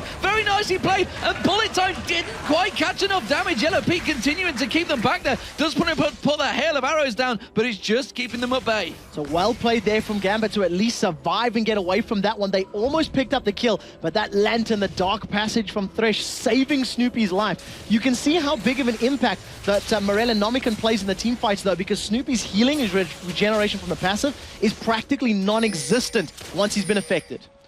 So, how are things stacking out between these two teams? Let's have a little moment of clarity because there's 1,000 gold between the teams. It's just one turret that equates to. Gambit, of course, picking up that Baron very early on, and Alex is seeing if he can do it again. There is a ward that he stood on top of, so it's not exactly a sneaky tactic like he's hoping. And this time, now that Edward is back up, he's going to see if he can clear out any of those wards, and Gambit, they're having to use that acceleration gate to get the hell away. It's actually Froggen that's been starting out the fights, and they realize Alex is just not near it. They're going to push mid. So we'll see how the positioning comes in. Diamond Prox is about to get his ultimate up and available. He's had a few good ones so far, but he's also shown that he's happy to throw it just on a single target. He's rolled around to come in from the back, and the last time I seen an Eve come in from the side was Fnatic versus SK many weeks ago, and it was that exact sort of engagement that cost SK the game. Look at the positioning from Diamond. They're thinking about this engagement. Flash Crescendo is available for Edward. He was even sniffing around the side. Of course, Genja wasn't there, so they're not going to do that until they have Genja's bullet time as well. They're going to see if they can sneak around, steal the blue. Unfortunately, it is not there for Evil Geniuses. That bottom wave could do with being a little bit of push, and that's where Snoopy is going to head off, and Evil Geniuses do back away. So, let's have a look. AD carry to AD carry. Blade the Rune King and Infinity Edge along with the Berserker Greaves for Yellow Pete. But as you mentioned, that Genja build, it is the Bloodthirster, the Guardian Angel, and the Last Whisper. Very much his own build. Yeah, it's something that he just keeps doing. He's comfortable with it. It has a lot to do with the fact he likes to survive in team fights. We'll look at that in a second as Alex has been caught out. They do manage to put the wall down. Hail of Arrows comes in there and he tries to get away from this one. Bullet Time Crescendo comes out as well. He's going to pop the absolute zero, but he gets taken down. It's Crepo that picks up the kill, and now they're going to be in hot pursuit. Wicked comes across the side there, tries to get another bit of poke on. The hook lands this time on towards Darian. Crepo goes launching in there. Now they're flipping in Diamond. Diamond manages to run away from this one. Look at the speed of Diamond as he gets away from that one. Tries to chase him down. This Shock Blast on towards Snoopy. The wall used in full defensive formation. It was another 1-for-1 trade. Alex Hitch going down this time though. Diamond Prox was so incredibly quick in that particular engagement. He managed to get the initial Dark Frenzy. After they got the kill, he used that W again, and that's where that immense speed came from. Remember, he's running in heals as well, so it's even more impressive. What we did see from Alex, he started to channel Absolute Zero, but unfortunately, it didn't offer quite as much damage as we were expecting because he's not prioritizing ability power. He's not the damage source for his team. He's relying on Darian, Diamond Prox, and Genja to clean up the fight. If the Crescendo had been available towards the end of the fight, they may have been able to do so, but it was burned early, and they couldn't get more than one kill. There's a potential video in the cards. We're seeing whether Diamond Prox can wear Shox' heels and just see how quick he can run down the street.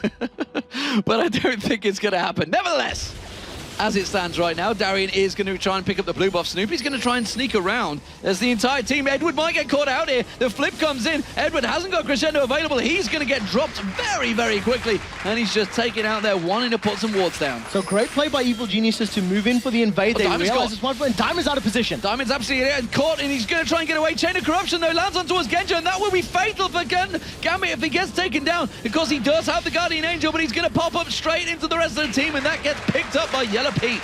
It's a fairly sloppy play here from Gambit. They're being caught out left, right, and center, and Evil Geniuses are simply capitalizing on this. But they're in the right position to do so. They're landing the abilities they need to as well, and they're not hesitating. EG find somebody and throw everything they have at that person, and it's securing them kills. And with this Dragon, they'll take the gold lead for the first time in a good 15 minutes. And let's not forget how important this game is for Evil Geniuses. Of course, Fnatic, they'll be delighted to see Gambit take a defeat here, but it's Evil Geniuses that have been pursued heavily by the Copenhagen Wolves, and they need to pick up wins. It's all important. They can't chase down SK Gaming. That is impossible right now, but they can lose their 4th place to Copenhagen Wolves. Of course, it doesn't matter because effectively they will be placing each other, but pride is a big thing for this team right now. Yeah, exactly. Positioning in that particular setup, and when you consider that the Evil Geniuses have lost more games than they have won this split, that's a big knock for a team that was arguably the first or second best team for the entirety of 2012 from Europe. So, you know, they're trying to get back to form. They are playing well in this matchup, but they're dealing with a very unconventional team composition. And I also see another pair of Boots of Swiftness there on Volibear. So to counteract that, you know, less effectiveness on that Rolling Thunder, he's picked up Boots that allow him to run a little quicker. That Frozen Heart is going to be just annoying for Alexic now that he's got that. It's going to be even more tanky, but it's been Froggen vital with those walls on Anivia. So many times we see it, and so many times it successfully works out for Froggen. Normally, when he's given it, he questions whether he's allowed to take it now, because he's thinking, are they baiting me into this Anivia pick? They were, of course, when it was against Fnatic, but this time it seems to be working well for them. Yeah, this time it definitely seems like it's working out. I feel like the man of the moment for Evil Geniuses is Yellow Pete, because he's staying alive in fights, he's landing his ultimates, he's picking the right engagements, and we see another pair of Boots of Swiftness coming out. Somebody speak to Nike, because these guys are wanting the fast boots, and it's just to deal with the mobility. That's literally all it is. They cannot keep up with the speed of Gambit, and they're trying to counteract that. I would like to see somebody picking up Australia's Reverie. That would really give them that initiation or that counter-initiation power and allow them to either get in or obviously get out very quickly. So we'll see whether that's what they go for. You can see the top lane. Snoopy's going to think about shoving in that top turret, but it's kind of doing its job itself. Anyone else want to go up there? They can see the Oracle once again of Crepo. He's clearing out this security net, throws out the lantern just to get vision and just poke out a little bit more. Alexic looking at trying to collapse in there, but it's all important about taking those wards down. Now, talking about those wards, it'd be interesting to see how much they've invested just in pink wards alone, because even though the gold is close, imagine how much more money Evil Genius have had to spend on those pink wards as opposed to the green ones. So that will actually probably put them a little bit behind. Right now, though, Gambit were positioning themselves for a fight. I feel like they're just waiting for the Guardian Angel to come back up for Genja before they actually pick that engagement.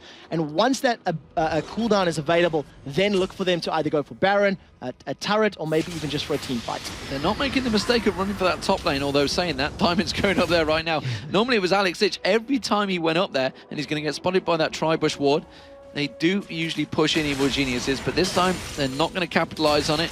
And it's been a very much a standoff in that mid lane. 35 minutes into this game, very even still. Just 600 gold between the two teams right now. 3-2 in turrets, so a very low scoring game really effectively for a 35-minute mark, but it's 13-7 in kills. And that's really because, as we predict it, or as you predicted I should say, Gambit were playing for the late game here. Yeah, they extended that laning phase on purpose. They did not overextend. They didn't push for more objectives than they needed to. What we do see now is Evil Geniuses have been the ones making the plays for the last 10 minutes, but Snoopy is nowhere to be seen. The bear is in the bottom lane. Gambit are aware of this, and look at them running in. They want to pick a fight because they know Snoopy is not there to help them. This is 5 versus 4. We see Diamond rushing in. He thought about it, but immediately, look at that.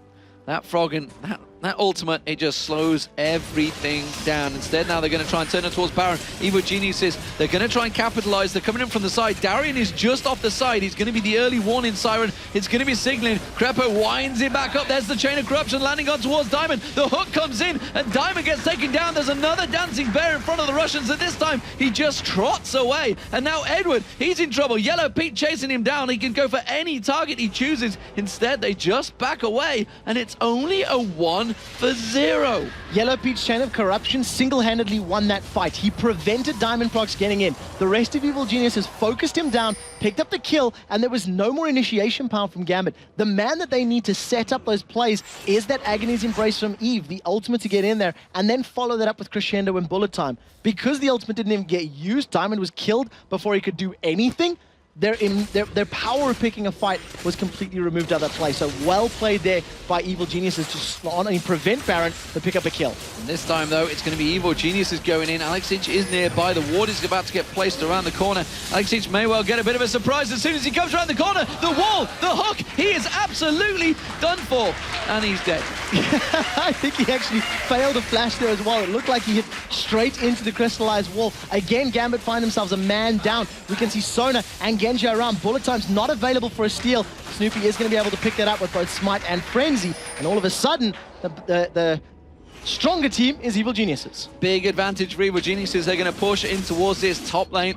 And now they have a gold lead building rather sizably. Diamondprox down his bottom lane. He's going to clear it out and make sure that inner turret is safe, but the top turret will go down, and Evil Geniuses are going to go back and buy. No, they're not. They're going to keep pushing on towards this inner turret. They realize that Darian actually shows himself in that mid lane, and they think, wow, we can just keep going into the base. They've got the numbers advantage right now. Misfortune does have bullet time available if she wants to use it, but instead is going to wisely back away. Wait for both Darian and Diamondprox to try get into position to try help out. And we'll see if another fight does break out relatively soon, but Evil Genius is going to be happy with that. That's a misclick.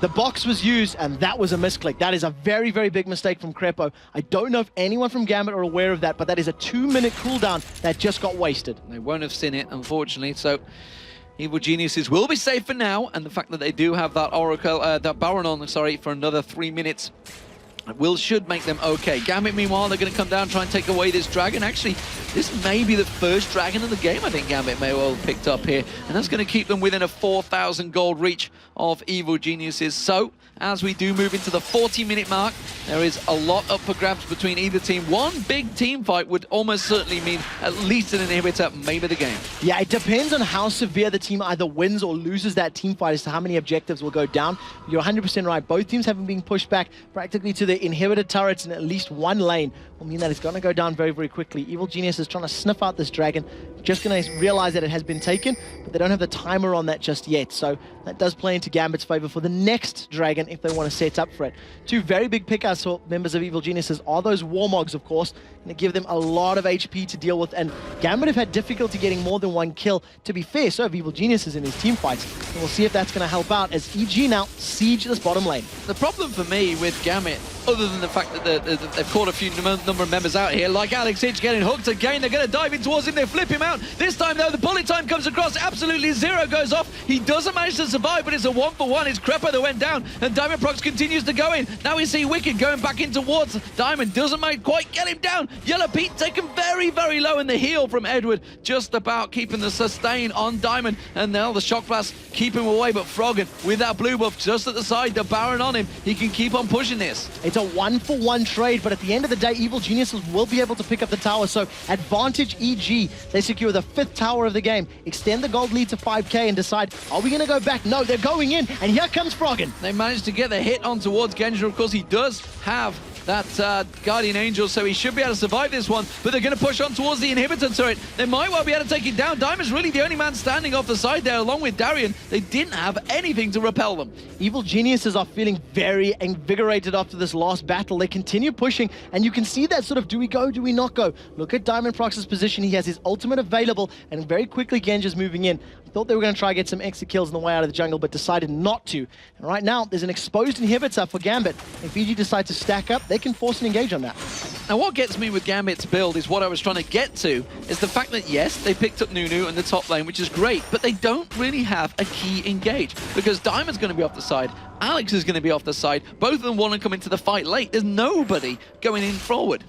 They were hoping to rely a lot more on that siege potential of both Jace, for example, the shock blast, and just trying to sustain, get the poke, and then just dive in with having Jace and Eve coming in from the sides, throwing themselves into it. And it's exactly like you said. The reason we haven't seen a very big 5v5 team fight in a massive engagement is because neither of the teams are super. As Alex gets caught again, Chain of Corruption gets on towards him, but this time he does manage to get away from it. Yellow Pete is being absolutely crucial in landing those. Now he's got a Guardian Angel. He's 7-0-6 right now, Yellow Pete. He's been landing those Chains of Corruption so well in this game, and they're pushing on towards the inner turret. So we'll see how well they stacked up. That's 4 members. Their minions have just arrived, so the defenses of the turret will be dropped. And look at Diamondprox's position to the side. He wants to come in and get that Agony's Embrace down, but Evil Genius is wisely back away. They now have 7 turrets. That's a 4-turret advantage over their opponents. And I imagine Baron will be respawning relatively soon. So expect a lot of wards and vision around that particular objective.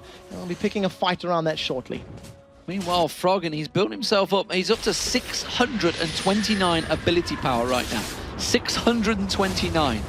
That is why they're getting massacred when the team fights happen, because that ultimate goes down, and if he just lands the wall in the right place, they absolutely get split apart. Yeah, exactly. That ultimate damage over time is currently a mere 320 damage per second. Well, that's all right. So, that's all. If you consider the HP totals, Diamond Prox is saying, fair enough, he's got 3,000 HP. That's 10 seconds. And these fights, they are dragging out. When they do pick those engagements, we've seen how long it took to get Diamond Prox down at the Baron Pit. He was rooted by the chain, and they just hammered away until he eventually dropped. And, somebody like Genja, who hasn't stacked HP, he's only on 2,000 HP right now. So, Distortion being picked up this time by Crepo on his boots.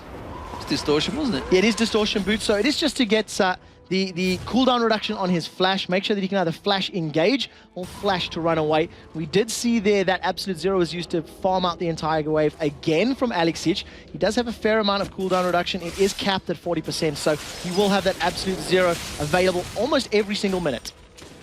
Oh dear, Evil Geniuses, they're setting up a trap right now. Will anyone fall for it? They've pinged on it, so they know that someone is there. Will they try to go in towards it? Maybe the shock blast in towards them. No, they are choosing wisely to keep well away from that little trap. We do see another big item pickup has just been completed for Genja, that Infinity Edge. So in terms of items, they're somewhat even. You can see the Blade of the Ruined King as opposed to the Bloodthirster. And obviously on champions that have a high HP, Nunu, I believe, has got the highest base HP out of any level 18 champion. You are going to be getting slightly better value for money, but as they start losing HP, it'll be less effective. Wicked. Yeah, it's been spotted at the top, as we both spotted it at the exact same time. They're going to chase down on towards Snoop here, trying to catch him out. Froggen's also been split across the side. They're going to try and push in towards the inhibitor turret. No, they're going to get towards Froggen. Can they keep him at bay? Zed has already got back, and they've had to back away. Yeah, well played there by Crepo. He used that Lantern of his to pull Froggen in so that he didn't have to run any long way around, losing time. We do see that Wicked is bringing up the rear right now, and it is a 4 versus 5 engagement. I believe he's just walked past a ward, so Gambit may be aware of it. May decide to re-engage, but you can see Diamond Prox's position on the side. They're waiting for him to find an opportunity to get a 3 or a 4-man ultimate, and that is going to be the signal to fight.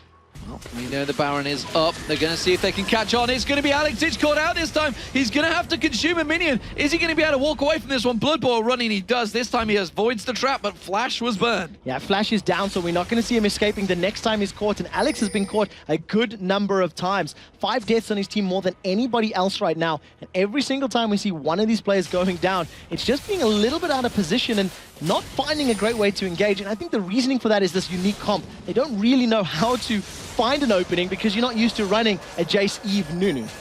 Well, Gambit not realizing that there was actually only a 5v3 for a brief while there when them ultimates were down. Yellow Pete just went off to get the red buff. Froggen had just went back to buy, and he's got himself now a Hex Drinker. So, yep, Hex Drinker, it's a great pickup. It's obviously just going to give him all that survivability from the magic damage that, either Nunu or Eve are going to be putting down. We see once again the standoff in and around the Baron Pit. Right now, EG have better positioning to encroach and surround Gambit. It looks like the fight is on, and who's it going to start with? They're out of position, and this time Diamond starts it out. Crescendo does land across them. Alexic pops the Absolute Zero. Froggen not quite taken down. He's trying to consume. Bullet time lands across them. Froggen taken incredibly low, but Alexic does go down in this fight, and now they're chasing on towards him. Yellow Pete gets on towards Edward. He manages to get the hail of arrows, and Edward is absolutely a dead man. He's going to get nailed off. One more shot from Yellow Pete. No! The scumbag strikes again. Absolute Zero was interrupted almost immediately. That's a 2 kills for Zero right now in favor of Evil Geniuses. There's not enough damage to follow it up and drop down either Yellow Pete or Froggen, and he managed to use that Seraph's Embrace shield to get to safety. Even more impressive, Wicked didn't even use Death Mark in that particular engagement. His ultimate is still available. So well played, Evil Geniuses. Their team fighting power is just much more superior to that of Gambit right now. Well, we see Evil Geniuses. They're going to go in towards the Baron, try and start that off. They have the Oracle. They can see the shock blast keep coming through. Genja, meanwhile, he's pushing down the middle, and Froggen is actually going to cut him off, and he's trying to stop him going in towards that. When we see Diamond, he's trying to get a sneak in towards his Baron. There's a number of members of Gambit sneaking, see if they can get the poke on towards it, and Darian, one more shock blast is not going to be enough, and Evil Geniuses pick up the second Baron of the game, and now, whoa, Darian, he needs to get caught out. He does. The wall control, the stun comes in. Froggen controls him absolutely massively, and now he's going to continue through there. The flash comes out, and Froggen just obliterates Darian in a straight 1v1. Completely pops him, landing ability after ability. Now, all of a sudden, with a 1-minute death timer. At 50 minutes in the game, you cannot afford to be caught out like that, because right now, Evil Geniuses have a 1-minute time of 5 versus 4. Remember, the bottom lane tower is down, so if they get this, they'll get 2 inhibitors off this exchange. Well, the fun times for Gambit may well backfire on them here, because Evil Geniuses are pushing through the middle lane. Now they're going in towards the bottom inhibitor. That's going to be 2 inhibitors down, and there's not a great deal that Gambit can do about this one. Again, the walls, the stuns, they're all coming out from Froggen. He's trying to control everyone he can on Gambit, and it looks like Evil Geniuses, they may continue pushing on this one. 20 seconds left before Darian is able to respawn. It is 4 versus 5, and they do have a lot of area of effect damage, so if they get the good engage, they might be able to pick up kills. Bullet time is available, but it's up to Gambit right now or lose this game. The hook lands on towards Alex Hitch, and now he's forced away. Crescendo comes out from Edward, but Chain of Corruption's fired brilliantly from Yellow Pete just off the side there, avoiding all the damage. Now they catch on towards Diamond. He gets lashed. The bullet time completely missing out there, and Evil Geniuses take down the first Nexus turret. They're on towards the second one. He tries to be a drive-by. Froggen gets egged at the back there, but his rebirth will be enough. They're going to try and get in towards it. You see another blast. Alex Hitch gets hooked in. He's going to get lashed. He gets taken down, and now you see the hook once again from Crepo. The box comes down. Darian's Guardian Angel will get popped. The final Nexus turret will finally drop, and Evil Geniuses will take down Gambit, evening things up 2-2 between them, but more importantly, a great big victory for Evil Geniuses in the battle for fourth spot. Yellow Pete was unstoppable that game, 9-0-10. What a Varus play. A unique composition from Gambit. They tried it, it didn't work. Well played, EG. Absolute fantastic performance. So let's get over towards our analysis desk to take us through the craziness that was Evil Geniuses versus Gambit. It's going to be Joe Miller and Jason Kaplan.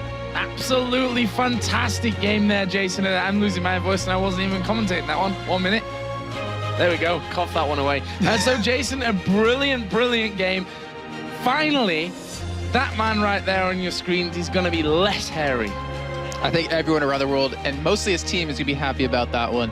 But yeah, it was well played by both teams. We saw a lot of action happening throughout the entirety of the game. We saw some very unconventional picks with Nunu top lane on Alex and then Evelyn jungle. Thing. It's a real thing now. Thank you so much for making that happen.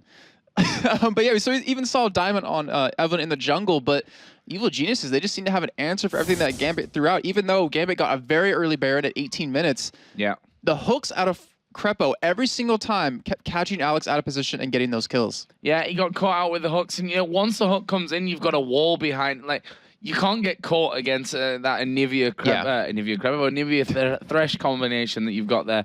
And another big thing, for my opinion, was the fact that Nunu's absolute zero.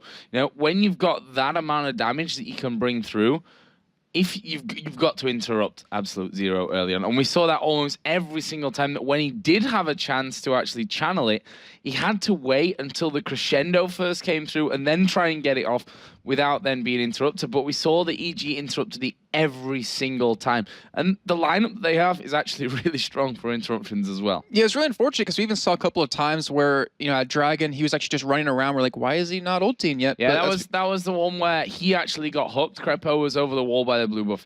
And there were 2 or 3 moments where he could have done that, but we looked through it again and realized, you know, no crescendo came early enough for Alex then to, you know, really put out a full channel of absolute zero in the end. The thing about Nunu is, like, if you can't land the ultimate, then you're not useless, but there goes a huge portion of your damage. So he was waiting for that crescendo every single time. Sometimes they wouldn't come, sometimes they would, and yet he would still get interrupted every time within like a second and a half of it being channeled. Yep, definitely a problem there. We're going to get into our replay for this one, though. And it's a fairly late on into the game. It was the fight that actually ended with EG heading off towards the Baron. Yeah, it's a very, honestly, simplistic replay. It's not to show a lot of kills, it's not to show anything like that, but it's to show Evil Genius's mastery of, well, first of all, Froggen on Anivia, and then also the team playing with Froggen on Anivia. Yeah. It's a really interesting to see. It's a 3-pointer screen. It's 16-8 in favor of Evil Geniuses, and it's 46 minutes in. But the key thing is, I'll show you when we actually get to it, is just watch this man over here, watch Froggen and how he plays this fight out.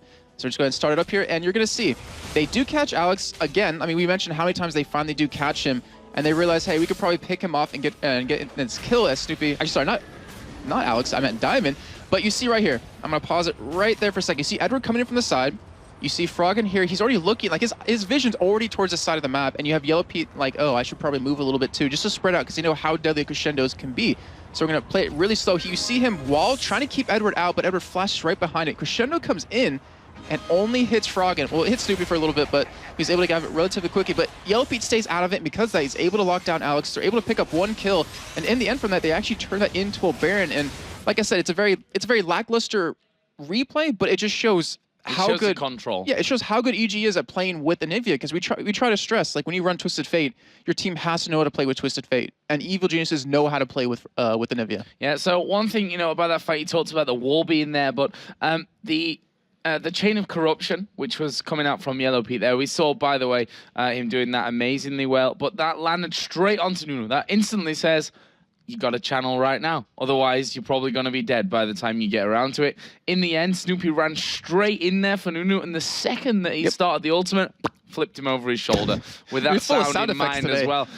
So that moves us on to our MVP then, and you may have took the notice from that. There was some great hooks in there from Crepo. Definitely deserves a mention on the Thresh, but our MVP will be Yellow Pete. As I said, Chain of Corruption was always on the mark there, including that last fight right up on the Nexus turrets, managed to hold them in place. And just overall, this looked like, again, a completely different EG. This looked like the EG that turned up to play against Fnatic, but not the EG that turned up to play yesterday against Fnatic. I meant the game before against Fnatic, not the one yesterday where they got destroyed. So, they are very hot and cold at the moment. That's the thing. Like, we're not used to them, well, at least in Season 2, or even the beginning of the entirety of LCS, we're not used to them being inconsistent. Like, they were one of the teams that was always consistent, could always bring a good game, and it can always take games back. Consistently, second and third position a lot for last year. They not very often managed to hit that first place, but they were always very good up there. And as you said, they seem to have failed with that a little bit this time around. But, this is the time, if you're going to peak, this is when you got to do it in the final weekend. So congratulations to Evil Geniuses on a fantastic win over Gambit. We're going to go over to the main stage where Shox is standing with a currently hairy man who hopefully won't be as hairy tomorrow. Thank you very much. Snoop has to change because apparently that's his good side. But anyway, so Snoop, they pulled out the Nunu, a little bit of mind games there. They also tried to shut down the Anivia. So how did you take it from there? We actually didn't even notice that they had went Evelyn jungle until the loading screen happened. Like, we didn't even see Diamond swap the champion.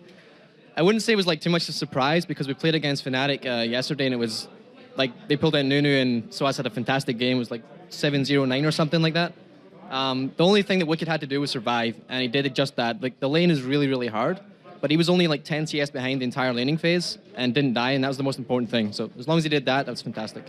I also noticed that, you guys showed a lot of emotion and screaming, not just for 5th and 4th place, but I kind of got the impression that for confidence boost, this was a very important game for you guys.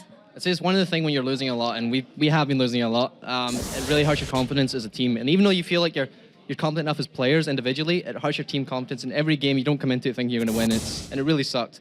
But luckily, like games like this, and the game against Fnatic last week, it really boosts your confidence, and you need these things, especially coming into playoffs next week. Yes, and you and the rest of your team have gotten a lot of flack by the community. How do you deal with that as a professional?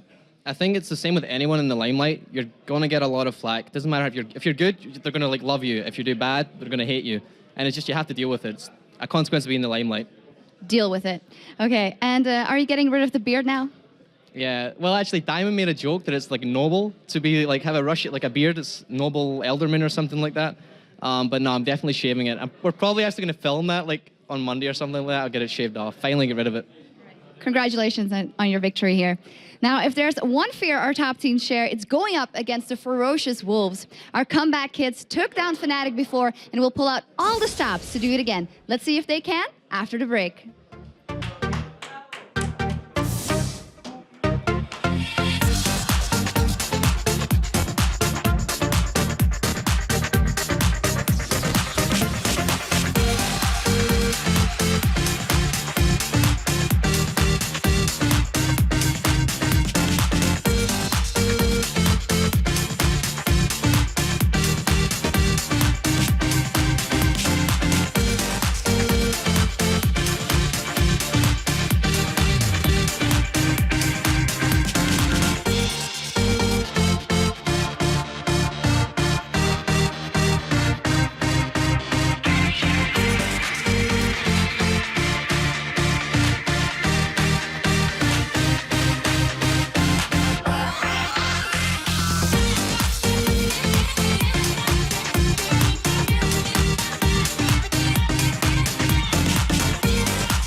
So welcome back to the analysis desk here at week 10. This last week and a super week. We've got still loads and loads of games to come your way this weekend. But of course, we asked you earlier on Twitter, if you had to name the EU All-Star team, what would you possibly call them, Jason? Now, we had some interesting answers for this one. Yes. Some that needed to be censored out by the good guys upstairs, and some that we've got here for you on the show today. So, sorry for butchering your names first away.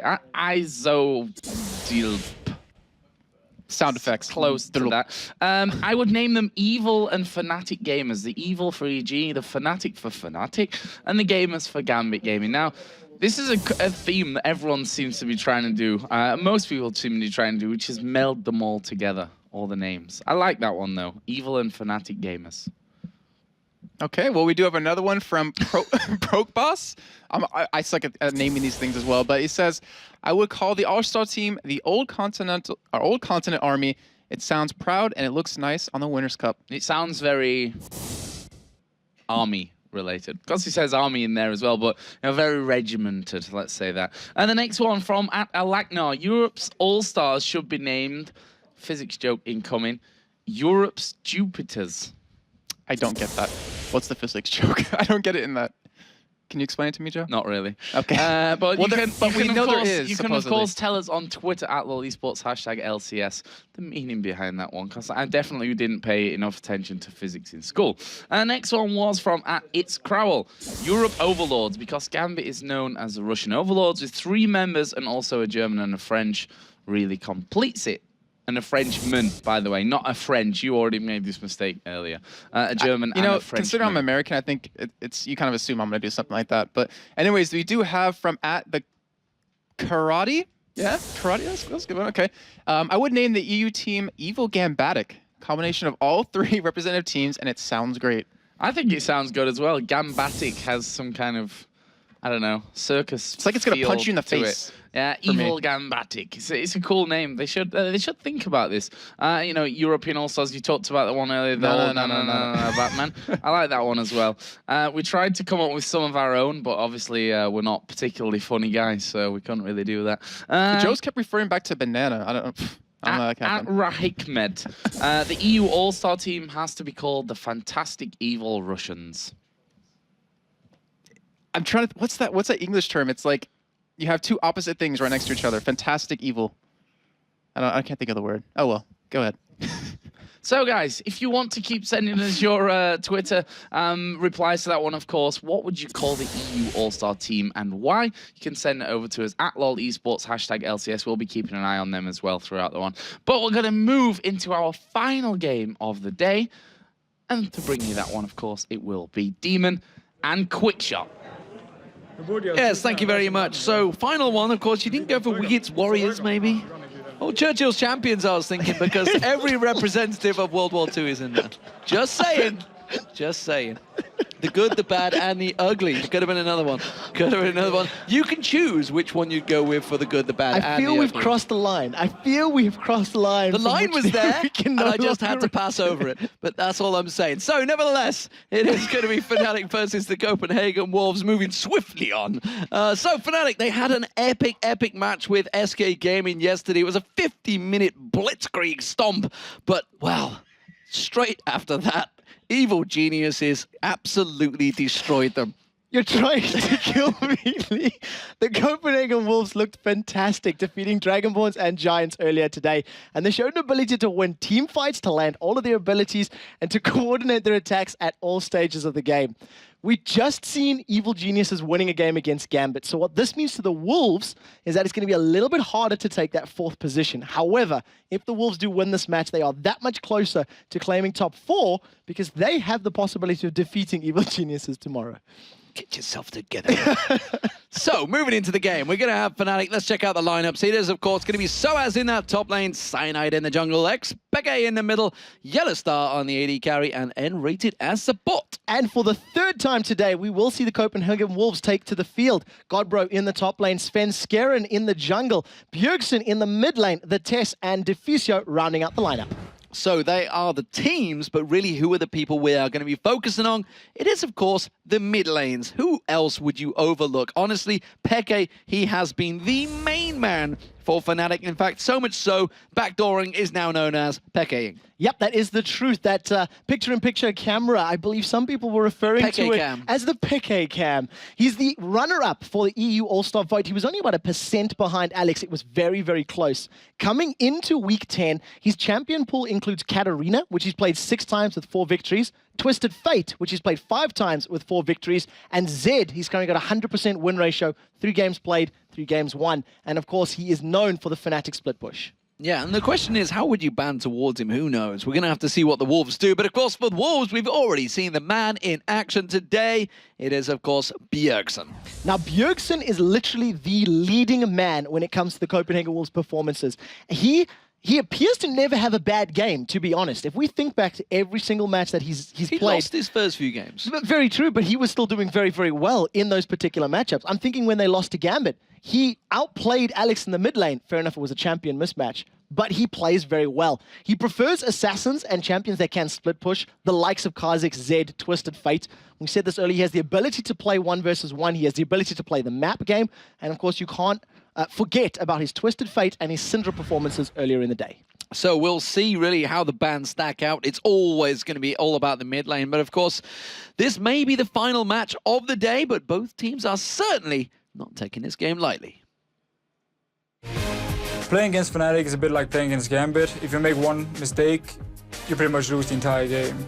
I think Wolves is a really good team now. They all improved a lot, but we still gotta look out for Bjergsen mostly since he's a great mid laner. I feel like a lot of teams try to ban me out. That just gives us some picks for the other lanes, so I really don't mind. I think they all improved together as a team, so I think they took it serious, practiced a lot, and they are gonna come with something probably prepared from home.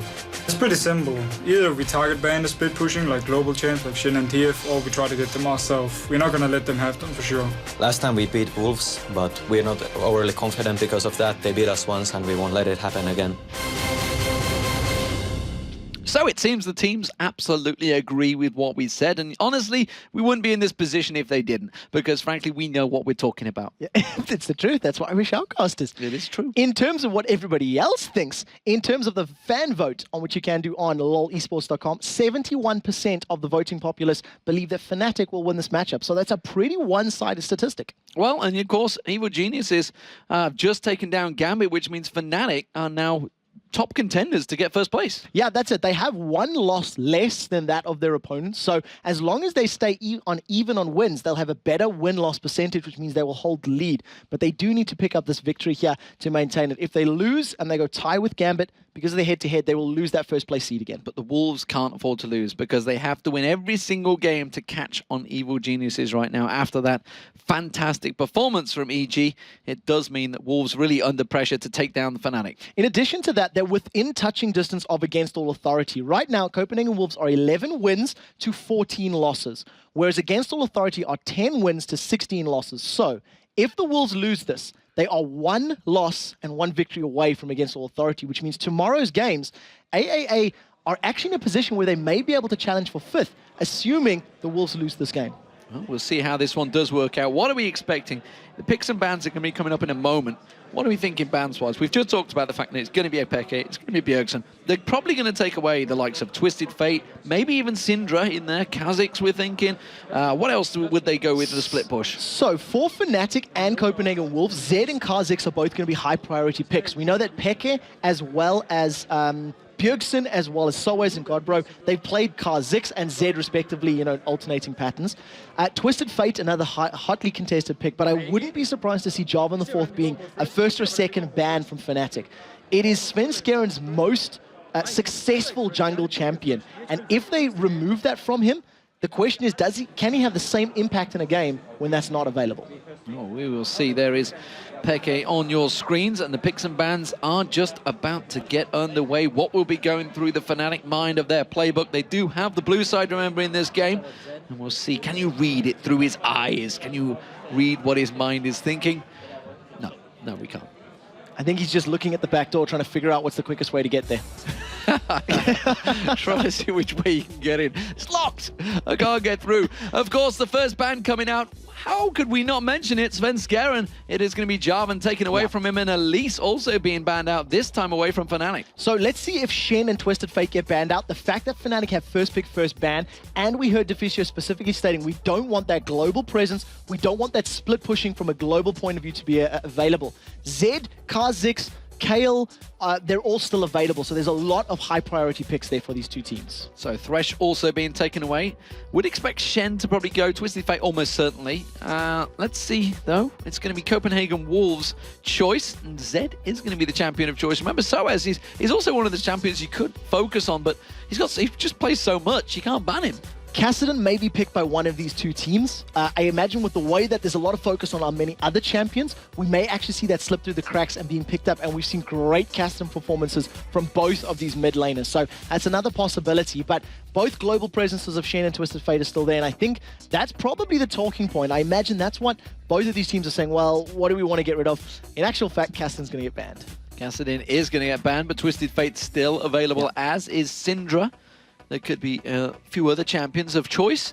Let's see what the first pick would be if they do manage to ban away Twisted Fate. If they don't, do you think they'd go for first pick? Yes, I think this was the thinking, because in my head, it was going to be Twisted Fate, Shen, banned, Kassadin first pick. Right. Instead, Fnatic have gone, well, let's confuse the Wolves, or let's go with something else and ban out Kassadin, which would have been the next logical step.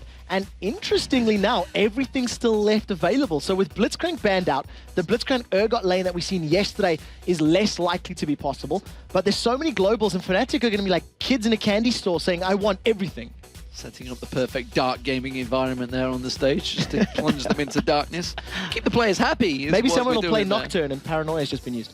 Well, we'll see what Chaos does about that, because he gets worried about Nocturne the most, of course. You may have all seen the YouTube video. If not, you may want to check it out. So, first pick, what will Fnatic go with? They know that Twisted Fate's available. Are they being baited into it by Copenhagen Wolves? Or will they go for something else? Will it be a support? Will it be a jungler? Well, Soaz, there's a lot of tension on his face right now. And he's going, no, we got Kha'Zix. Kha'Zix has been locked in. Can be played by either Soaz or Peke, of course, and we'll see who wants to get the leaping insect. Well, it does mean Copenhagen Wolves have the possibility of locking in both Twisted Fate and Shen. It wouldn't surprise me if that's what they wanted to do, but what it does mean is it makes me think Peke will take Kha'Zix in the mid lane and go for an aggressive sort of kill lane in that particular setup. And if that does get locked in, Godbro's got his Shen in the top lane. We're going to have to see another initiating jungler from the Copenhagen Wolves. Volibear is there, Nasus is there, maybe even Hecarim, but I don't know if Svenska's been playing him. This is the same mistake that the Dragonborn's made. One key ingredient is different though. Jarvan is not there. And the key ingredient is the Fnatic. True. But if you remove Jarvan from Copenhagen Wolves, he's their initiating player. If you look at every single game they've played for the last month, it is Sven Skeren that dives in there with the knockup, with the Cataclysm, and without that being there, he's going to have to fall back to somebody else. Xin Zhao is available. It will fill the same role, and that's where I'm going to put my money for a jungler. We'll see whether it does come out. Of course, Shen could be that jungler. Yeah. So we'll see if that does get used out there. Not with Godbro on that side. If Nocturne does get locked in, that light going into Paranoia thing is going to be awesome. That's just Cyanide trolling me. He's played it before. He does play it. I know that. He played it week 8, if I remember correctly, and to great effect.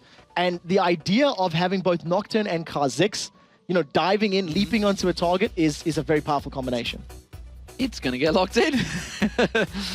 As if by magic, the lights go off in the studio and suddenly Nocturne is selected. So, Xin Zhao, Lulu, Varus, I think for Copenhagen Wolves, if they want to go for those comfort picks, Deficio's played Lulu both games earlier today. It's one of his most played support champions. For Fnatic, they might be thinking about Rumble.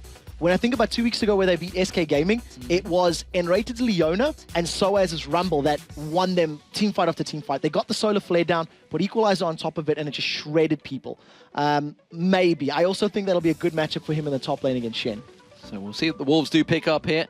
discussion between the teams. This is Deficio that clearly seems to be the voice. And well, you can see the Tess, he's definitely choosing what AD carry he wants. Varus seems to be the man of choice. What will the support be for Deficio to back this one up? Is a number of them available other than Thresh? It could mean Sono is going to come alongside him.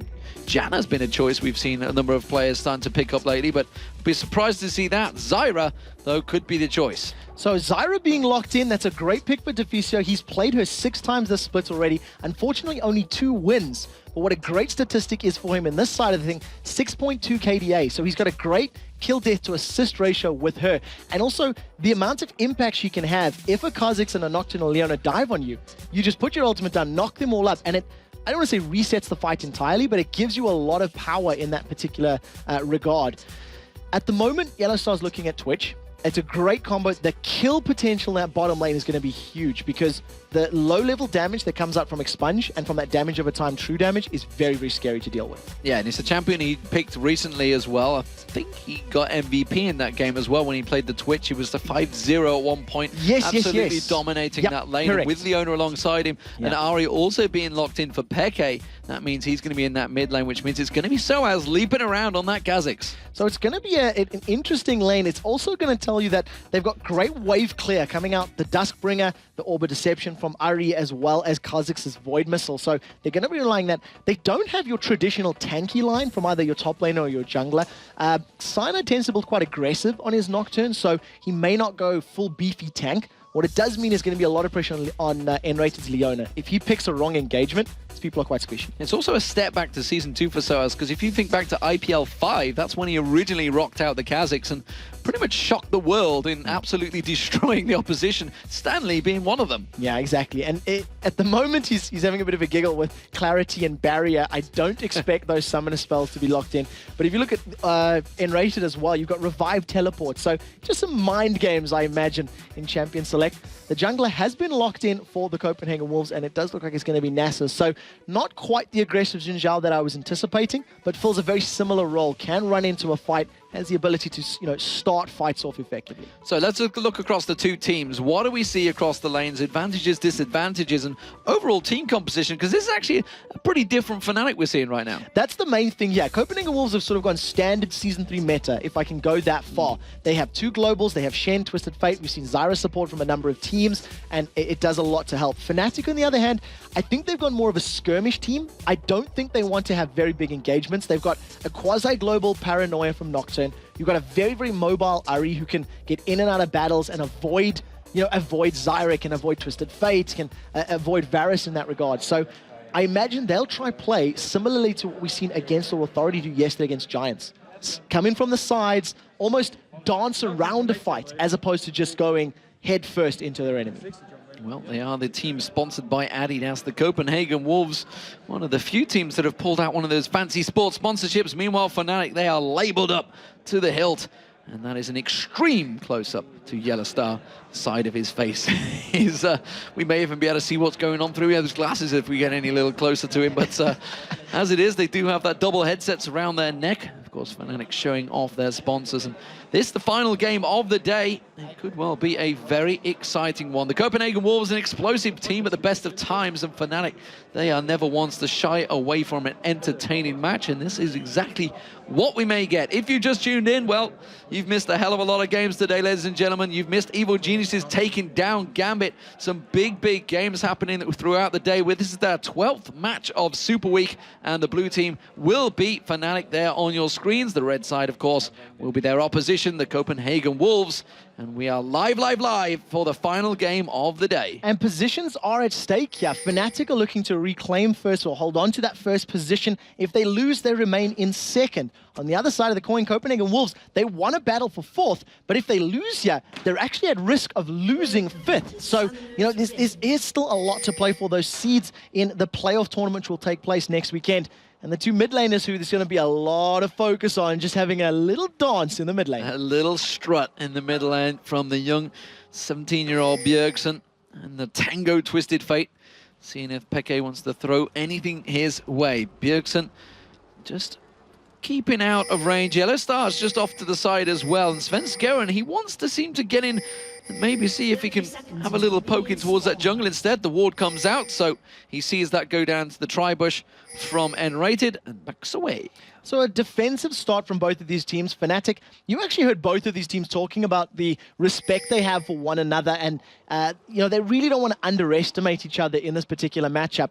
The last time Fnatic lost, they actually were on the blue side as well. They tried that backdoor position with the teleport volley bear, if I recall correctly, and you know, Hebert to respawn. It was a very dramatic game, and you know, the Copenhagen Wolves, they were looking to replicate their red team victory like they did all those weeks ago.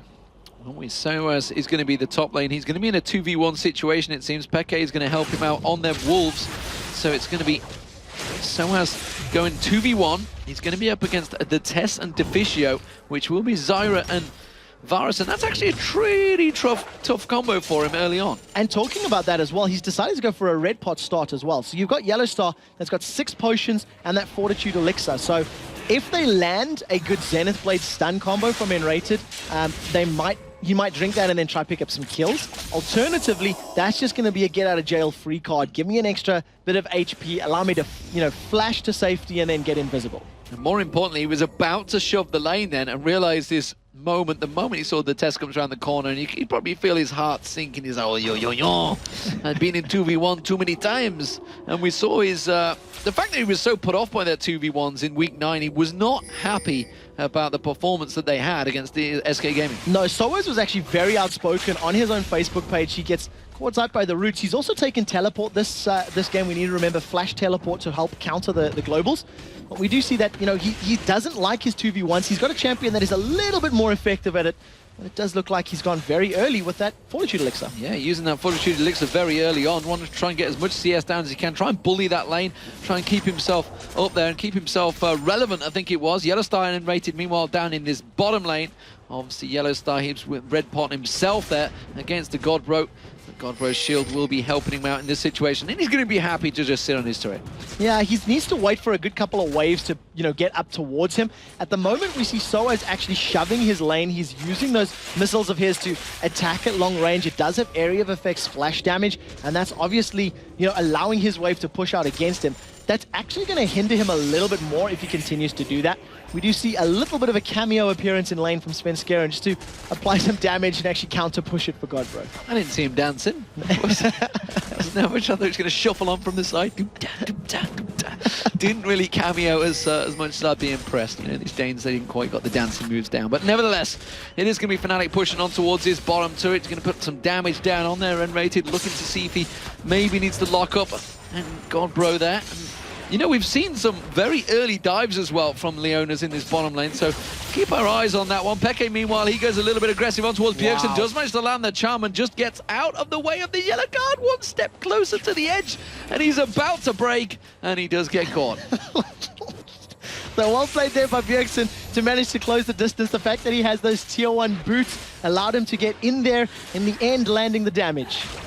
Soaz, meanwhile, dodges out of the roots in their bottom there, but the seeds have been laid, and Deficio is keeping the pressure on towards Soaz. Hail of Arrows comes down on him, and he just batters them away from that minion line once again in the tower. Now we do see some, N-rated just missing his Zenith bait there on towards Godbro. Now we do see in the middle lane, though, look at the positioning for Svenskeren. They're thinking about a dive. Peke still has flash available, and I don't know if they've got enough damage for this, but they're going in. They're going to go in for it, and the Ignite was being used out. Now it's going to be the Wither, and this time it's just purely to deter him, taking back on towards Bjergsen in that mid lane, but doesn't happen, and Peke continues off the farm. So summon a spell down, and once Peke hits level 6, Bjergsen needs to be very, very careful because the kill potential is going to be very, very good for the Nine-Tailed Fox.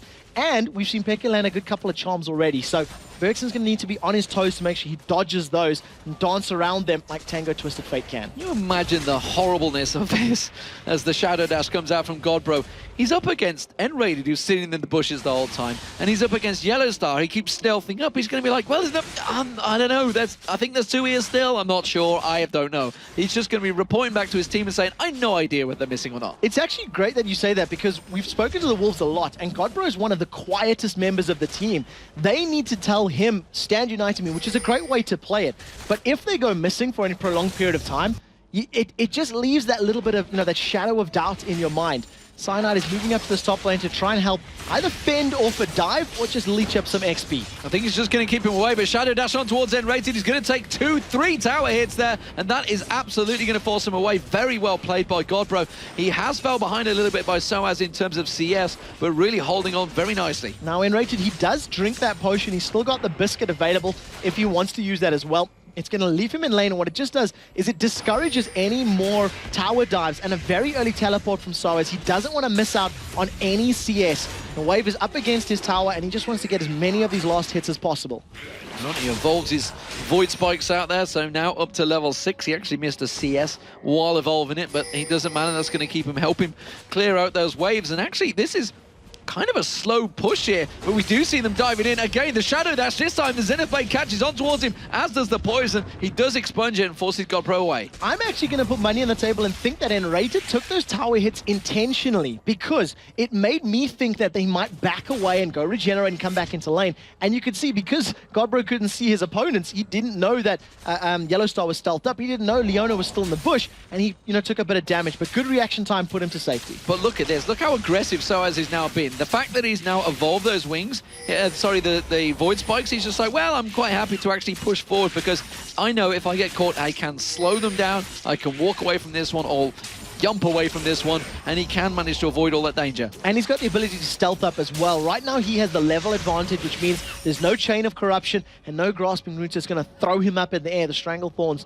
So at least he's got that realm of safety as Godbro gets caught again. Another Zenith Blade catching on towards Godbro, and he just forces him to back away. Yellowstar getting a lot of free farm down the bottom here. Look at the farm across the board though. 65 to 64. Both AD carries very even, despite the fact one's in the top, one's in the bottom, hitting just about every bit of CS they can. Meanwhile, the mid lane, 65 to 55. Advantage Bjergsen right now, starting to get a little bit of a grasp on that mid lane. Yeah, it's definitely going to help him out. Remember that the gold number's in his favor because of his passive as well. In the mid lane, we do see Svenskeren was hanging around a little, but as N-Rated gets taunted under the tower. Another taunt on towards him, and another 3 tower hits on towards N-Rated. Them shield helping him out, but he does have to keep chomping through those health pots. So he's got no potions left, and he's used his biscuit, which means N-Rated's going to stay at this HP for a little while. There's millions of pings on the map right now as Svenskeren again goes for an invade. He does have level 6, the same as Cyanide. However, he's going to get vision, and look at the positioning here from Fnatic. They may be able to surround him. Soaz is moving down. Soaz is coming down behind Svenskeren. He's going to come in towards him. Doesn't go aggressive, though.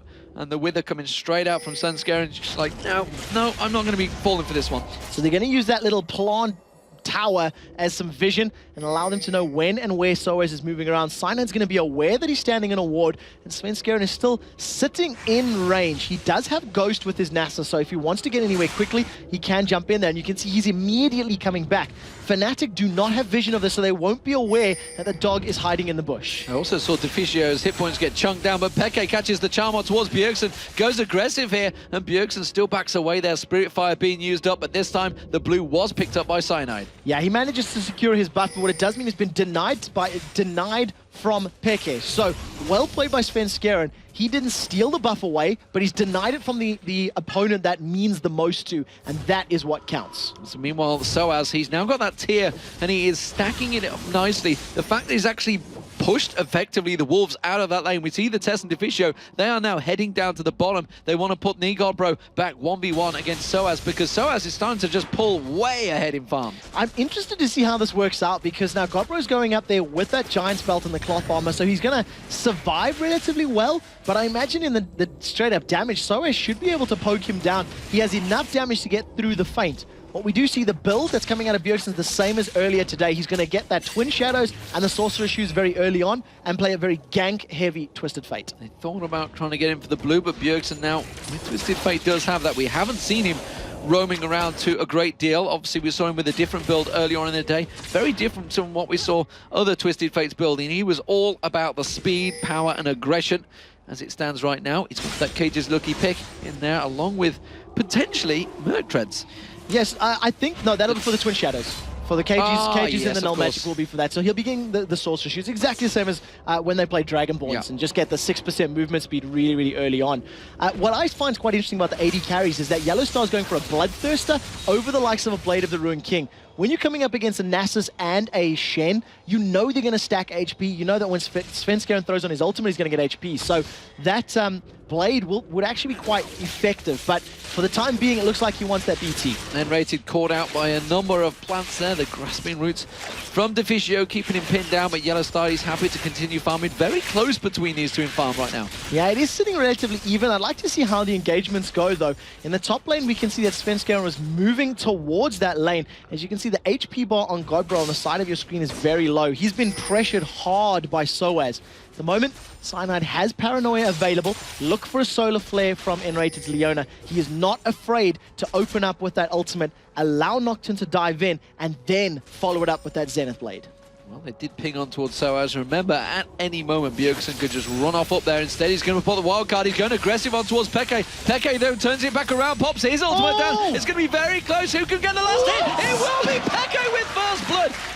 So close between two, both absolute top players in the world right now. Neither of them missed their abilities. They hit everything that they needed to hit, but at the end of the day, Peke had more damage. That blasting wand was helping him more than just the KG's lucky pick. Great play from both players, and if anybody wanted to know who is the better 1v1 in the mid lane, I think Ari just proved... Peke just proved it. Diving up towards Deficio, and you can see Enrated immediately. Yellowstar pops that ultimate, and there comes downtown Cyanide. Doesn't quite catch on. I don't even think he got the assist in there in time. Yes, he did, just in time. Just got in range to land that one. So 2-0 for Fnatic. They're 1,000 gold ahead. And this is not the first time we've seen this. They have won out lanes against the Wolves, and the Wolves have been able to pull it back. Remember that with Twin Shadows and with Destiny, here comes Bjergsen. And here is the Destiny. Stun card goes on towards Yellowstar. He cleanses it off, but you can see immediately Godbro comes back in, gets that Shadow Dash across, taunts him out there, and Rated flashes out. Cyanide gets involved. He takes a big chunk of damage, and Bjergsen turning things back around in Wolves' favor. So that's the kill for Godbro to balance out that CS differentiation between them.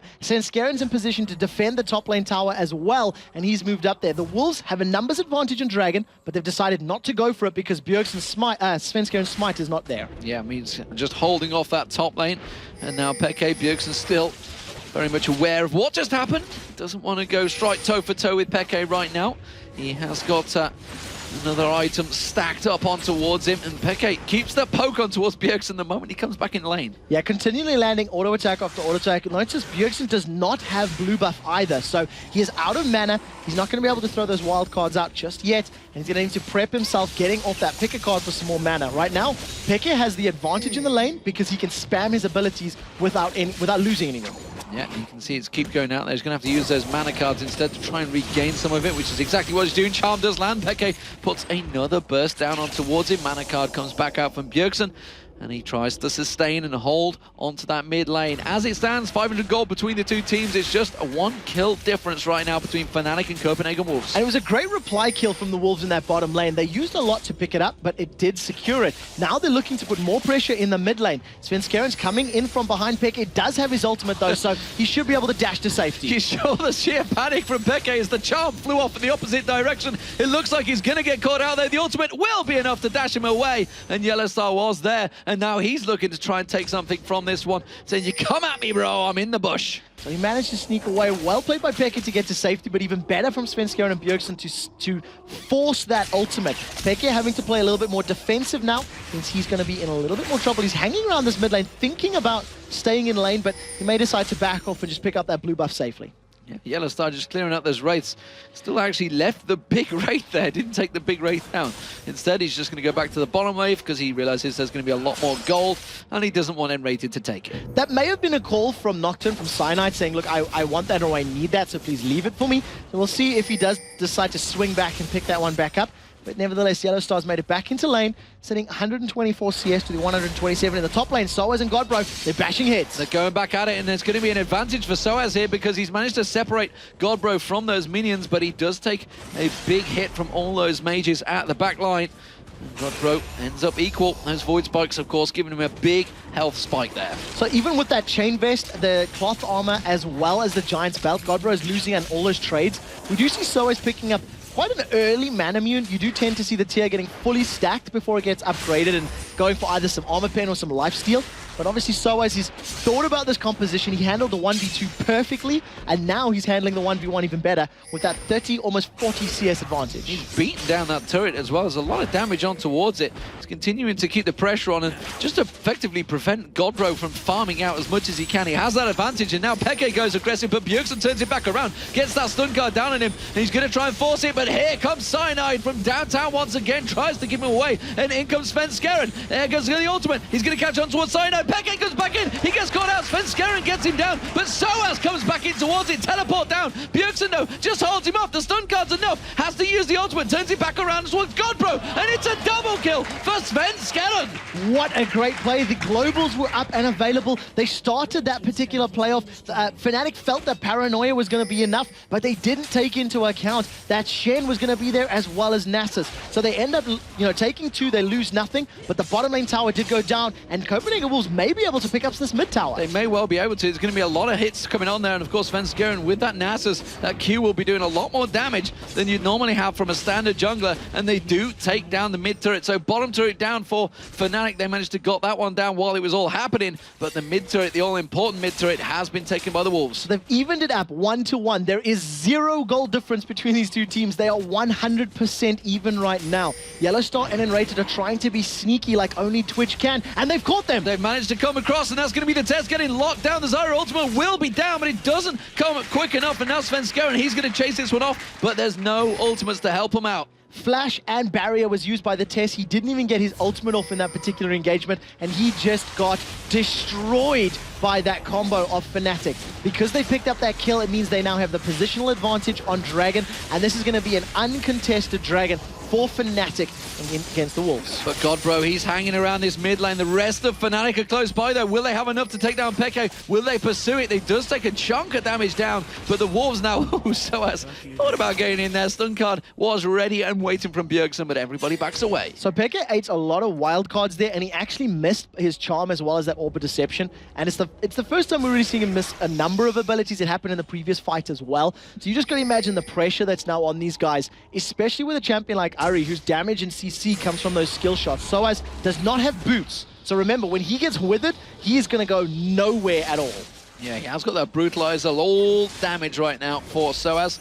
No boots required, so keep your eyes on that build. Of course, Soaz tends to be an innovator in the world of top lane right now. Certainly seems to be showing how things are done, but Godbro, he's been there when it counts, and those Stand Uniteds have been so vital so far for the Wolves. Every time it's been used, they picked up a kill. So, you can't get more useful than that right now. The Copenhagen Wolves are just going to be waiting for those cooldowns. Destiny is available. Stand United will be there relatively soon, about 30-odd seconds. And you can expect them to make another play. They've done it before. They've allowed Bjergsen to go in with Destiny and then followed up with Stand United. Interesting change of range from the Wolves here. They've actually moved the Tess and Divicio in towards that mid lane, despite the fact they've already taken that bottom turret. The middle turret, sorry. So I imagine the creep wave just pushing up may have been the primary reason for that, and just trying to pick up as much CS as possible on Varus. The Tess needs to be at a threshold where he can kill people. What I do see in terms of items, though, Yellowstar's picked up that Avarice Blade as well as a longsword, so he's probably working towards that static shiv. I'd like to see how that works out. Well, we do have a sneaky Bjergsen coming in towards his top lane to see if he can bait Soaz into anything. Instead, he shows himself pretty early on, and nothing's going to come from it. So it's like, well, I can back away from this one, no problem. He has got jump available, of course. He's up to level 12, so he's going to have that second evolution of skills, which means he'll be able to jump a long distance. Yeah, basically, he just walks straight into lane with a giant placard saying, I have a gold card. Do you want it? Do you want it? And so it's just like, Pick a winner. No way, bro. I'm not interested in that. Peke has been snared in place, though, and forced to use his ultimate to run away. Well, Twisted Fate's going to try and pull that ultimate out. Where's he going to go? Will he manage to catch on towards him? Svenskeren does try and keep him down, and then Bjergsen is just trying to use it to get the hell away from it, but it's not going to happen. Cyanide gets the kill, and now they could dive on towards Godbro. Godbro under pressure. That turret only needs a couple more hits. They could follow through on this one. Instead, they back off. It's another kill for Fnatic. Very well played there by Fnatic, using that paranoia ultimate of Nocturne to get up there and actually pick up the kill. Some good play from Bjergsen, actually. He had the gold card prepped, and instead of throwing it onto Cyanide, Cyanide had his spell shield up, and he landed it onto Kha'Zix. Fnatic have not stopped, though. They're continuing the pressure in the top lane. They don't have their auto attackers other than Kha'Zix, so it may not be a tower down. Good shadow dash there, getting some damage from the turret on towards So, as you see the leomping through there as the tower hit follows it through. Meanwhile, down in the bottom lane, the Tess and Yellow Star, they've been going back and forward. The Tess just has no idea. It's horrible going up against the Twitch because he could be there, he could be gone, he could be there, he could be gone, and now he's gone. Yeah, I thought for a second he may have tried to set up a kill, but he's got no way of locking Varus down, and Varus had barrier as well, so I imagine that Yellow Star would have been well aware of that. Right now, though, that's the first noticeable gold lead for Fnatic. They've increased it to 4,000 gold at 21 minutes, but 1 or 2 kills for Copenhagen Wolves will immediately put them back in the running.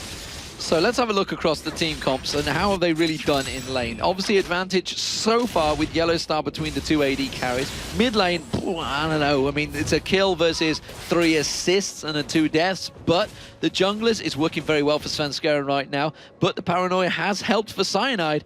Top lane, I don't know, really, it's very different top laners. Soad's going to be all about the damage, all about getting in there. Godbro, though, has been assisting in every single fight the Wolves have had. Well, from a numbers perspective, don't forget that Peke's got, what's that, 40 CS more? Is that 50 CS more right now? As well as Soa's having 30 CS in the top lane. So that's a very, very big difference between these two teams. The one thing that does play into the Wolves' favor, the predominant amount of damage from Fnatic is physical damage. Kha'Zix, Nocturne, and Twitch will all be dealing physical. And you can see that Godbro's working towards that Randian's Omen, and I would assume somebody would be picking up a Frozen Heart at some point. That's going to help their entire team get leaps and bounds as far as survivability is concerned. Godbro is trying to set something up here with Soaz. Pay close attention to Bjergsen positioning because Destiny is available. That just forces him to jump away as he stands on him with that Sunfire cape and just pokes him back and forward. And Soaz, well aware of the situation, just jumps back to his turret, quite happy to just farm it out and keep those void spikes on those minions. Well, flamethrowers do kill insects, and it looks like the Sunfire Cape's doing work against Kha'Zix. Svenskeren was moving towards this top lane there to try and set something up, but decided not to come in from behind from that tri-bush, and is instead just going to try a frontal assault to try and get this tower down. As it is, Cyanide's been spotted. He's trying to creep up the river right now. See whether he can dive in. Let's see if they try and create something from this one. Svenskeren was there with him. So a dog and a plant lady. I'm not too sure how you add that one together. Don't dogs eat grass at all? But it would be a team kill if that happened. Nevertheless, Yellow Star on the bottom lane. He's shoving this lane down. Got a pickaxe to back up that Avarice Blade. Look at Xpeke from the side. Now, if they do get Varus alone, they may go for a dive, but Yellow Star's been uninterrupted. Here comes the Destiny! Bjergsen comes in there and tries to prevent them from going on towards it. You can see immediately the Shadow Dash comes in, not quite going to land though, and Godbro now caught out. Cyanide just off the side. There's a ghost being used by Svenskeren. There's a big angry dog and he's coming for the rat. He does flash away though. Chain of Corruption tried to catch on towards him, but everybody avoids the damage. Svenskeren, he's still there with N-Rated though. Can the rest of the team claps on towards him? Hail of Arrows does, and forces the flash away from N-Rated. Soaz is still up in the top lane. Fnatic are running interference. They are trying to keep the Wolves busy. They are trying to pull them back while Soaz is dealing damage in the top lane. This is a split pushing Fnatic without any global abilities, and they've got the tower. Mission accomplished, albeit it cost them summoner spells. Inner turret does go down, and summoner spells, well, it's worth it, honestly, and N-Rated was just keeping Svenskeren at bay there. Could have locked him up at a moment's notice. Now the Godbro here has got him towards that top lane. He will stop Soaz, and the rest of Fnatic, well, job done. So 4 towers to 1, that's a 5,000 gold lead in favor of Fnatic. They do have a dragon to their name, and the second dragon has just respawned now, so they're going to try to pull this one out. Copenhagen Wolves have 0 positioning, and their globals just got used. Whether or not this was a bait from the very get-go by Fnatic remains to be seen, but a great play by them, and they secure themselves another dragon. Fantastic play if that was all planned, because they were planning a long, long way ahead. Soaz still remaining in that top lane, still yet to go back, finally deciding, nope, Godbro's going to come back in towards there, and he is just going to walk away from this one instead. Peke back towards that mid lane, continues that farming advantage you mentioned earlier on. 50 CS now he has built up over Bjergsen. Bjergsen currently really unable to make his global pressure count against Fnatic, despite the fact they have that double combo, that double global combo, it's not working out for them right yet. There's a lot more calculation from Bjergsen when it comes to using his destinies. We've seen it in the matchup against Dragonborns. He pretty much used it every time the ability was available. This time around, there's a lot more thinking, and he's only doing it once Stand United's there as well. So he literally goes in, the Stand United comes down on top of him, and they both arrive at the same time. It requires a lot of coordination to pull that one off, but of course it does mean that they need to wait for the Stand United to be up, which you can see is still only 25% of its cooldown available. I'm very interested by Soaz. 25 minutes in the game, he still has not purchased boots. He's relying on the base speed of 350 from Kha'Zix to be enough, as well as that leap. So, Fnatic, they've been back to buy, and they've got that runic bulwark on there. We do see Soaz still yet to get the mirror mana completed. That mana moon has been on there for a while, but he's added that, a bloodthirster on top of it, and he's still not got boots. Yeah, it's unique. You know, we've seen against Authority doing it a good couple of weeks ago, week 6 or week 7, where a lot of members of their team didn't purchase boots. We also see that N-Rated is not running boots as well with Leona, but he's got fairly good range of that Solar Flare, and the Zenith Blade will pull him into a fight. So that's what they're relying on, but it also means that N-Rated is going to be very careful when traipsing around the enemy side of the map because he can't run away quite as effectively. You look at the positioning there for Soaz, he may be in trouble, or they may be trying to make something happen as Expect is on the way too. It's a word I've not heard in a while, traipsing around. I'm trying to expand the vocabulary as they've jumped onto Godbro. Soaz is just going to force him away.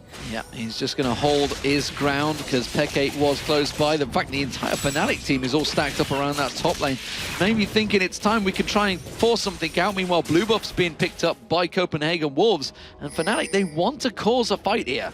Fnatic, they just want to cause trouble, I think, is the objective. You can see a fallback ping there in the mid lane from the Wolves. They've started to stack up, and that window of opportunity for diving has become a lot more slim because of the fact of Copenhagen Wolves are all nearby. Stand United is available as well, so if they do jump in, expect this to go very dramatic very quickly. Both Cyanide and Pekka can jump in and are very mobile, so expect that.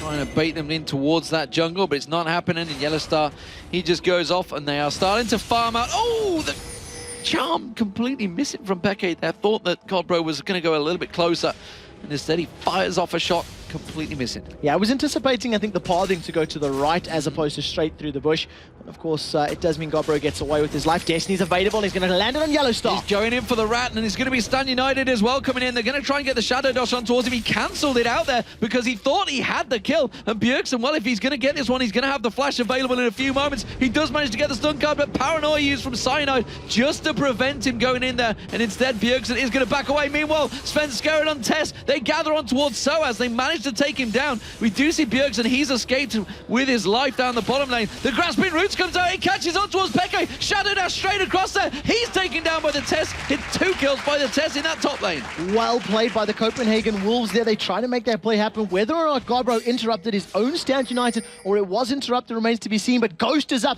from Svenskeren and they're trying to catch N-Rated. They're rushing in for Baron or potentially for N-Rated, but it doesn't matter because Yellowstar's taking down another inner turret. There goes the turret down. Deficio comes in on towards N-Rated. They are going to drop him down. They're going to go for Baron, but Yellowstar and Cyanide, they're still pushing. This is a practical Teleport's remake. available. This is almost a remake of the last time these two teams fought because this exact same thing happened. Fnatic lost a team fight in and around the Baron pit. Bjergsen starting to recall, but look at that, the taunt on yellow. Teleport coming in as well. Soaz is going to join the fight. He's going to get in towards it. It's the inhibitor turret they do take down. Baron will go across the Copenhagen Wolves, but they are on the inhibitor and they have to trade around as much as they can. Now they're going aggressive, but Bjergsen's back. He comes in towards Soaz. Soaz tries to leap away, but he's going to get shadow dashed on by Godbro. No, it doesn't matter. Bjergsen is there, he finishes it off, and here comes the ultimate. The Destiny on towards Cyanide flashes through, stun card, not going to land. It's the slow instead, and Godbro continues to chase. He's not going to be able to get away. He's going to be able to shadow dash if he lands at the right place. Got to be very, very careful because Pekka is in the mid lane and he can join this party at any time. A great play by the Copenhagen Wolves. Yes, they now have an exposed inhibitor, but they have Baron Nashor on every single member of the team, and that is going to be so important for them. Expect now now the Copenhagen Wolves to start sieging. Expect them to push as a team, but they have to be careful because of the fact that that inhibitor's exposed. We could see Fnatic try the backdoor. Deficio is going to try and pick up some farm in that mid lane, clear out the waves, and try and keep the charge pushing for the Copenhagen Wolves. You can see Godbro, he's clearing out the bottom lane. Top lane's going to push itself, so Wolves have a choice, and it's going to be the mid lane. So mid lane it is. They want to try to get down the shortest lane possible. They've got the regen and the sustain, but they got to be careful because Peke was just about to find out Deficio, and they're very split right now. Stand United is about to come off cooldown for Godbro, and there's about 10 or 20 seconds left on that Destiny, and that's when Copenhagen Wolves are going to say, let's play, because they have the ability to jump all over the map. Soaz has gone to the top, finally got himself some basic boots in there, and he will clear out the wave. He's got the workings of a Last Whisper in there as well. See whether he builds up towards that, but the Tess is the man of the moment. Picked up those 2 kills in that top lane, got that Infinity Edge, blamed the Rune King and Zeal. 2-1-2 right now, shoving straight for that inner turret. Copenhagen Wolves need to make sure they play this properly because they do have a 5-man stack in the mid lane, but there's a lot of damage from Fnatic. They're grouped up and the solar flare's down. Peke goes in, lands the charm on towards Bjergsen. Bjergsen tries to avoid this one. Meanwhile, this is happening. Godbro and Soaz are going out in the top lane. Everybody backs away, and it looks like Godbro is going to be winning out this fight. There you go, catches on towards Soaz. The Shadow Dash is enough. The minions are beating on him. He tries to ultimate, jumps away from him. Destiny! Bjergsen's going to come in for it. Destiny flashes away from this one. The Shadow Dash, will it be enough? Yes, it is. Catches on him. Bjergsen takes him down. They've got to be careful. 3 members of the Wolves are in the mid lane, and I think what the Wolves need to do is back away. Yellowstar has stealthed up, and he almost gets rooted. Well played by Deficio. The Wolves do not have the outer turrets in the top or the bottom lanes. They kept their eyes on the prize so much that they've forgotten about those lanes, and you can just see a red ping on the top lane there. So I would expect them to go top and bottom to push that down while they have Baron close this gold deficit. But there's a massive wave pushing against them. There's a gap here because Peke was off getting the blue buff, which means the inner turret will go down. The top lane is also going to be pressured, and there's going to be a giant wave pushing on there. I would expect to see Copenhagen Wolves shifting across and taking down that bottom inner turret in the top lane, and you can see them all coming across. Blue buff was just picked up in time, and the Wolves do back away. So 2 quick towers is going to give them a nice gold lead. It means you're going to see somebody falling back. It looks like Shen has been the nominated party to clear out that wave. Stand United is still available, so if a fight breaks out, he will join the party. He's also got the making of a Phage, and we've seen Godbro building a Trinity Force earlier. This inner top lane turret is now down to less than 20-odd%, and the Copenhagen Wolves are using this Baron buff perfectly. Absolutely brilliant. They've got about 30 seconds left on that Baron buff, so the siege continuing here. We do see Fnatic coming around the side, N-rated, ready and waiting to see if he can try and lay something down, but the Wolves are smart to that one, and they back away because of those wards in the blue buff. N-rated cannot chase either. He's got a lot of very good items, but no mobility items right now. So he's relying on the fact that the Wolves stick around longer than they should in that particular setup. At the moment, we do see Yellowstar. He's ghosted up again, or got invisible rather. Gets a movement speed buff, and he's just scouting, just seeing what's around. Well, they continue to hold off this bottom, but look at Godbro. He's going to be taking that bottom turret if nobody reacts to him, so that's going to be another advantage gained and pulling the gold straight close together. And, well, he is just going to back away. He hasn't got vision of this, of any of the team. Instead, he's going to go Dragon. So he's got a lot of survivability here. You'll see that the Bjergsen's Twisted Fate will be moving down as well. He's going to just solo this. It'll take him quite a while to solo it, unless somebody else with some high damage can actually help him out. Very good play. Nevertheless, just taking as many objectives as possible. They secured Baron. Baron has now worn off, if I see correctly, yes. Then they picked up 1, 2, 3 turrets and a dragon out of this one. Great play to close that gold gap and put them now in the driving seats. Well, I tell you what, they're in a great position to collapse either on the bottom or the top here, because they're going to see the bottom lane. There we'll see Ari showing there, which will be Peke and Yellowstar, and the mid lane they also saw them showing, so they've taken the dragon and the blue buff for themselves, and look at that gold. It's just 1,000 now between them, 34 minutes into this game. Absolutely everything is bang on even right now. Look at the gold numbers. 500 gold in the top lane, call it 1,000 in the mid lane, 500 for your AD carries. That is as close as it's going to be. A couple hundred gold here and there basically gets balanced up by wards and Oracle elixirs. So this is literally an even fight. What does play into Copenhagen Wolves' favor is that global presence. They can be anywhere at a moment's notice. Now Peke may have found Bjergsen out. There are 2 members of Fnatic here, and it looks like they're going in. But Svenskeren, look at this. He's making his move down here. They are aware of this one. But will Bjergsen be taken down in time? Wow. Yes, he will. Absolutely destroyed. Godbro did use is Stan United, but he was gone before they had a chance. And now N-Rated, he's looking to lock up Svenskeren. Gets one stun, gets another stun, gets another stun, and now the damage going to come out. Will they pursue it? Yeah, bet your life they will, because Soaz goes leaping across. The plant's coming through, uses that ultimate. He's not going to follow it through, though, but the pressure is now on the Wolves. So they're a man down, 35 seconds on the clock. The rest of Fnatic are moving up to this inhibitor. Chain of Corruption is available. Godbro is very, very beefy and tanky. He can survive a lot, but can they win a 4 versus 5? Godbro's going to need to get a great taunt and lock up the damage dealers. Here's the fight. They're trying to hold off as much as they can. It's Godbro missing his Shadow Dash there, and now he's just going to have to back away from this one, but they've held the inhibitor. They've got another 10 seconds before Bjergsen's up. Fnatic don't have ultimates, and that's why they're not willing to fight right now. Svenskeren does have the slow onto Cyanide, and it looks like they want to go in. They could try and keep them busy here. Bjergsen's going to be up in 3 seconds' time. Can they try and lock someone down? You can see Svenskeren, he wants to get in. They've turned the fight around, and here comes the Destiny. Paranoid goes in, though. Svenskeren gets dropped. Godbro's turned on. He's taken very low. Cyanide's going to get dropped as well. Godbro has to flash away from this one. Peke's going to try and turn it around. The stun guard. Peke goes down. Bjergsen picks up the kill. Then Twin Shadows goes out. And then Rated turns his ultimate around. The stun guard though on. That's going to be a double kill for Bjergsen. And it is even all between the two. Stun guard flash. Soaz caught out. Bjergsen with a triple kill. Fantastic stuff. He's not done yet. He's chasing down Cyanide, but Yellowstar, he's looking in to go the back. What a ninja. Yellowstar stealths up, runs past everybody, and recalls in safety. But crucially, the inhibitor went down. Copenhagen Wolves are going to have to defend. That pause button has been hit because they cannot risk running out of their base. They cannot allow the teleport from Soaz's Kazakhs to jump in there and potentially take down more objectives. So expect Copenhagen Wolves now to start shoving down this bottom lane. The thing is, if they do that, all of a sudden Fnatic are just going to take a free Baron.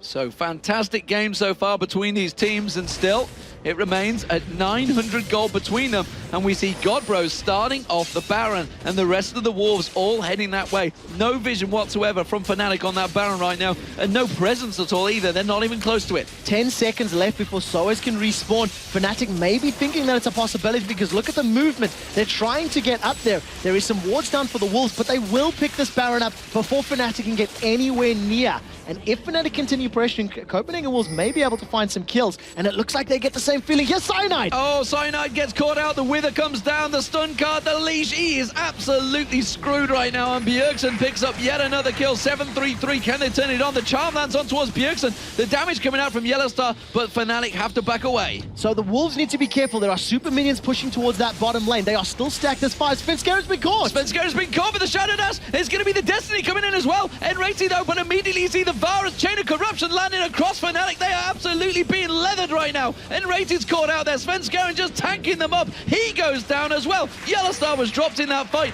Fnatic, they have to back away from this one, but Godbro is not going to give them chance. Somebody from the Wolves needs to back away. There are super minions on the Nexus turrets. The Wolves, they're a little bit split. Godbro is chasing Peke. Soaz is recalling. Soaz has teleport available as well. We do see that Bjergsen's made it back though, but they're running interference. The rest of the Wolves are pushing down the top inner turret. They've picked themselves up the 4th turret of the game, and Godbro is still chasing Peke. Well, Peke's got no mana, so he can't do a thing here. Godbro just needs to stand next to him, and it's going to be enough to take him down. Bjergsen is slowly but surely going to clear out those waves, and look at that Sunfire Cape doing work right now. And Godbro does get the kill on Peke, and that's going to give him a 60-second death timer. 16-6. There is a 10-kill advantage, a 3,000 gold advantage in the favor of the Copenhagen Wolves. They are still 2 towers down and an inhibitor, but they are controlling the pace of this game. They are winning the team fights. Look at the itemization from the test. He has a Randian's Omen. We talked about how much physical damage is coming out of the Fnatic members,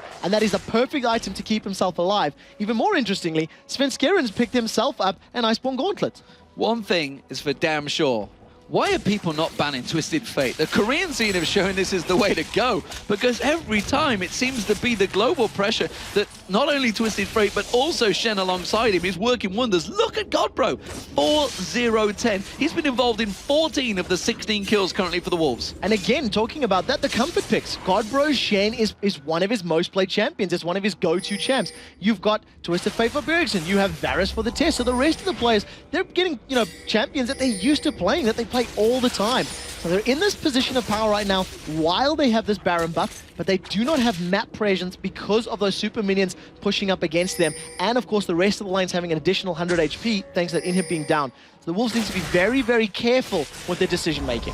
Well, the test has to be careful right now because Fnatic, they're coming in the side. Svenskeren is there. The rest of the Wolves are coming around the side. He does dodge out of that charm. He manages to land it. There's going to be the Destiny. Who will be the target they're going to go for? Let's see where he does go. And he's going to be N-rated. Chose to sacrifice himself there and knew he was going to be going down. The rest of the Wolves are going to pursue.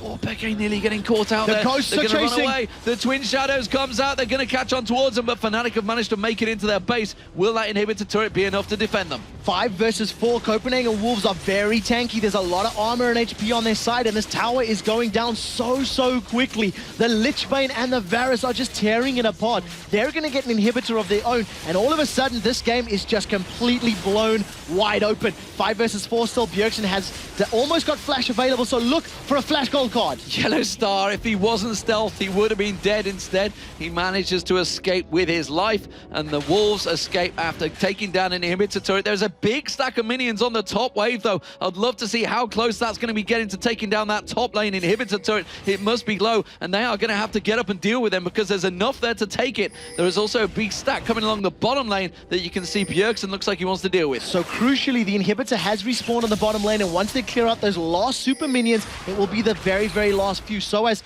almost found Bjergsen out, but doesn't manage to pick up their kill. And with that inhibitor respawning, all of a sudden the map presence and the map control is now in favor of the Copenhagen Wolves. Fnatic managed to pick up a dragon as the Wolves need to defend their base. But very good and exciting game between these two teams. Very much on a knife edge, and it's great to see the last game of the day. Remember, the Wolves, they have to take a win here after Evil Genius is taking down Gambit. Fnatic, of course, well, if they can hold on to that win, it will keep them that top position, which will be almost all about pride. And of course, going in towards the playoffs, it's an important position because they'll be going up against 3rd and 6th place. Well, talking about that, whoever places 4th or 5th, whether it is going to be Evil Geniuses, that's going to be a best of 3 against this Copenhagen Wolves team. And they are playing so phenomenally well right now. We do notice another great item pickup there from N-rated. He's got himself the Randian's Omen as well. So a lot of Randians going around. And Cyanide, as is to be expected, Frozen Mallet being picked up. So he does prefer to pick up those sort of offensive type of items. But more importantly, there's still no boots from Irradiant. He don't need boots. He's just going to be staying in his base anyway. Yeah, exactly. There's no Shredder's Reverie either. As I say that, it just gets purchased, so there's going to be his movement speed. Now, Fnatic are playing sneaky. They've stuck 2 of them into the bushes. Nocturne is waiting. This is going to be a 5-on-5. Oh, the Twin Shadows. The Twin Shadows sees them. Svenskeren does get caught, takes a burst of damage, but Peke had to use his ultimate, the first ability of it, and that is not going to be available when the fight starts in a moment. And great positioning from Deficio there. He threw the roots out from the side. If anybody stepped forward to last hit or clear the wave, they would have been rooted, and that would have been the signal for the fight. Take a look in the top lane as Soaz is trying to get in there, trying to make the engagement happen, but it's a great siege, and right now, Wolves have the better positioning. Godbro happy to take a tower hit or 2, and he's trying to bait the rest of Fnatic into this one because he knows he's tanky enough to take that burst damage out from Fnatic, and he's almost certainly not the target they want to go for. Svenskeren picks up the golems just off the side. There is super minions coming down the mid lane, and Fnatic will have to deal with them in a moment, and Wolves realize this is just a waiting game, and they can hold this one out slowly but surely, chipping down that turret. So the turret, it will be dropping very soon. The minions are about to collapse with the Nexus turret. You can see Yellow Star has already started backing away. Fnatic have said, leave it, abandon ship. We cannot save this turret. Let it go down. And with that, the turret advantage is now in favor of the Copenhagen Wolves. They are 7-6. They have a 6,000 gold lead, and the game is in control of the Wolves.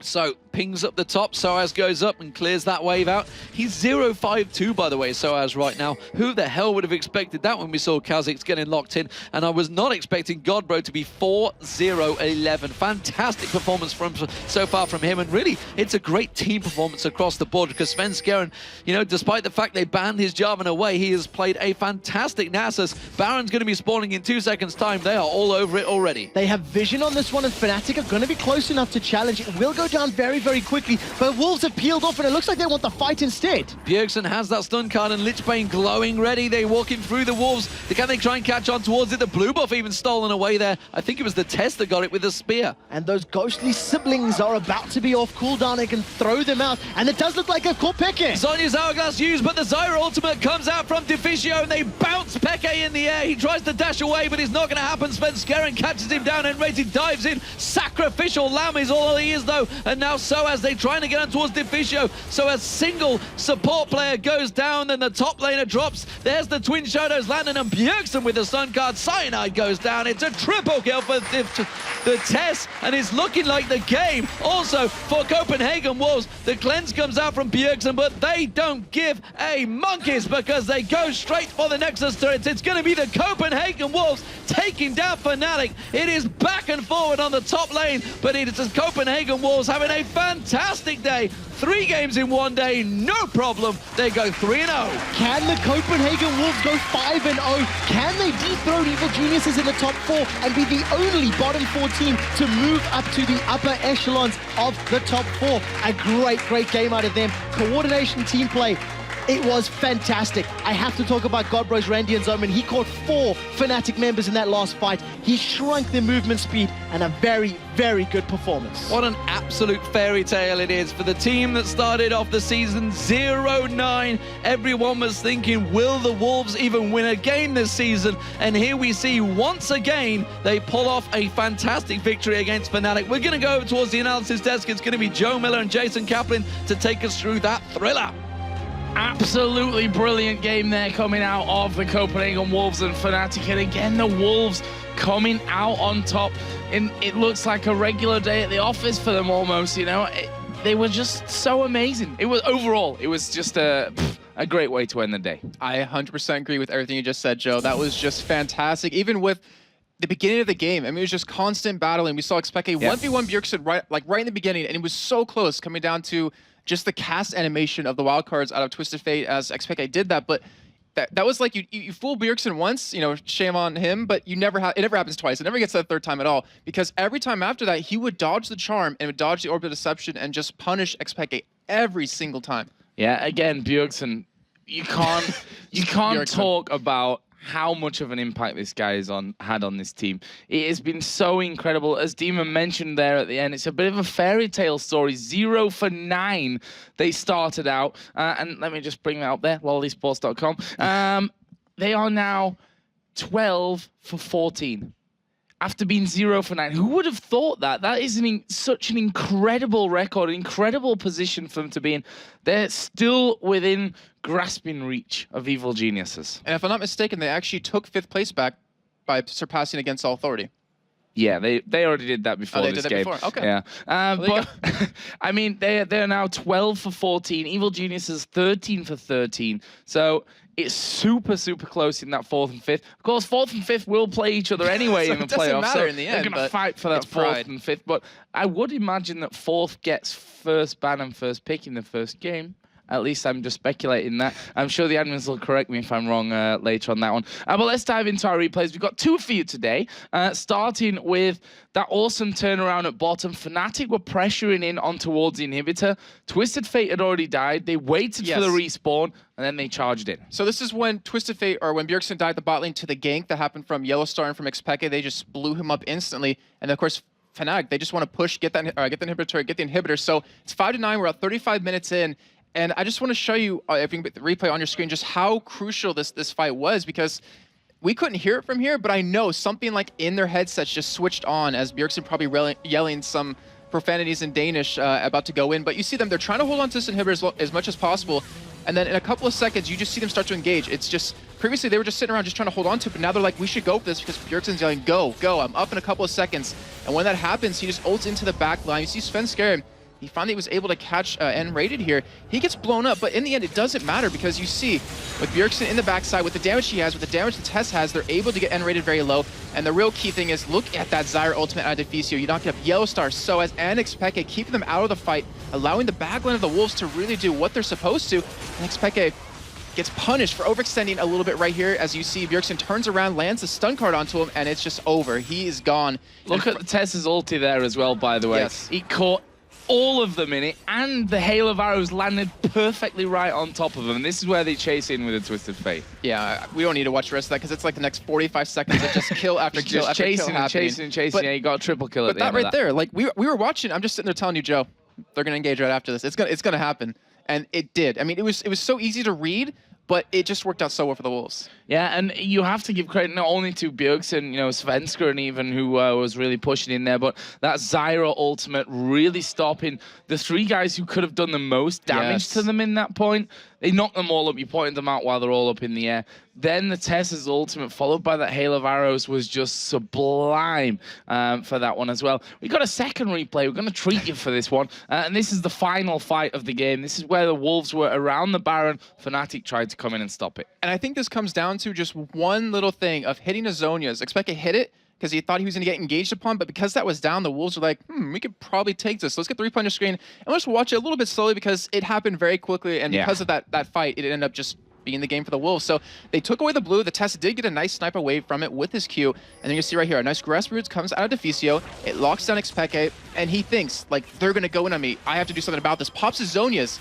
And Bjergsen and the rest of the Wolves are like, hey, we can engage upon him because he's not going to be able to move. You even see the taunt's going to come in. I think it unfortunately misses. And then the Zyra knockup, he is just trapped there. And they are able to kill him. And from that, they can just train person through person through person. And you have to give credit to Godbro. You have to give credit to Bjergsen. Actually, the entirety of the Wolves. It's just how well they played together. Yeah, and Rated went in there into the bite. You saw him with his Zenith blade trying to slow him down, but obviously they were able to chase in there, managing to pick up 4 kills and win the game. So big congratulations to the Copenhagen Wolves, and it's time to vote for an MVP. Vote for an MVP with 2, so let's hope we're both with the same guy, otherwise we're going to have some troubles. And again, it was a hard one to call. The entire team of the Wolves played so well here. I think we should probably set up like this, because during the beginning of LCS, this player, he never really shined through. And we always talked about other members of the Wolves finally getting that pressure lift off their shoulders and them finally stepping up to the plate. But today, actually, no, the past couple of weeks, this person alone has really done that for the team. And in 2 games today, he played Shen, which obviously I just kind of gave it away.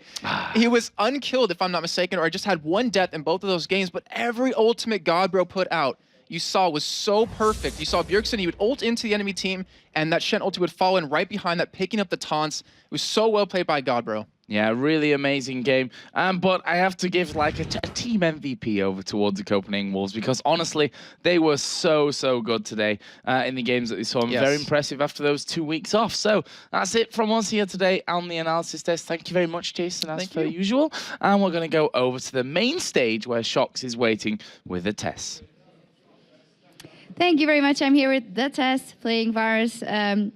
Here. Now, first off the test, finally a ban for Svenskeren, that Jarvan, because, you know, he just doesn't get banned out and he's always doing very well in the team.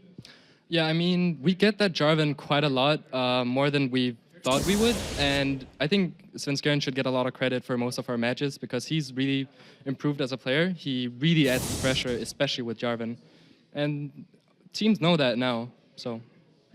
No, and then how did the game go for you specifically? There was a lane swap again. You were on your beloved Varus, and but it wasn't an easy task by no means. No, I mean, it went okay. It could have gone better. I was mostly really unsatisfied with my performance in the Giants game, so I was excited to pick up Varus again and get a rematch for myself, do well this time.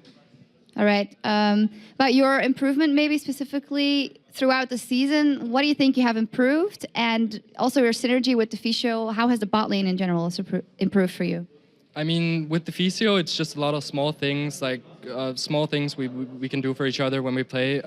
It's stuff you notice when you play together a lot. And we didn't have that much experience, but now we do. I think everyone on the team has just improved overall a lot because we get all this practice against good teams. We play LCS matches every week against the best teams. So how can you not improve? Exactly. You've come a long way, now even almost 4th. I mean, you know, it must feel good that the top teams, they all fear you. Yeah, it feels really good. I mean, we're kind of one of the newer teams. We're like pretty new established, and it feels really good to be feared by the top teams like Fnatic, especially. Are you going 5-0 this weekend?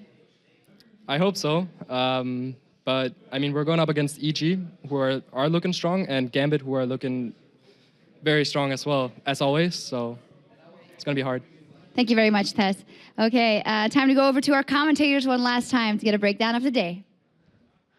Thank you very much, Shocks, and well, a good, honest performance there as well from the Tess. And it's safe to say, yeah, they got a tough road ahead of them, but they have been so far fantastic. Yeah, there's no other word for it. And you heard them saying they play EG tomorrow as well as Gambit. So if they do well in the Gambit game, that EG game could quite literally determine who actually goes through in that 4th place seed. To be honest, if they swap positions, it doesn't change anything. But the bragging rights and the fact that you can say, I finished the spring split in 4th, it's a pretty big thing.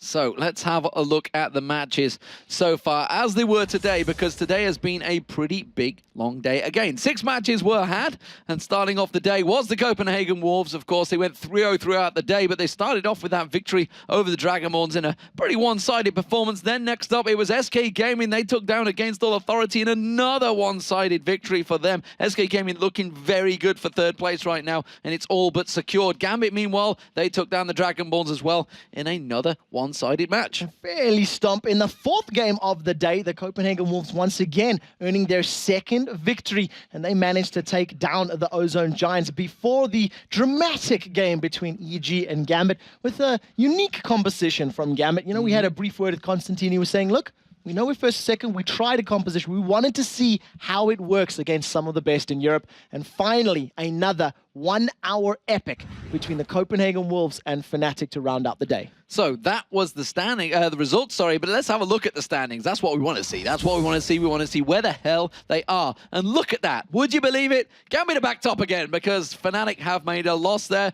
and now they are both 20 for 6 in that top, both having a heavy defeat. Really defeats that they didn't want to have, despite the fact it doesn't matter between where they finish. You know, I guess everybody wants bragging rights of being 1st. Yeah, exactly. That's the main thing. Whoever can say they finished the split 1st. Between SK and EG right now, SK are sitting fairly comfortable in their position. However, if they lose... No, they're fine. They're 4th, 3rd guaranteed, 100%. EG and Wolves, that's the one that can jump back and forth, because they both have 2 games left to play. And if they, swap roles and go 15-14 or something like that, 15-14 and 14-15, it will mean that EG drop down to 5th.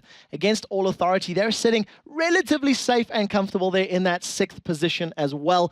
If, however, they do lose their next 2 games and it goes to a head-to-head between them and the Giants, say finishing on the same score, because of their overall record, they will still advance over the Giants. So that is, of course, the standings, but let's see how that stands, how it works out across the board in terms of playoff positions, which we're currently at. Hopefully that's going to be up on your screen, and there it is. This is currently, remember, there is 8 matches tomorrow. This could change, but this is the current situation right now. With Gambit in top, they will face the winner of either Evil Geniuses or the Copenhagen Wolves. Tough match right there for EG, I think, against the Wolves, who are looking so hot right now. Fnatic, they would face the winner of either SK Gaming or Against All Authorities. Of course, this could all change still tomorrow. And remember that the losers of that round 1, the losers of those quarterfinals, drop down into the summer promotion tournament, where they will need to fight for their lives and their jobs in the summer split. That is how much is on the line here. It's not just, hey, we're scared of the Wolves. It means you genuinely run the risk of not being part of LCS in the summer. So if you want to see all the stats from the LCS so far, as well as the latest VODs recaps, then go over to lolesports.com. And unfortunately for us, ladies and gentlemen, that is it from me and Quickshot. So we're going to get over to Shocks for some final thoughts of the day.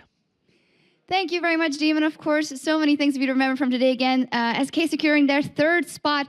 A lot to be played with Fnatic and Gambit, who's going to take that 1st spot. Copenhagen Wolves looking unstoppable. It was an awesome day of games, but there are 8 more games lined up for you tomorrow to close out the Super Week and decide the standings. We're going to start off at 2 p.m. Central European Time. That's 5 a.m. Pacific. Our first 4 games of the day are going to be Dragonborns versus Fnatic, followed by Gambit versus Against All Authority, SK versus Giant, and EG versus Wolves. So that's going to be a big one. And then the last 4 games of the day, the Giants versus Fnatic, the Copenhagen Wolves taking on Gambit, Against All Authority versus Dragonborns, and to close out the weekend, EG taking on SK Gaming. Always a fantastic matchup. Thank you very much for tuning in today and yesterday, and we'll see all of you tomorrow for 8 more matches.